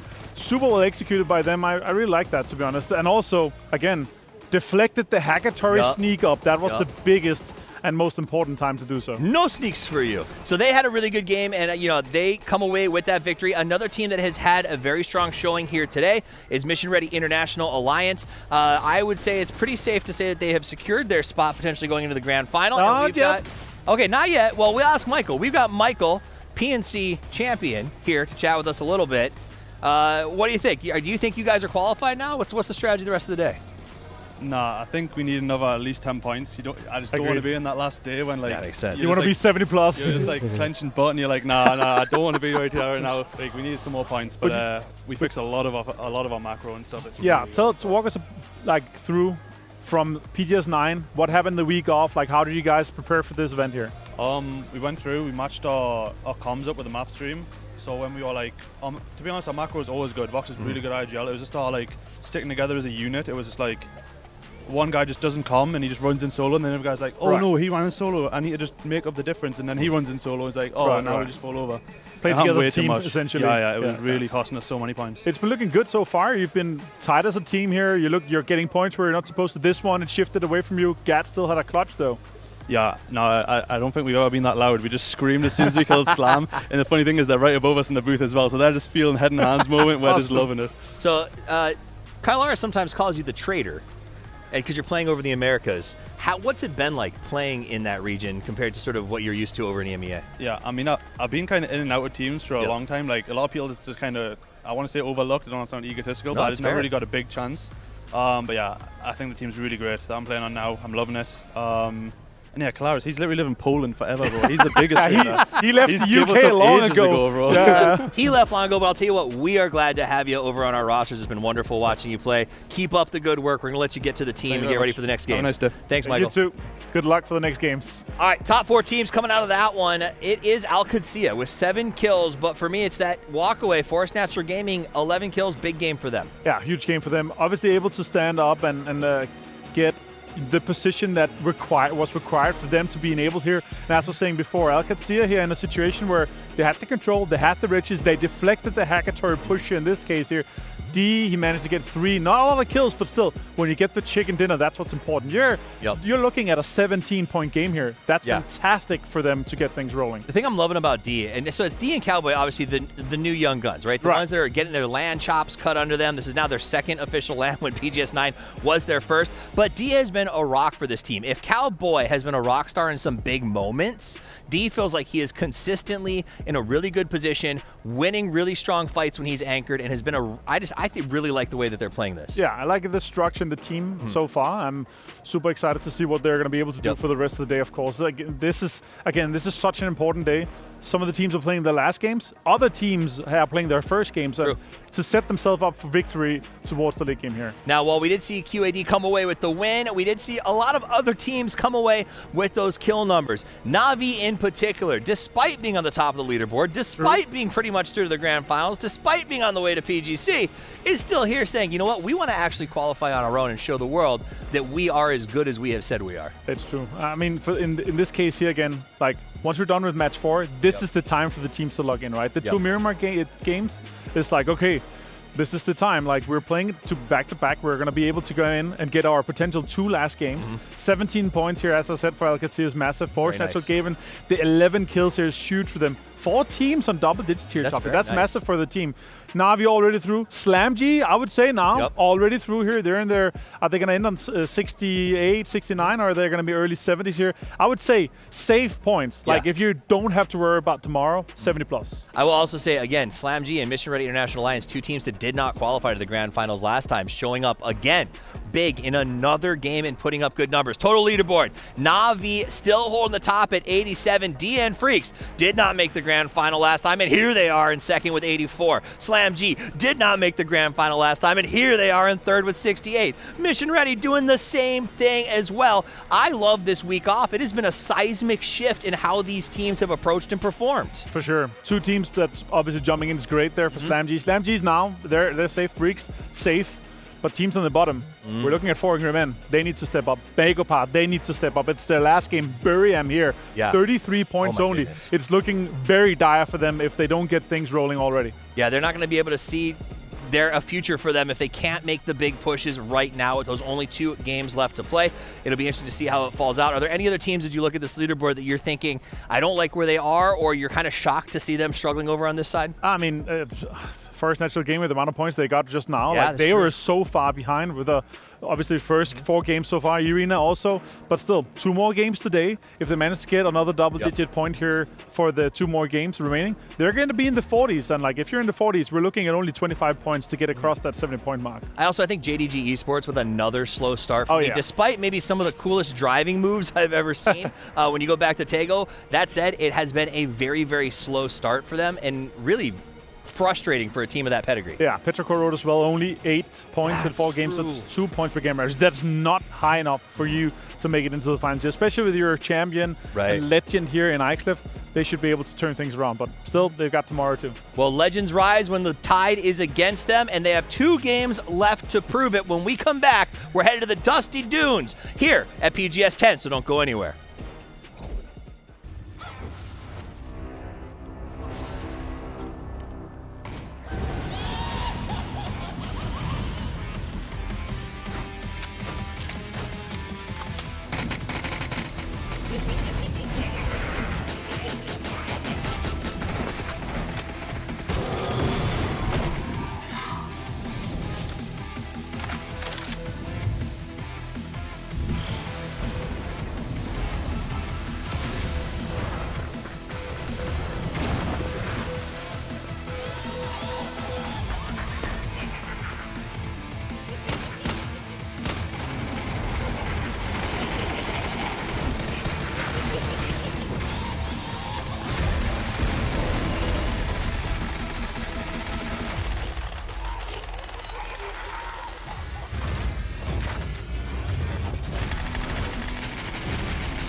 In the wings for the connect. 3. Is he going to punch the can? No.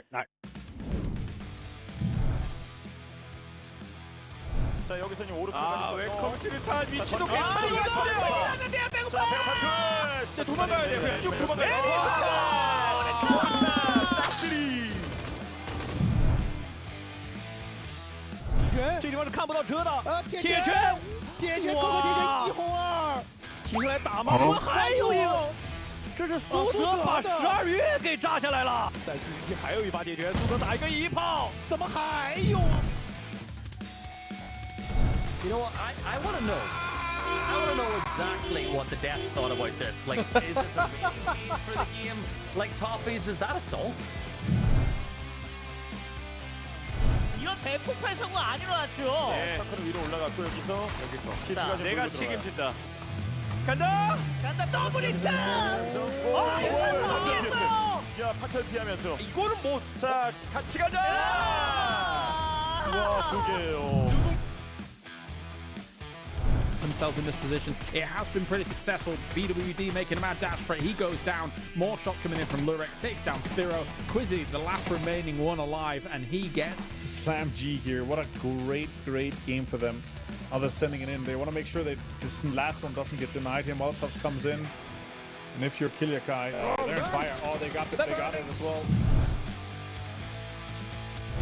有我在旁边，就抽一个，就抽一个。又来，哎呦，太难受了。机会特别大。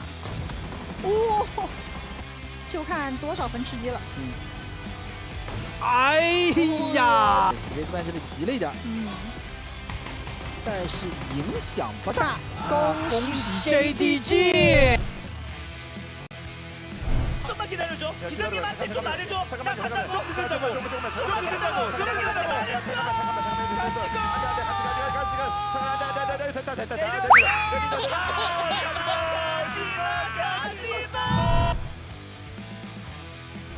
Here pack. Can they get some more out of it? Rock does go down. Explosions just rolling around. Have to come back and commit to this fight. So we go back up. Here comes a set coming into the blue zone. And CJ, he got run over. One versus one. Versus Lou. It's gonna be a miss once more. Lou goes for the swing and he gets some headshot. Boomstick falls down. But now it's next up. It's Example. Turns into the fight for the circle. Tending blows, heavyweight fighting though. Fido, he might have to go for a desperate attempt. In the wings for the connection though. But it goes back to twist. 3. Is he gonna punch the hand? No. I'm not sure. There you go. 来，直接就撞你这个最好的房子。这一推雷，对方是一个火力车，全是残血。火，这个火真的太好了！哇，苏泽，完美的封住了对方。苏泽一穿四。 And most of them is more full aggressiveness, more control, and Flash, he got the hit. He got the second hit as well. That will lead to the knock here. I'm pretty sure at this point. No Aurora actually earned a lot of points here, but Real Homie on the other hand, this is just one of those few risks. You're dropping it into a spot where there might be a team here. And unfortunately, of all the teams here, it was iconic.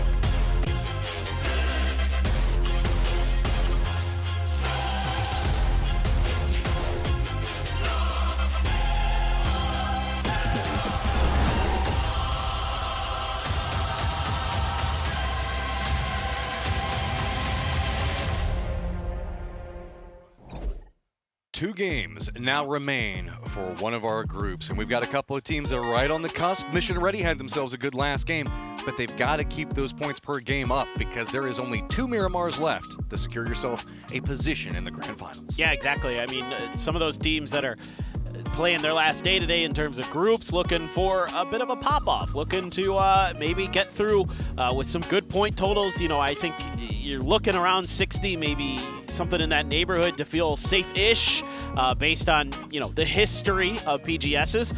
Some of the teams like that have come in today that are playing really well, Arena in particular, have a really solid day. So Genji having a not bad day. Oct-2 comes through with a big win. The Expendables are the Expendables. I'm not worried about them. So everything kind of interesting. I mean, the Freaks as well. You got to be happy if you're a fan of them or the PWS with the way they've been stepping up. A couple of squads that we definitely need to be keeping our eyes on that are due for something, as it feels like Falcons have had an incredibly quiet day today. Yeah, they need to come alive here. They keep getting center circle, but then there's like 15 teams around them and slowly lose a member here or there. Yeah, oh, they got rolled up on by the Freaks and got pretty well handled there, and Heaven was a big piece of that puzzle. He's had a stellar day for the Freaks.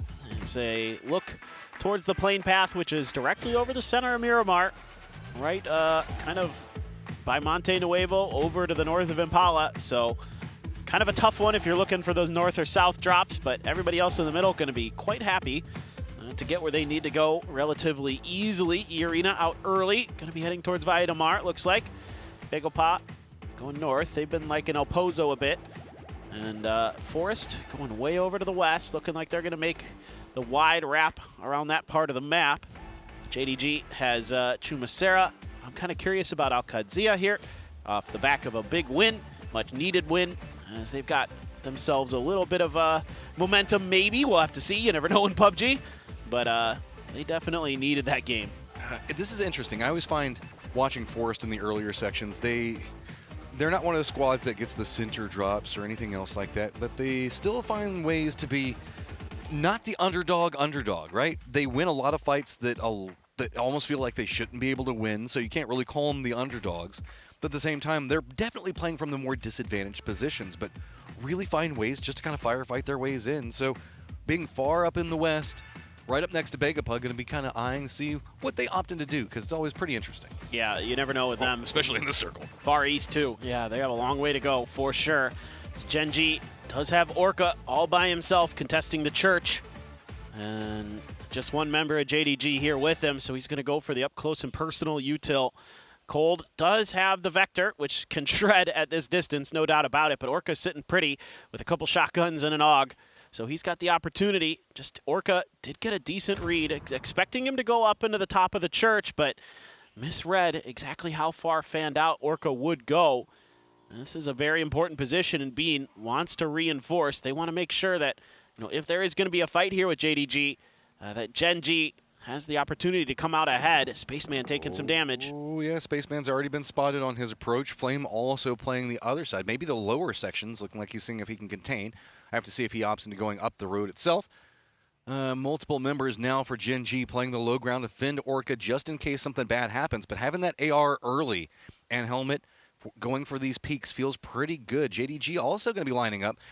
If you're JDG, you're playing for some victory for yourself in this one, but Gen G's pretty comfortable right now. They can play this a lot more aggressively with way less fear points total-wise. Yeah, they've got the position advantage in many different ways in terms of, you know, having the high ground. Salute takes down Hakatori just off the rip. Why not?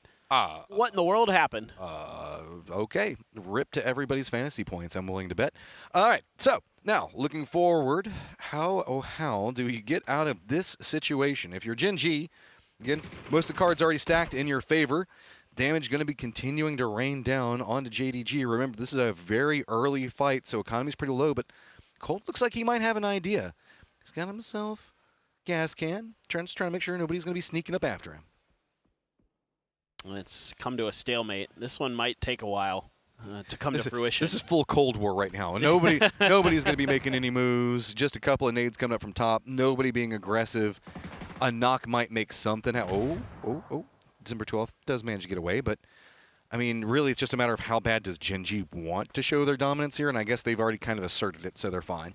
Yeah, this is a tough position to be in as Gen G. You haven't really had the biggest of days, so you're a little bit nervous about committing fully to this fight this early in the group stage. Might just be caution is a better part of valor. As Navi has a lot of friends. Yeah, a lot of friends. Everybody's like, we're not letting Hakatori rake in 1,200 damage and 9 kills from this position again. We're gonna cut this out from underneath them early and try to take this compound that, you know, Navi showed was very, very valuable if the circle does end anywhere near it.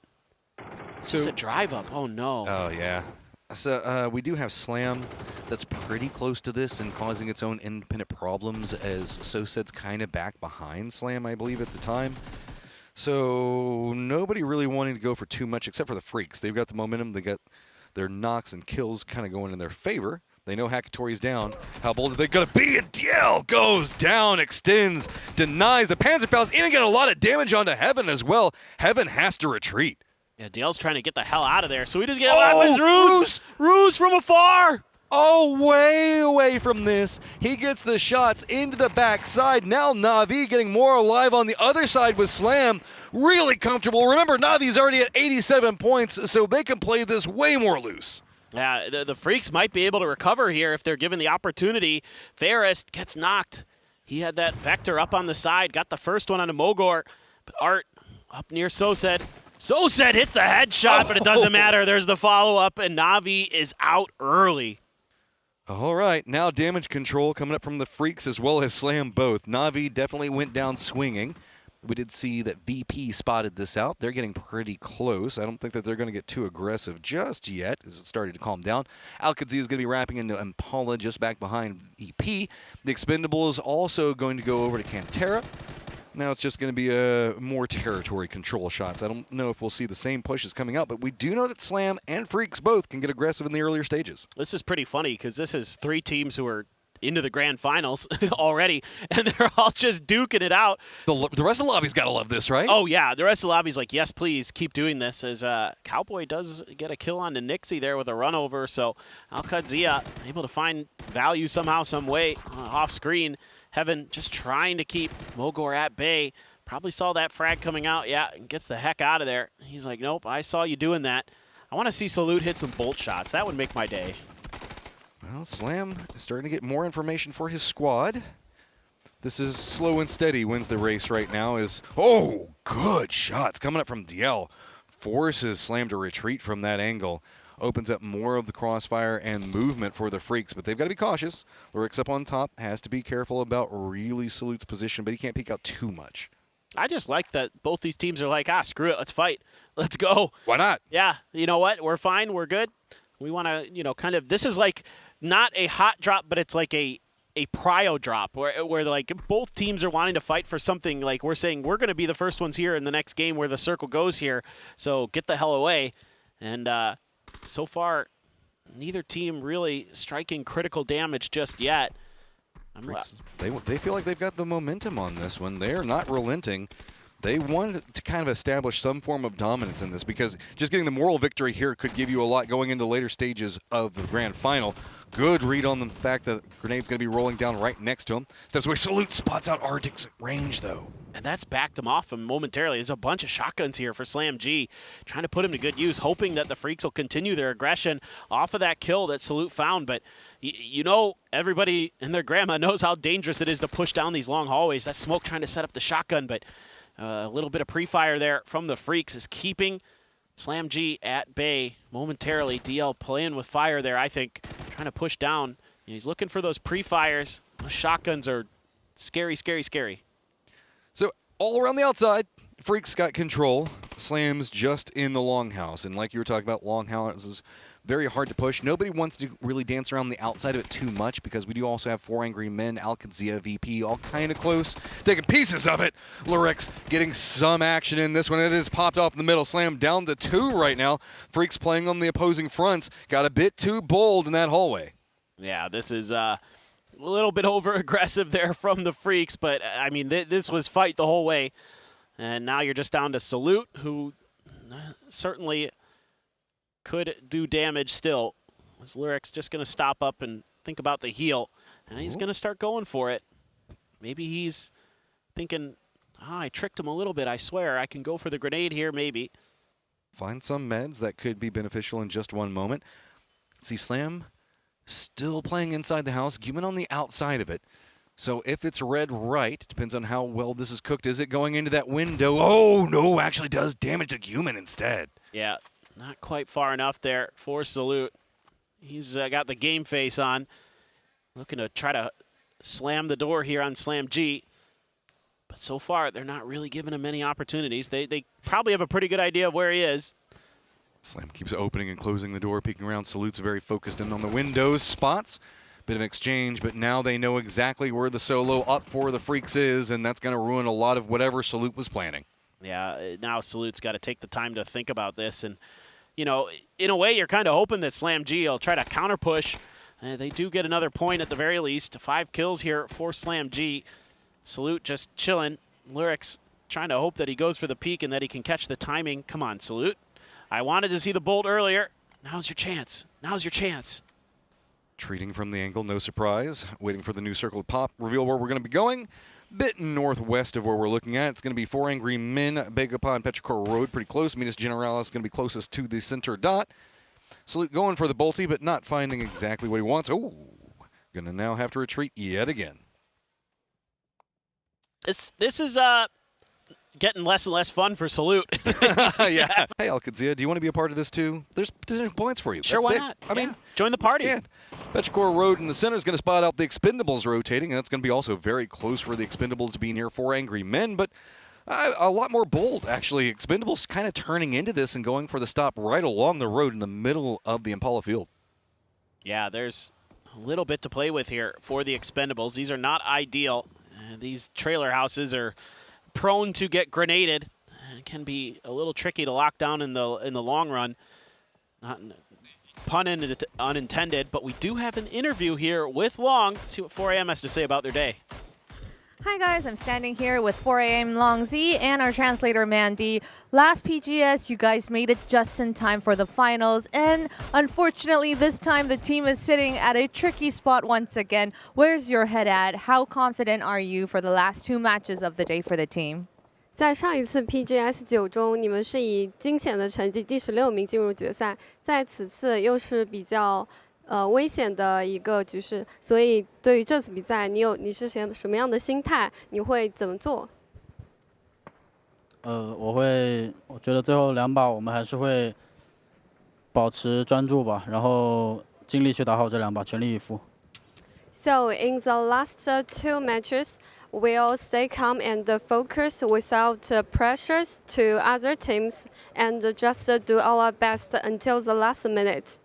Fingers crossed for 4AM. 加油 Longzi. 谢谢。 Bye. Can't complain about that. Getting an interview and also watching get a kill. Double up. All the love right now for Longs. That's a great little moment. Yeah, he did nice stuff holding off the expendables. Slam G does eventually deal with Salute, but they had a knock, and Alcadzia hungry to go for those points. Oh, the C4. Just toss it in there, my man. And that's pretty much, they have to go out the outsides.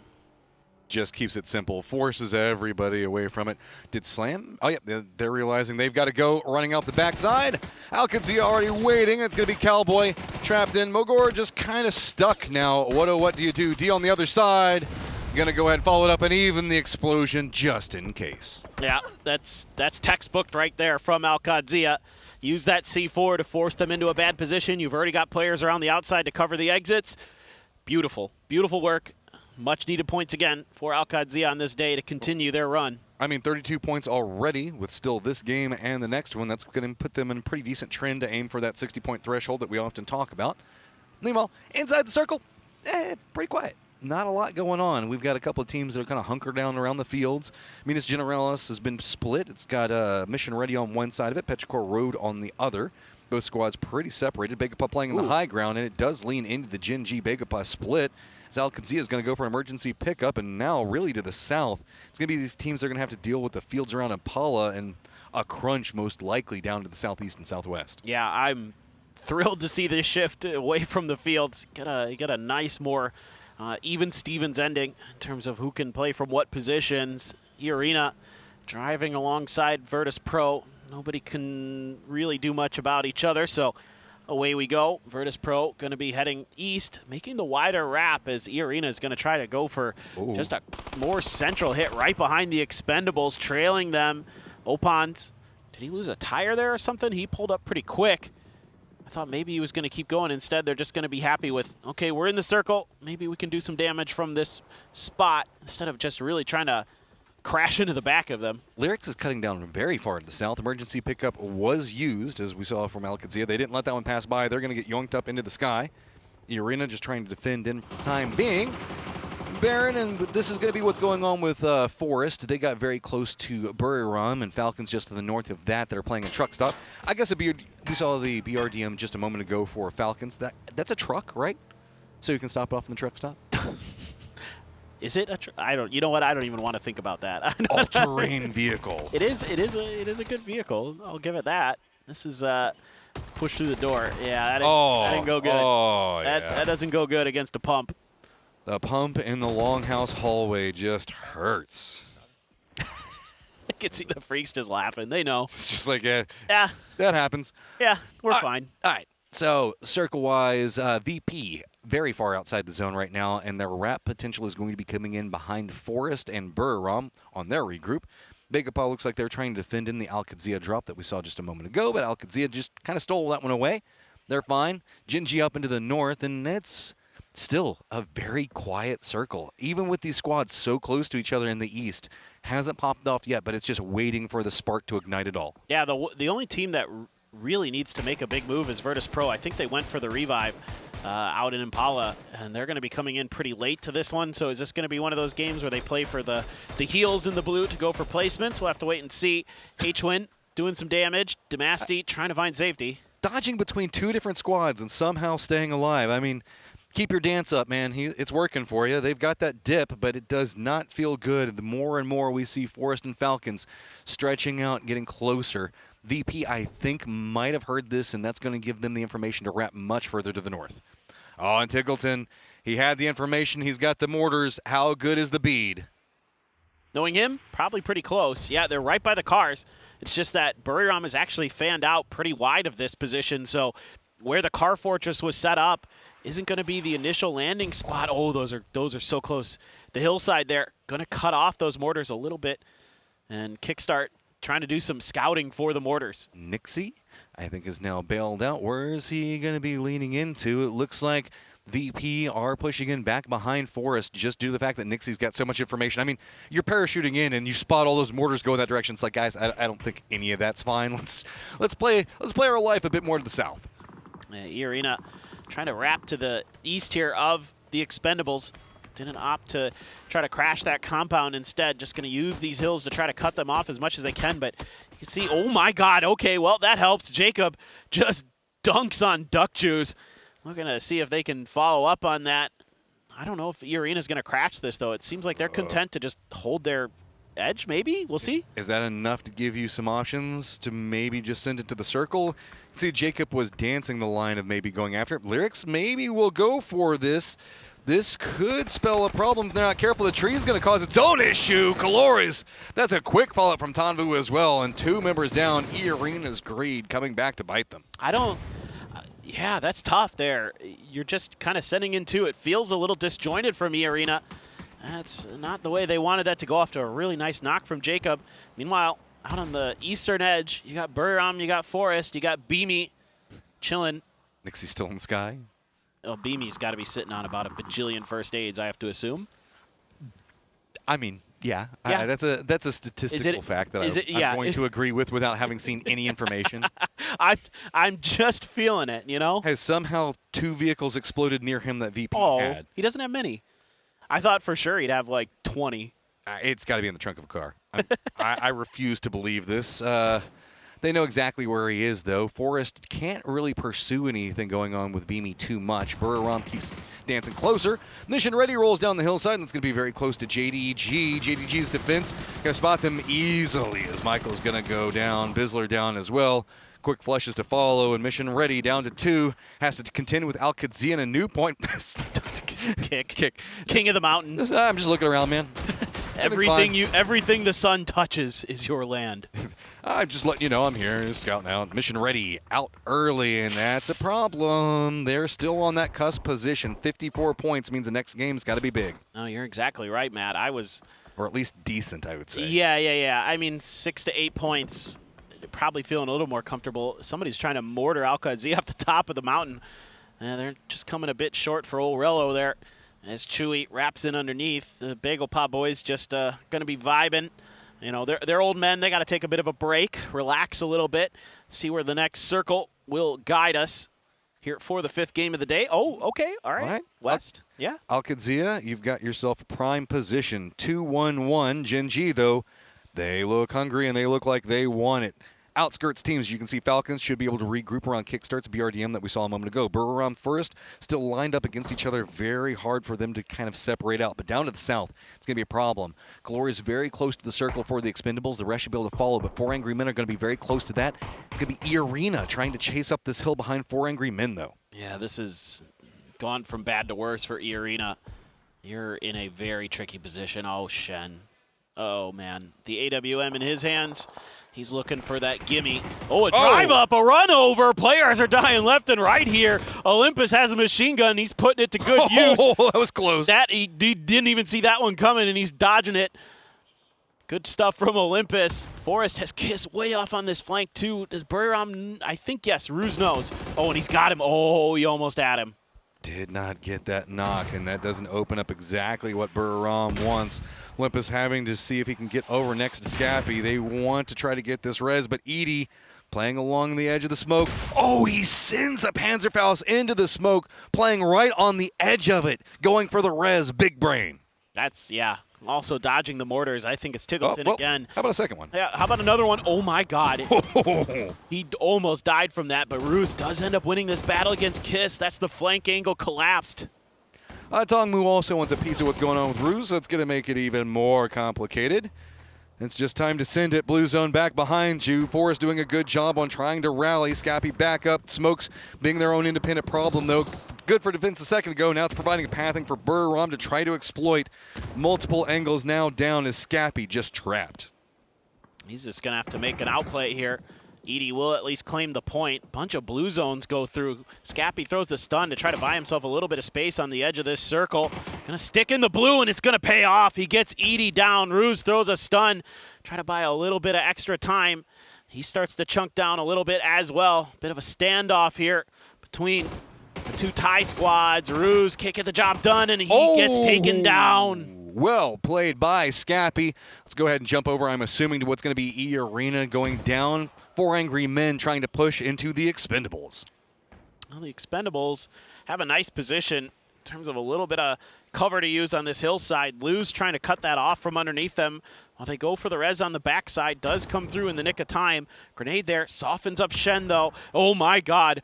Oh, he's so close to death. If that molly hits, he is done, but it looks like it missed. Longs is going to fall though. So even though they get the res, not able to get any further in this game for their teammate.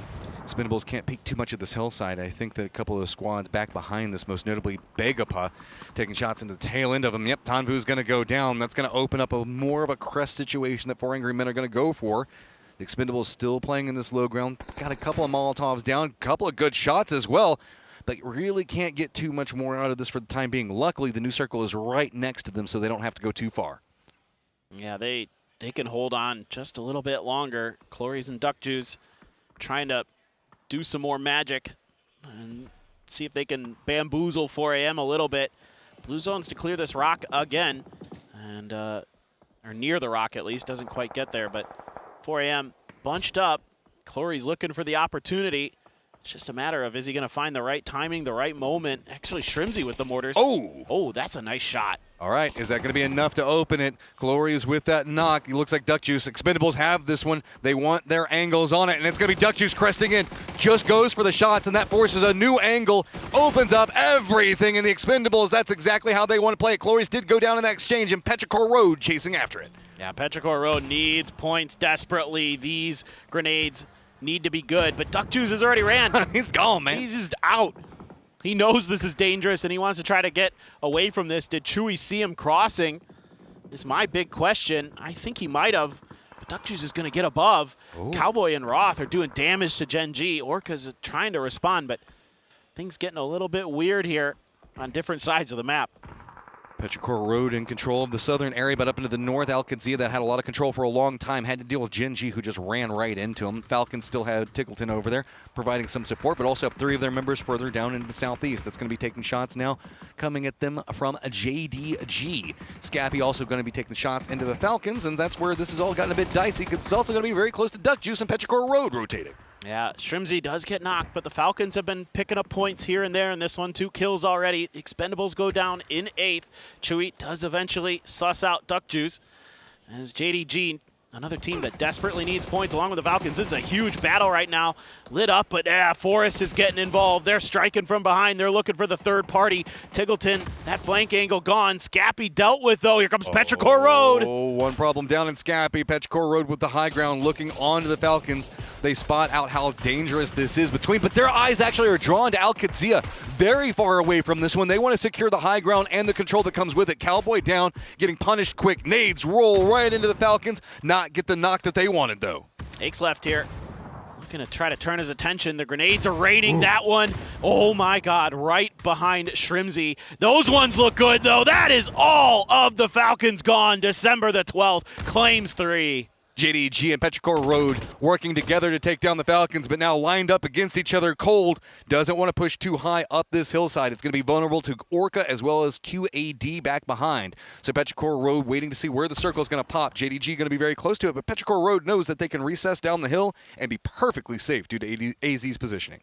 And Pego Pod just chilling. They can kind of keep their eyes north. Gen G just down to Orca. Sole survivor there. D is really tunneled in on him. Nice part about this, we didn't get to see a lot of this, but Al-Qadsia had Rello up on this mountain for so long. He's been able to kind of track down and guide Al-Qadsia as far as they have been, make life miserable for Gen G. They've been getting some help from some other teams for sure, but they've got 6 kills in this game. A big part of it is that high ground advantage that they had to kind of really identify, sort out what is going on around the main forces of Al-Qadsia. You know, Petrichor Rhodes AZ going to try to lock down this southern flank by himself into a 3-1 split for now. BagelPa has a little bit of room to go into this next circle. Little bit of the compound still in where Park Pro is, but other than that, they don't have they have to go out a little bit further. You're looking eyes on the circle. There's not a lot really going on in it. Orca has been spotted, but spins it back around. It's going to be a combo. Cold steals it away, but Orca continues to cling to life, doing some damage in retaliation back to Al-Qadsia. The circle itself, though, like I was talking about just a moment ago, has the road that's running through it. Not a lot of cover to be had. Cold also picks up Orca, so I guess Al-Qadsia wins in the end-ish? Yeah, no, they definitely do.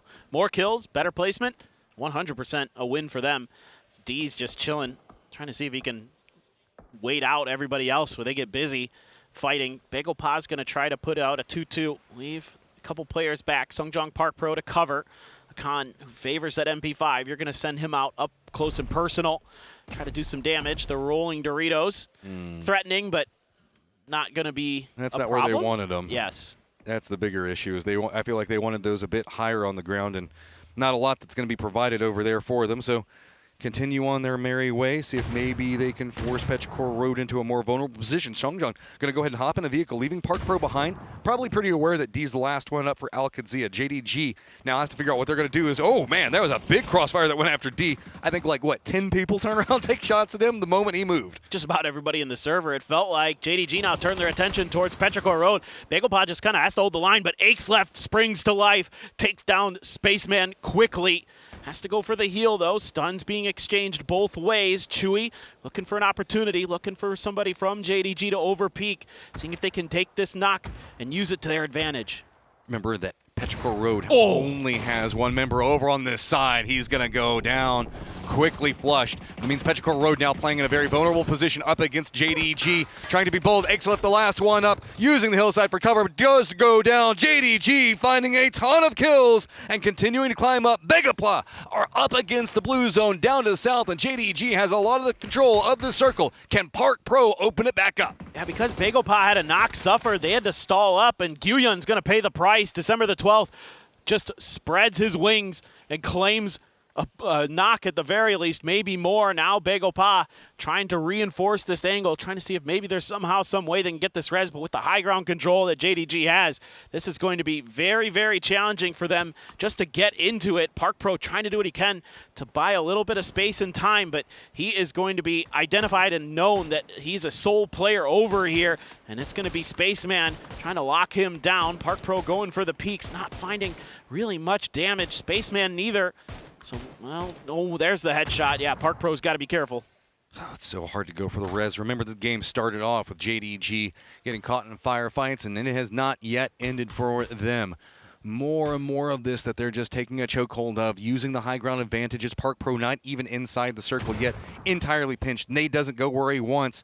Is the follow-up going to connect the way he wants it to go? Just a bit too far. December 12th, continuing to stay down while all 3 other members for BagelPa hunker down in position. Park Pro now out. That's going to open up more. How is JDG going to play this? Is it just going to be bold and heavy? It looks like it's Spaceman going around flank the side. Wants to take down Park Pro as the multiple members for JDG are trying to swoop around one side. It's going to be BagelPa that reads this, seeing if they can play more into the east, trying to assault right on top of Cole, but it is red. JDG does not allow that one to happen. And it is a pickup for JDG start to finish. Yeah, just great capitalization there by JDG on a couple different fights. They quickly dispatch a Petrichor Road, immediately claim the good terrain in that last circle while BagelPa is scrambling to get a res, and they cut them off and cut them down. That position that AZ was playing was so strong for so long. And it just kind of isolated Petrichor Road and allowed so much more movement in the circle. The moment they went down, JDG read it well.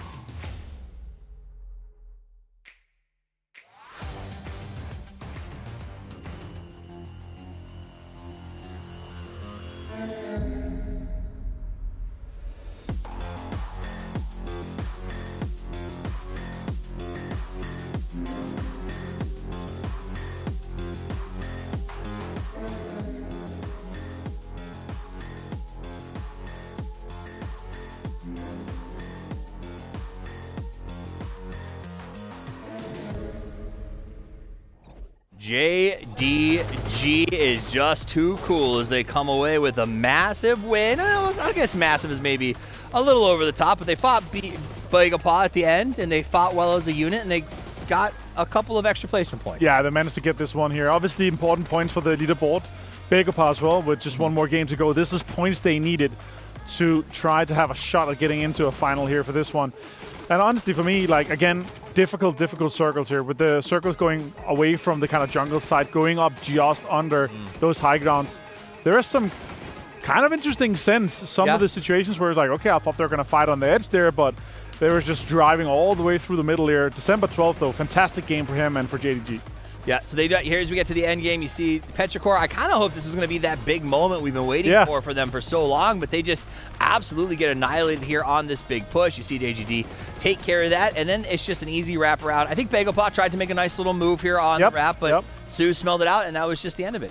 Honestly, having the high ground advantage here and them having to cross the road, unless you have like 25 smokes to make 3 paths so they can't just nade into one smoke line, right? It's extremely difficult to do. But yeah, JDG locked this one down here early on. Can you explain to me, before we jump to the stats, about what happened at the start of this game? There was Slam G, Donoa, or DN Freaks, Navi, all in the same place at the same time battling. These are top teams. It seemed like a lot before 10. Yeah, it's a dead center compound that's it's pretty heavily contested due to the... It's like its proximity close to where we have seen a lot of circles recently, right? So it's based on tendency, and also it's a compound you actually can fight quite easily. Yeah. You have a lot of walls you can breach, you have a lot of kind of terrain that you can play around it, you have a lot of really good buildings in the whole compound where you can actually get pretty close to some of the teams. And it's just you come into some third-party situation. Even like Garcia got involved a little bit here and there, right? Look at that, Spaceman, excited about the win here for JDG. I mean, well, they needed it, right? It's one of those points where earlier in the day it's been a little bit slow for them. They do come away with a good pickup there. 23 kills. Points. Wow. That is a big glow up for them in terms of points in this map. QAD, another team that manages to get up into 4th place, get some points. And then Begapa, who has been very back and forth in the last event as well as this one, goes ahead and gets their 5. And I guess I should say at least Petrichor is now showing up. We saw a lot of early wipeouts by them. Yeah. And now it seems like maybe they're getting a little bit of traction. Yeah, 6 kills here. Again, you can't really expect much. I mean, IXF didn't play PGS9, right? So it's basically them getting into the role of everything, getting your star player kind of rolling. It's maybe tomorrow we'll see some crazy things here, but December 12th, man, this was his game all the way through. Most knocks, most damage, and most kills here for him to get 5. So December 12th, I think, really stepping up at it after, I think it was PGS 8 onto the roster, looking to make a little bit of something cleaner. He's playing, he's performing. I also got to say, Slam G, Bagore, these guys continuously find ways to find points, and I cannot, again, state how much it's been a night and day from what we saw last time around. It's a scary team to go up against now, right? Because they're like, we're in. We are qualified to the finals, and now we can play exactly how we like it here. 4 teams on double digits, though. Very nice. And 23 points, as you pointed out, for JDG here. Very needed points. Begapa as well, 11 points, extremely needed points. We talked about Petrichor. They had 8 points going into this game here. The 11 they're able to get from this one. That's 19 total points. And then Mission Ready, who we just interviewed before this game, and I asked, you think you're good? With a couple of obvious average points? And he said, no, it's terrifying because you need 10 more. And here they are with nothing. More. Yeah, and I think 10 more is actually pretty low set. We had a 57-point cutoff in PGS9, and I think that was extremely low. Where if I were to play and I'm not worrying in my stomach, I'm setting the bar at 70. Okay. Yeah, because there is nobody. Look at our left side here. That's true. There's nobody running away in triple digits. There's nothing crazy going on there, right? So the cutoff is going to potentially be way lower. Mission Ready 54 here. We need to see 10. We need to see a double-digit point from them to come through. 4 Angry Men 45. One more game to go here, Toughies. We need to see 20-plus points for them not to be biting their nails off the entirety of tomorrow. So looking at all those teams, including Burr-Remain, who have 11 games played, they have one more match to try to make a statement. They deserve to be in the grand final. By the same token, if you look at the right side of that leaderboard, we have a lot of teams who are almost at 5 and 6 right now that should not be over on the right side. Petrichor, Falcons, Liquid, and even the recent engagement of Gen G. It's kind of shocking to see these guys over here. Yeah, man, it's a little bit difficult. It's going to be an insane day tomorrow, but we do have one more game to go here. This is your last chance for some of the teams to get the points. It's also your last chance to set your foundation for tomorrow. If you're one of those teams who's looking to get 10 here, is it you play your strategy, or do you need to go aggressively and try to find extra points. I mean, you have to go for it. You have to be looking for third parties actively, unless you get priority in a circle. If you're a top 3 priority, you go for the circle position.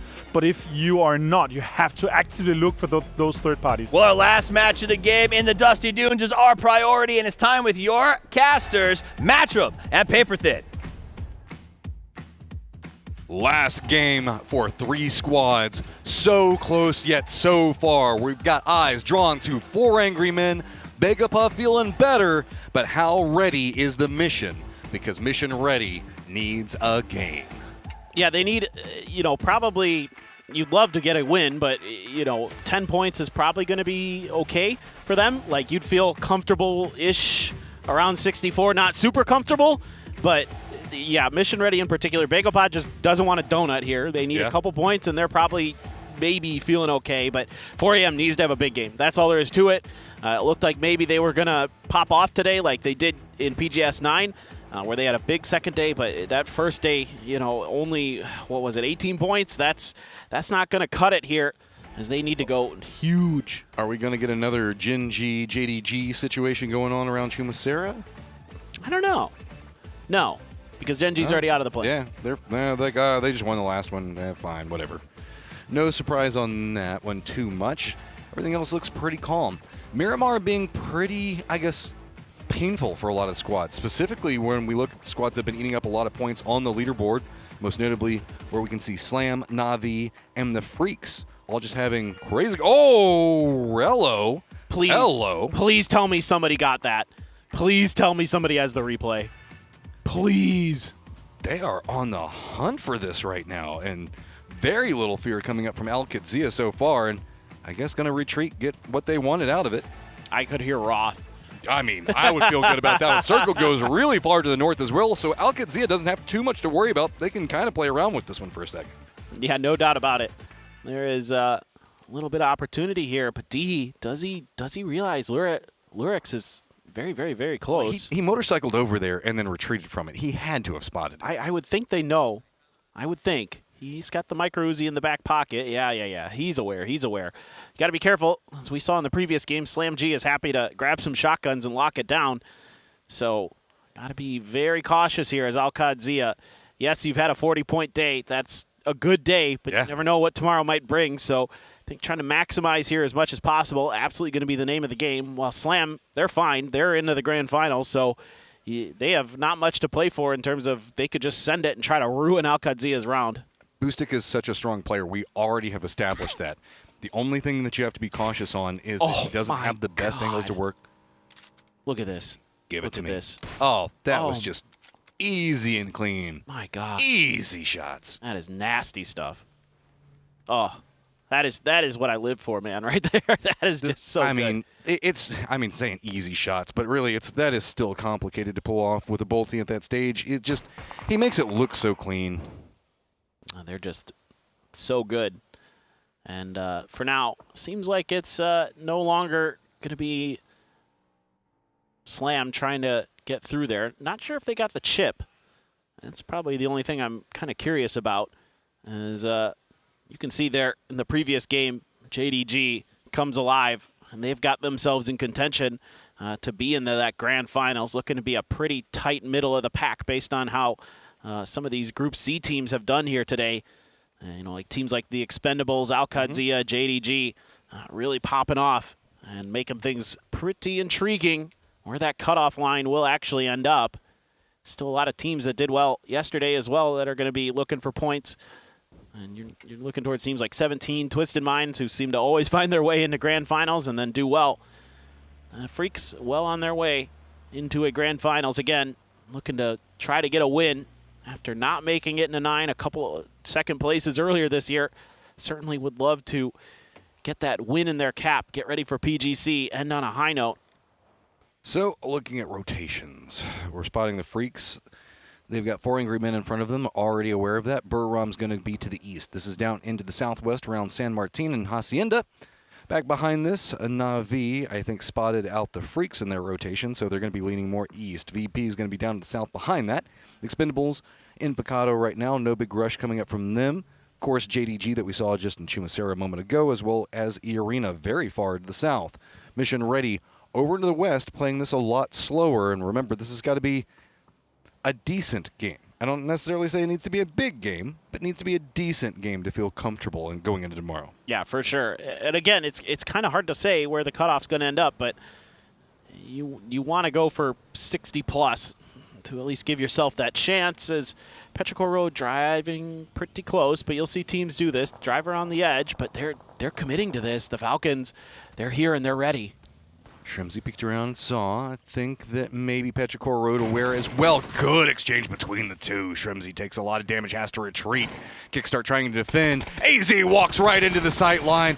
Goes for the flush. Can't quite get it. Ming going to be chasing right after Kickstart. Here comes reinforcements and Aches left. Tiggleton as well. Peeks between the two of them. Tiggleton gets a knock onto one. Kickstart goes down on the other side. Ming now inside the compound. Information was being fed, so wants to go for the flushes. Every angle feels scary for Ming. Instead, he peeks around the outside. Here's the reinforcements on coming up from H-Win. Has to be cautious, and this has slowed back down. Ming feeling pretty trapped. How aggressive are the Falcons? Got to play it. H-Win doesn't even want to deal with the problem. Petrichor Road out. That is a brutal day for Petrichor Road. Only 20 points with the return of Aches left. That is definitely not where they want to be. Bago Pot shows up to the party. Took down one of the players as well. So this is nice for the Falcons in terms of they don't take catastrophic damage. Are they going to be able to find a revive, or are they just going to play with 3? With Bagel Pa that close, you got to be worried a bit, but Bagel Pa isn't going to commit any further. Again, just a few points here and there is all BGP really needs, and they know it, so they're going to just retreat back to safety. Sungjiang has been holding the fort down, and everything is free and clear for them. And 4AM would have loved to have gotten involved in that and gotten a few points, as they desperately need them. It's scary, but they've got a strong position to play from for now, so they don't have to do too much with it. The Expendables going to be tailing in back behind Begapa right now. 4 Angry Men, while you do have water treatment, it's a very strong compound in the circle. It's pretty centered as well, so many angles that they can be playing from. To the north, though, we do have a lot of this that's kind of eaten up by the wall that's very far to the north, as well as the area that's just to the south of it. That's that no man's land leading into Oasis, where we have Al-Qadzia playing from. Genji getting some harassment thrown at them from multiple angles, also kind of dealing it back into Forest. Yeah, there was knocks exchanged, but both teams' res looks to be safe. So no harm, no foul, I suppose. And the only thing really is the damage to the armor, the vests, and things like that, but can be repaired with a repair kit. So not the end of the world at all. There's a mortar and a Panzerfaust in there for Flame, just in case. Revive station under Genji's control as well. Maybe something to consider for the future, as other teams might be eyeing that and trying to use it. The team that we've been talking about a lot because we need to. They are so close to really giving themselves a good chance to get into that grand finals. Is MRIA going to be able to capitalize? Yeah, last game didn't go the way that they wanted, so that puts everything onto this one. They are getting dangerously close to Slam around Braria area. The south, E-Arena, pretty chill, pretty content. Just to the north of E-Arena is going to be JDG that we were just watching. The Expendables, who've been the Expendables. I don't know how else to say it. They've just been the Expendables today, man. They just kind of do what they want, go where they please, have fun laughing the entire time, whether they win or lose. Yeah, I mean, again, it's impossible to not be a fan of this team. I feel like that they play the game so different from so many other teams. And again, they just have the utmost confidence to make the plays, and it throws teams off their game a lot. Guyan, did you not? I'm not sure if maybe the X-ray failed me there, but I thought Guyan might have been able to see one of the Expendables players. As we take a look back at Kick, tried to go for that flush early on the respray there into that very brief moment where you're invulnerable and you get knocked, and Ming does take him down, but fight goes very nicely for the Falcons boys. Well, it feels like Petrichor Road thought that there was just one there, right? You don't go for that bold jump out through the window whenever you're chasing the solo unless you think that there's just one in that compound. So the second in Kickstart just not being what they expected, and sometimes just that little bit of information at these early stages can spell your doom. Yeah, it might just be a misread on, maybe the Falcons had previously only left one there or something, so they just assumed, whereas the Falcons had changed up their play style. Hard to say for sure, exactly what was going through the mind of Petrichor Road there. I get wanting to make that push when you got all that damage initially. Like, you've got the Falcons players on the back ropes. Like, you did way more damage to Shrimsy than he did to you. And it makes sense why you'd go for it, but the Falcons were reacting very, very nicely, and they needed those points desperately. They do. I mean, we're talking about Petrichor Road at 20, having a bad start of it. 21 for the Falcons. So they need to get something rolling here in this last game to make tomorrow a bit more comfortable for themselves. Genji holding 29 just above that. So now, what are we looking at? Finally, it is going to be Slam G spotting out Michael, and that is a problem. Yeah, he's out on he's trying to play anchor. He's trying to get high ground info, and Slam G just had hidden themselves well enough that he didn't really think anybody would be there, and he paid the price. That's brutal for Mission Ready. It's going to kind of slow down their pacing a bit. Now they're moving closer to Al-Qadzia, who's been having a pretty good day so far. See how they contain in. Mission Ready's only benefit is the fact that they are already inside the circle, but they know that Slam's going to be chasing after them, and the Expendables also back wrapping behind Mission Ready. I'm a bit worried for 4AM. They are massively split in a 2-2. Two are at the northern part of the water treatment where those tall towers are. The other two are in the I call it the godly compound because it's if the circle ends there, you win. Yeah. but they're split in a 2-2, and they're really far away from each other. They're going to be kind of divided between Buriram, Genji. That's ambitious from 4AM. I guess just trying to play safe for numbers for late game, but we've seen that be a problem for a lot of teams. Buriram now firmly entrenched. Freaks getting closer and closer to the second duo down to the south. JDG back behind the Freaks right now. And E-Arena getting closer and closer by the moment to JDG. Yeah, I like that our observers are showing this. Yeah. This is very important to see how split they are. The warehouse is on top. It does provide cover to each other, but not really once you get a squad in between yourselves. Exactly. It gets way more complicated to defend from that stage. Having to rotate between the two feels dangerous. There's just too many teams already in that sort of half pipe that's in between treatment and where two of the players are.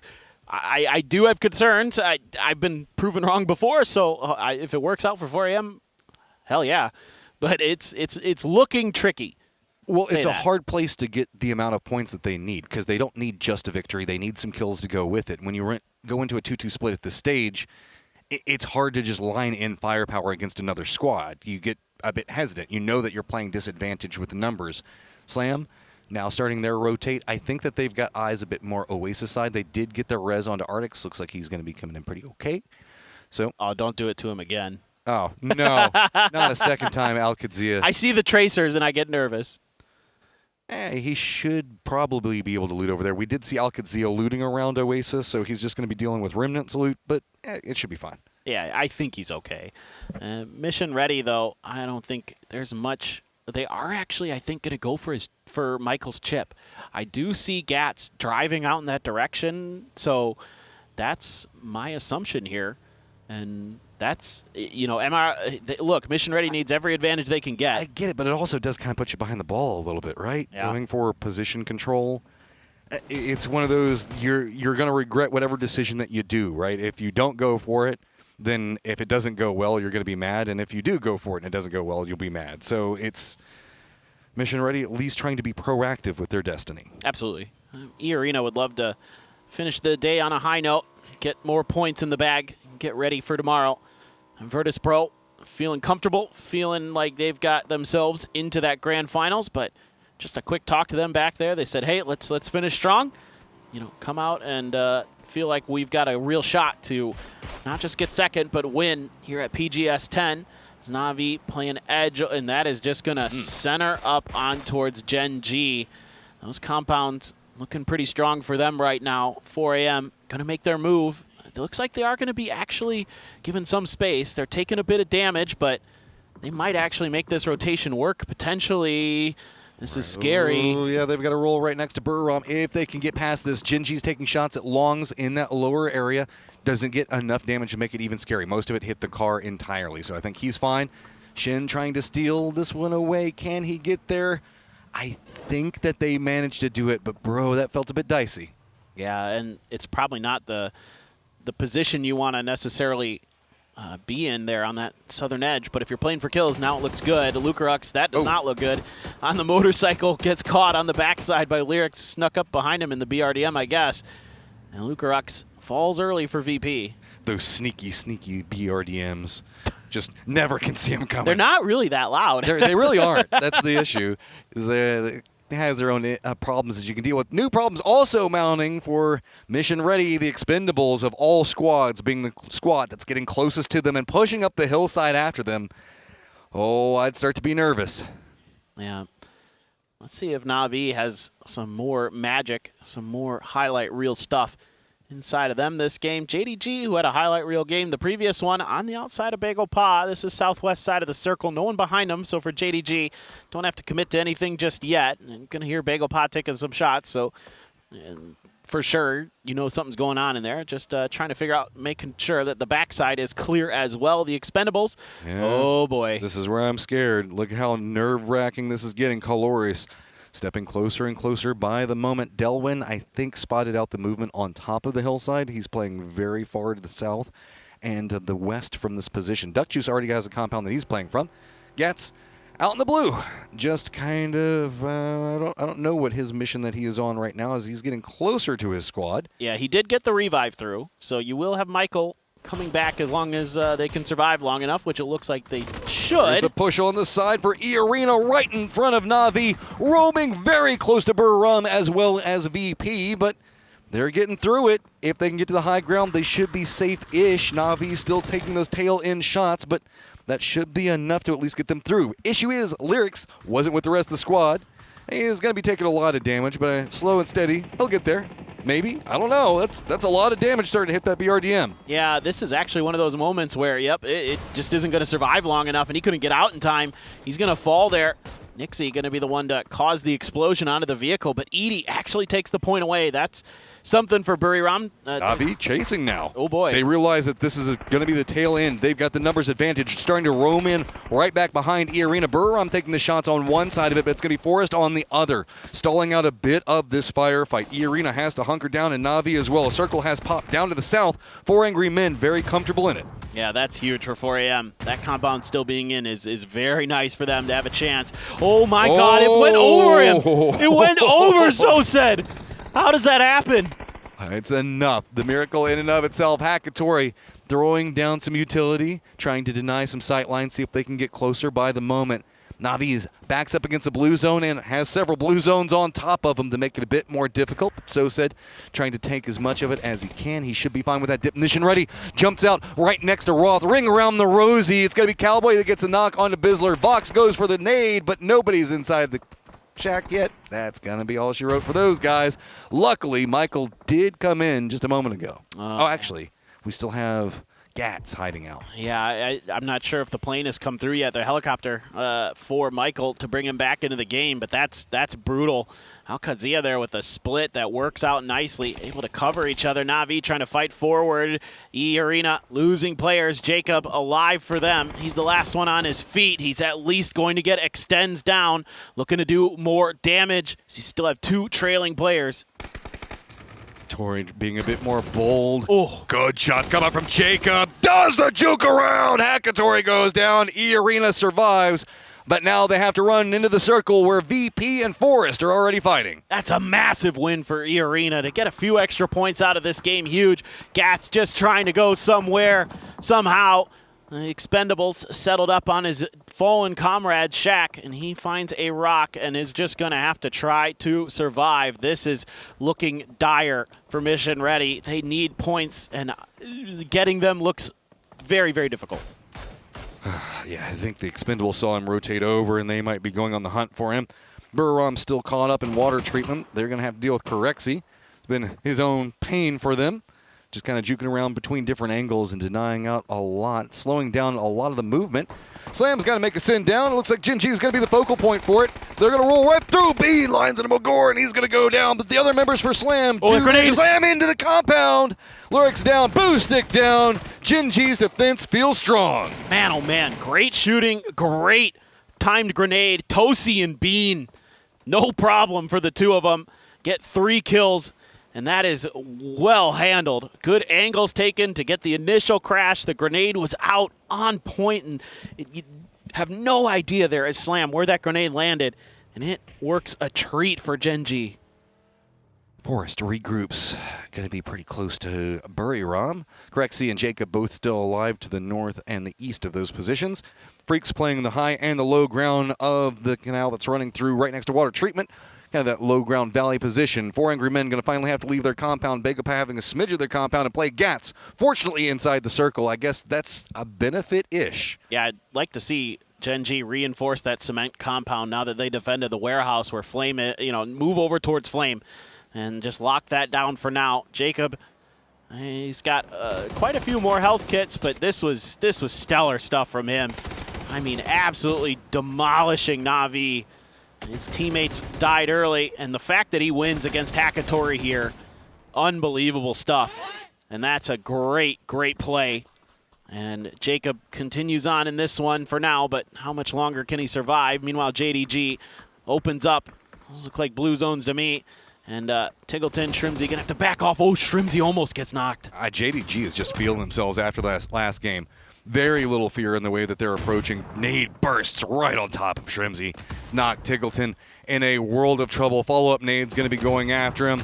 Falcons go down, and JDG steamrolling in from the west. Al-Qadsia has to be cautious. They're going to be the new gatekeep position. They have Expendables back behind them as well. Yeah, brutal day for the Falcons. Only 21 points. They're going to have to go crazy tomorrow to get themselves into another grand finals. As Al-Qadsia has a bit of a ridge line to work with here. JDG going to use some smokes, trying to get closer so they can start lining up some of these grenades. They're close enough, and it's on the money. Spaceman right off the rock. Just a beautiful bounce. Let's throw in some mortars. The Expendables behind this as well. D now the last one up. 4 Angry Men in a lot of trouble in that rotate. Tongmu juking underneath the car, trying to use it for cover. The crate as well. Begapa has a good sight line onto them. 4 Angry Men is eliminated. Yeah, and there's no hope that they're getting into the grand finals with just 46. So a disappointing PGS 10 after a heroic PGS 9. Not going to be a repeat for them. Meanwhile, the Expendables have knocked a player onto JDG, but it's actually Gen G who's getting involved. There's everything going on around here. Here comes Bagapa. The car blows up right next to him. Oh, Begapa, are you going to continue to boldly push down this? Because once you crest that hillside, you're going to have to deal with the Expendables and Gen G both cold. Very few options. He's just going to have to run right up next to the Expendables, realizing he's just got to send something. Blue zone nades coming out from Orca. Now, Big Way provides cold somewhere that he can hide. I thought for a moment maybe Cold had slapped a C4 onto that thing and was just going to go on a suicide mission, but not going to be the case. DL out here flanking wide. Scappy driving out into the blue. Damasti on low amount. He's in the blue. Scappy is driven into the circle, but he's taking damage. The Freaks just trying to lock down this eastern edge. They've got some good cover fire for each other, but Scappy able to get ahead of it here for Forest. Are they going to be able to capitalize? Look who's made it into the circle, though. Jacob. And Gats is still alive. Circle goes west. He's pretty centered in. Doesn't have to worry about it too much. Forest trying to rotate away. Jacob is being its own problem back behind them. Buriram's last member is going to have to deal with the Freaks. Freaks going to be probably playing right along the crest where that hillside drops down that Forest has already sent it to. So several teams eyeing that position as Gen G starting to get in position for the circle. Begapa starting to try to find some high ground. Okay, well, here's the good news. For Mission Ready, Gats has gotten into the placement points. What more can he do from that spot? Jacob continues to rain destruction. 6 kills now for him. Damasti rotating back behind this one. Just kind of letting Jacob open up everything for him. Jacob's still playing the other side of that hill. As Damasti's just going to keep nomming up all of these crates. Maybe find a way to survive for a little bit longer. Jacob not done, though, man. Forest, they thought that they had a strong position. At least do manage to take down Salute. But Damasti, are you going to be the guy that finally takes down Jacob? Dude, he is putting down the pain. What a great game for Jacob. There's another one. 7 kills, but I don't think he's ready for Damasti. Oh my God, he actually gets bailed out by Heaven. I mean, still clinging to life. Blue Zone on top of him, threw off the timing. He finally goes down. Gats still alive, trying to find any point that he can get as the Freaks need to make their way into the circle against the sightlines of Bean. This is reminiscent of the Batulans game on Tego back in PGS 9. He's just chilling in the center, just hoping that nobody figures out where he is. Gen G has enough of a circle that they don't want to push any further forward. I think Orca trying to figure out where Cold went to. Akan also curious about Cold's compound, and he's just got that shack, is still trying to make a way. That's a lot of cover. It is a lot of cover. He's got that going for him, which is nice, but Salute knocked, trying to find the angle. Underneath the car is Bean. With the tires there, it looks like... Oh, but Tosi, Flame, they've hopped in vehicles. They're playing this way more aggressive. They want to deny the Freaks any form of approach, trying to deny out the exact angle they're going to be going for him, but the Freaks roll right in between them. Deal goes down, Tosi goes down. Flame's trying to defend and does manage to hold the line for his squad. I thought for a moment there Evan was going to get a couple, but Flame doing a great job here for Gen G. Tosi losing health quickly. Gyumin on his feet, Panzer in hand, looking for the push. Stuns coming through, now getting shot from the side. That's Bago Pa, and it's Akan who finds the knock. Bean coming to reinforce. Orca committed into the res. Shots on top from Gyumin. Does get the knock onto Bean. Gen G finally holds the line enough. The Freaks go down, and that's more placement points for Mission Ready. Still inside the circle, letting everybody fight around them. This is hilarious. Gen G just completely turned their attention to the Freaks. They wanted to win that fight. They've got 11 kills. Bagel Pod's crashing them. They're going for it, sending it right into the face of Gen G. Shots come out, big shots going around on the side of it. Flame tries to hold it for long enough, and Bagapod just splatters across the hillside. Oh my God. Bagel Pa, you absolute psychos. That was crazy there. Somehow Gen G's still alive, and Gats is continuing on, and Gats wants more. He's sneaking in 59 points. Multiple members, you can see, for Gen G trying to rally over here. Cold still alive, solo. 1v1. He heard it, or saw it, one of the two. And he's just like back to his hidey hole. He's like, you know what? I didn't get there in time. Problem is Tosi's on his feet, angling in his direction. So now Gats is like, I got to take this fight. But Cold has a great angle, a great hill to work with, going for the peaks, doing a great job with it. And he will take him down. A hell of an effort here, though, from Gats. 59 points. It's going to be close. I mean, Gats realized the fact they had no safety. Gen G was going to be roaming behind. Another 1v1 on the side. Cold, Park Pro exchanges between two. Park Pro takes the top. Now 3 members for Gen G alive, chasing after Park Pro. He's got the hillside for cover, but he's already taken a lot of damage. Bean on the hunt, fast and ready. Gen G can just send it at him at this point. Park Pro's expecting it, so he's got the grenade primed and ready. Tosi going to, oh man, I thought for a second, but that was a little overcooked. He's got a Lynx too, but that's not going to be great in this fight. The MP5, the car driven right at him, didn't matter. It is going to be Gen G who claims the last chicken dinner of the day. Of course, it's Flame that finds the kill. This man has been absolutely tearing into teams. Gen G feeling good. My question, though, Mission Ready, is it enough? No idea. No idea. You feel like that is historically going to be right around the cutoff. So Gats, though, did everything he could to get them the extra points. But who knows? Who knows? It's going to be about point sponges. How big does everybody go tomorrow? And a nail biter for Mission Ready. For Angry Men, they had a position inside the circle, but man, everything started popping off, and it was so hard to find points. So much to look forward to going into tomorrow, so let's send it over to Toffees and Avenger.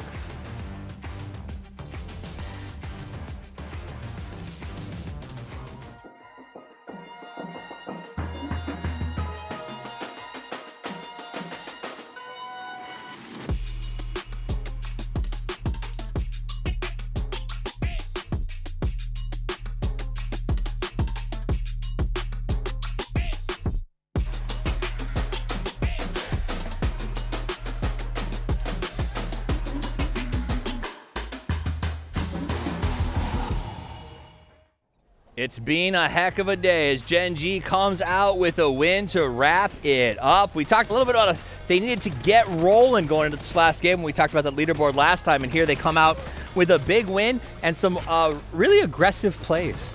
Yeah, you can definitely tell that half of this lobby here had their last game. That is true. It was a little bit hectic for some of the teams. Obviously, some other teams trying to kind of set this foundation up that we're talking about, right? You need to kind of have this last chance at putting more points on the board so you can set yourself up for victory tomorrow, because we have one more day tomorrow, obviously, where we're going to be able to see some teams trying to get into that final. But when you're playing against 3, 4, 5 teams that effectively always in the final, and they're just looking to have fun, shoot panzers at you, drive-bys, some crazy like driving from Baker as well, they're already into. So this spaceman made from outer space too, like that was insane. It was, and then Tanfu steals it with a mortar. How depressing if you're crazy. Spaceman. But it was the chaos in the game. Bagopa just going after Gen G full send was wild to me. But if there was a play that was more Bagopa in a nutshell, I don't know if there's one out there. They were like, you know what, this will be cool. Let's go do it. Yeah, I mean, insane here. And of course, just the full pull-up, just get it in. Orca did. Again, unfortunately for some of the teams that had Orca on his fantasy team, that's been happening quite a few times here today. But yeah, Gen G, man, what a day for them. Yeah, a huge day for them as they come up with the big points. Another one we were keeping an eye on, Mission Ready International Alliance. We talked about how they needed to find those points in order to get themselves solidified. I think they got up to what, 58, 59? Do you think that's going to be enough? So it's two more points than what we saw the cutoff was for PGS9, right? So is it going to be enough? I don't think so. I predicted that our cutoff in PGS9 is going to be even higher, but the way that everything kind of soaked up at the very top, there's just not enough points available for a kind of bottom 10 teams that are in the chase. I'll tell you what, I was really excited with how Slam G played today. Boostic looking really, really good out there. Did you like what you saw? Yeah, I really liked it, man. Slam G being able to turn it around here to be able to get into a finals here, that's going to be massive for the Slam G guys. It will be massive for them. We're going to go over the leaderboards in just a minute and walk you through the end of the day. But before we do, I believe Bella is out there collecting a couple of players to give you guys some feedback on what it felt like to be in the game during day 2. So we'll be back. I promise you, leaderboards are on the way. But until then, let's check in with Bella as she has a chance to talk with Slam G. That's right, it's Bella. I'm standing with Slam G's Boostic and our translator, Vlada. Well, PGS 9 and 10 were your first globals, but you were the player that everyone was excited to see on LAN. Well, you performed great. You lived up to the expectations so far, but I want to hear it from you. How's it been like for you here? Ну, 9 и 10 PGS был первым международным турниром для вас, и все ожидали вас, и вы превзошли все ожидания. Скажи, пожалуйста, как ты себя чувствуешь? Мы довольны, мы показали свою игру, разобрали ошибки с первого ПГС. Ну, я думаю, что мы сделали все правильно. Yeah, we feel very happy and we show our best results, and definitely hard work paid off well. Well, I want to ask him, was it different than he expected? How was it pretty similar to what he expected coming in? Ну, каковы были ожидания? То есть... Ну, ожидания были немножко другие. Мы думали, что LAN-турниры и онлайн никак не отличаются, но отличаются. Oh, so it feels very different from what we expected, yes. Oh, okay. Well, I guess I want to ask, how is it different? You're giving me one-liners. Help me out. Насколько разница? Да. Ну, я думаю, разница в основном по эмоциям, немножко другие ощущения, когда ты сидишь на арене, играешь. Разница в основном по эмоциям. So I would say it's mostly about emotions. It feels very different when you're here than online. So like online and offline feels very different. Yeah, and you get to see everyone that you play with, but in game it's like no friendship. Yeah. All right, well, it seems like you're already qualified. You have a comfortable 2 days left until the finals begin. What are you planning to do? Do you have anything exciting planned with the team? Ну, так как вы уже прошли квалификацию, как вы собираетесь провести следующие 2 дня? Я думаю, мы немножко отдохнем, и в эти дни мы будем разбирать игры других команд, разбирать наши ошибки, делать из этого выводы, и к финалу вернемся уже лучше. We plan to rest first and then to analyze our game, game our rivals, and come back and show our best result. Oh, back to grinding right away. Well, sounds like the play. All right, thank you, Vistic. Yeah, thank you. Congrats on playing so well. Thank you so much. Qualifying. Yeah, all right, thank you, Vlada, too. I'll let you guys go now. Yeah, you want to stay? No, thank you. You answered that so quickly. All right, next up, I'll have the Expendables, the man, Duck Juice, and our transfer, Viola, join me on the stage. Hello, Duck Juice. Hello. Yeah, hello. Hi Viola, good to see you. Hello, hello. Well, hello. Good to see you. You were back on the camera twice today. Yes. Yeah, busy man. Well, PGS9, forget what happened during the finals. PGS10, the Expendables are back, leading Group C at the end of the day as well. Well, I wanted to ask, what were the fixes that you guys decided to do during the week that we had in between to make sure that you play as the Expendables that we know? Chào Đức Hiếu, thì vào PGS 9 á, thì kết quả của mình không có được cao, nhưng mà bây giờ các bạn là một trong những đội dẫn đầu bảng C tại PGS 10. Vậy thì trong khoảng thời gian nghỉ giữa hai mùa PGS thì không biết là các bạn đã cải thiện như thế nào? Thì vào trong cái mùa nghỉ giữa PGS 9-10 thì bọn em chỉ nằm ở nhà và nhờ anh quản lý đặt đồ ăn cho và chỉ ăn và ngủ và xem điện thoại thôi, chỉ thế thôi, không làm gì hết. Well, during the break between PGS 9 and PGS 10, we only stayed in the hotel and we asked our manager to order food for us. We just lay there on the bed. We used our phones and rested. That's all. Oh, you actually didn't practice. You decided to utilize that break to the maximum. Oh, interesting. Well, I guess that worked the trick. Như vậy là các bạn đã tận dụng hết khoảng thời gian nghỉ đó, đúng không? Thực sự là cũng rất là thú vị đó. Okay, well, I mean, you guys played great today and looks like you could take it easy tomorrow, relatively. Do you have any surprises that you have in store tomorrow for us? Any heads up for the other teams that are coming in tomorrow? Hôm nay thì các bạn đã chơi rất là tốt rồi và ngày mai thì có vẻ là sẽ dễ thở hơn cho mình. Vậy thì không biết là ngày mai các bạn sẽ mang lại một bất ngờ nào đó cho sân đấu hay không? Có lời nào mà bạn muốn nhá trước với các đội khác hay không? Thì em muốn nói là mình chưa biết trước ngày mai ra sao, có thể ngày mai bọn em vẫn sẽ bị loại thôi. Nhiều hôm nay bắn được hơn 50 điểm nhưng chắc mai vẫn sẽ bị loại thôi. Không biết được trước điều gì cả.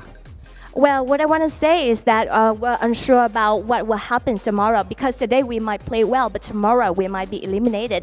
Anything can happen. You might be eliminated. Yes. Well, you did talk about the winning formula, the Vietnamese food and Vietnamese coffee. You're gonna do it again tomorrow, right? Yes. Yes. The winning formula. Trust this formula. All right. Thank you, Duck Juice, and thank you, Viola. And that is all from us here for the post-match interview. So let's go back to Toffees and Avenger for the final rundown. Bye. Catch this. Bye.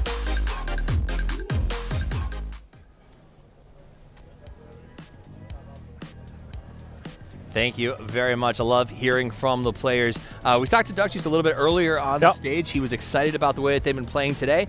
You don't see it in the last games, but they had a wonderful run with some really big moments. Now, let's talk about that last game. Top 4 teams for me. Gen G had to have a big game. We really wanted to see some numbers out of them. That counts. 26-point game, just in that with 2,000 damage. That's more than enough. Not that much utility actually committed throughout that, right? It's kind of low, but that's what Miramar is. It's just a DMR map. Everyone just whips out the DMR, except for if you're Al Qaeda, you whip out the bolt action and take people out of the shoot immediately, right? But that was a nice 6 for full aim, huge step up for him. But overall, fantastic game, obviously. I love seeing this. Okay, so Flame was this ad that they brought in that seems to be the spark of fresh air. And it wasn't something anybody thought was going to be the fix. They went, who is Flame? They pulled him out of essentially sort of a B league, brought him up, put him in internationals, and I was told by the coach that it was his game flow sense and the attitude that he brings to the team, which you think to yourself, well, that's probably not a fragger, but look at him. He keeps putting in numbers. I mean, most of these guys are coming out, especially from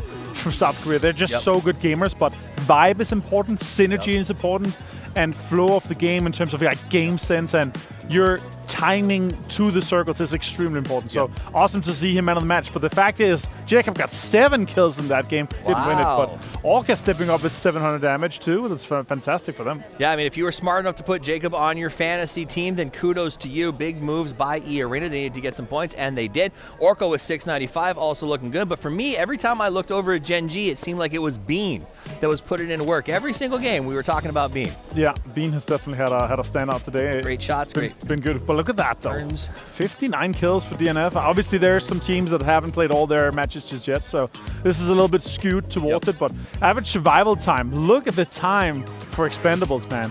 Just putting in almost half a minute more than full sense. Like, they're really in there. Huge average for them. That is a big average for them. So taking a look at all of our top kills, damage, and average survival time is not as much fun, but I love the first two. Match leaderboard, Bago Pa walks away with 12. JDG Esports, who apparently was like, you know what, it's the end of the day, let's get some things a-moving, does manage to put 10 on the board, and we do see another big miss. I'm just going to say it. From Team Falcons. They only walk away with 3 points on this one, and I think they're going to be finishing in 15th or 16th place on the day. Man, it's been a rough day for Falcons for sure. But JDG on Miramar, just insane performance for them. They're able to really step it up here. That's going to be interesting once we get over to the overall leaderboard. Freaks on 93. There we go. All right, so the Freaks are off the leash. 93, happily qualified, living their best life. If you've got a 12, they're under matches. It means you're done playing, and you get to sit down and watch tomorrow's teams play it out. Navi, Slam G, Bagopop. Fine. Virtus Pro? Fine. Mission Ready International Alliance? Questionable. I think it's going to be like mid to early 60s here. But last PGS, I said the same, and it was 57 for the cutoff, right? On the other side, though, 400 men, 12 games played, 46 points. They're out. There's no chance we're going to see such a low cutoff. And once we get to the second half here, we're going to have Buriam also completely out here, too. 37, absolutely not enough. There's a lot of teams. If we look at this here, Toppies, look at the bottom teams, right? Yeah. Do I have to? Yeah. Look at the bottom. Let's not worry too much about it. Okay. 8 of these teams are going out. Out of these teams coming in tomorrow, how many of these teams do you think that are currently outside the top 16 is going to make it in? I think we have at least 2 spots. Yeah. The question is, how low is the cutoff going to be? I mean, right now, everybody in that 29 below has to make a big push. There's some names there that we know can do it, but some of the stuff we've seen from, say, FN and SGA does not make me feel very confident, Liquid included in that roster group. Tomorrow's matches, we're going to start on the grassy pastures, go to Tego, Rondo, and wrap it up on the dusty dunes, as one loves to do. So it should be a fun day of play. Make sure you guys are here at the same time and the same place for action. It's always fun on the last day of group stage, right? It's always going to be amazing to watch here. And yeah, finishing under Miramar is some of my favorite things in the group stage. I love finishing on Miramar. We just wrapped up on Miramar, and I wanted to pull a guest up here. He has really a new player to the international scene. It's from Mission Ready International Alliance. We've got Gats standing with us. How you feeling, my guy? All right. Okay. A little nervous. Looks like we're going to have to wait and see tomorrow. So that's never a good feeling, but it's what it is. Make sure you keep that It's there. what it is. It is what it is. I get that. Walk us through the last game. You got knocked out early. You were down to 1 man. Walk us through those last 5-10 minutes. What went through your mind? What happened? What was the decisions that went through the game? Basically, Michael was holding a lot of space on the north, and we lost info on the north team, Slam. So he ended up dying to them, and then I went way out in the blue. I rezzed him. I couldn't leave him behind. And then, because of the timing, Vox and Richie had to just send to the center because we completely lost the timing with the res. My driving in La Caberia was not great, so I was a little late. And they ended up dying, and it was just me. And yeah, I just ratted it out. I was like, hey, if I die here, it couldn't get any worse from this point in the game. I'm a solo. We're at like 54 points at that point, so I just sent it, and I got to a good spot. I got pretty lucky with the game state around me. Yeah, for sure. I mean, it was an epic salvage, right? That 4 points could really be the difference. I think it's 5, right? You've been 54 to 5. Got a kill too. Go. Style one of the kill. Never forget that. If your timing was a little bit more perfect there was actually a chance that you could have gotten more because they were down to a lot of knocks, right? So we actually had bad info on it. We thought it was 3 teams alive. That's the reason if you saw I ran out into the open to just ego the guy. Oh, yeah, didn't have info on the West guy. Yeah, we thought it was a 4-man of Gen G. So I was like, okay, I'm not getting any more points. 4-man's going to run up and peek me. Obviously, that wasn't the case. It probably looked pretty dumb from the outside. But if you don't have the info. I think I headshot the guy at least. So could have been worse. And you gained points when there didn't seem like there were points to be gained, which is always a win. Which brings me to my last question. This is your first time here at an event of this level. What has that experience been like for you? It's been an incredibly cool experience, and it's something I was kind of on-off with PUBG for a while, just focusing on real-life stuff like college and a job. So I would say it's really been an unexpected blessing to be able to come and compete at a global, because it was a dream I had when I was 18. Now I'm 21.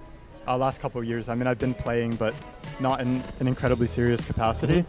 So yeah, it's been super cool for my family as well to kind of see me playing on the global stage. It kind of adds like an element of tangibility to all of it, where it's like, oh, my son's gone for a month in Malaysia. So it's very cool. Listen, this is an entire group of guys who understand that 100%. Congratulations on being here. I'm glad that a dream's coming true, and I hope that this grand final push holds because I'd love to see you there. Yeah, and good luck with the nail biting tomorrow. It's going to be 6 interesting matches to watch together with the team, I'm sure. I'm not watching with them. I'm just going to go get some fun. I'm going to hope it works out. Nice. All right, well, thanks for stopping by. Thank you. Good luck tomorrow.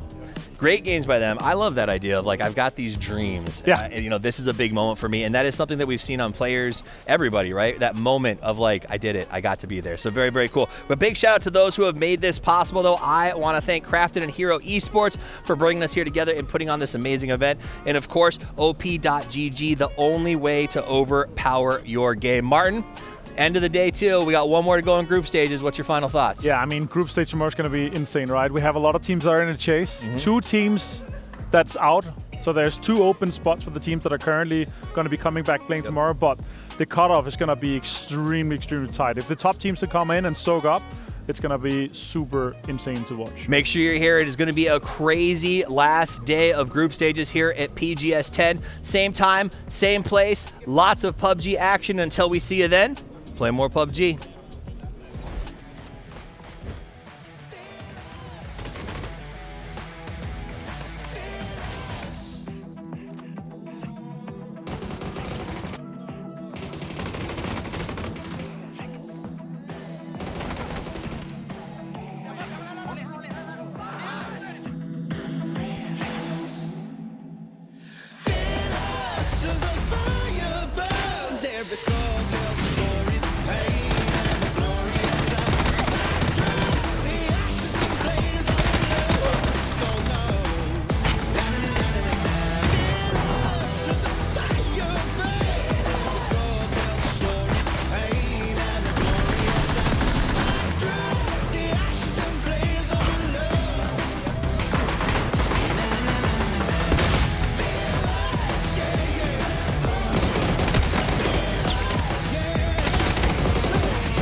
I'm ready to fight. I bring the pain, I'm coming for more. Thunder, lightning, ready for war.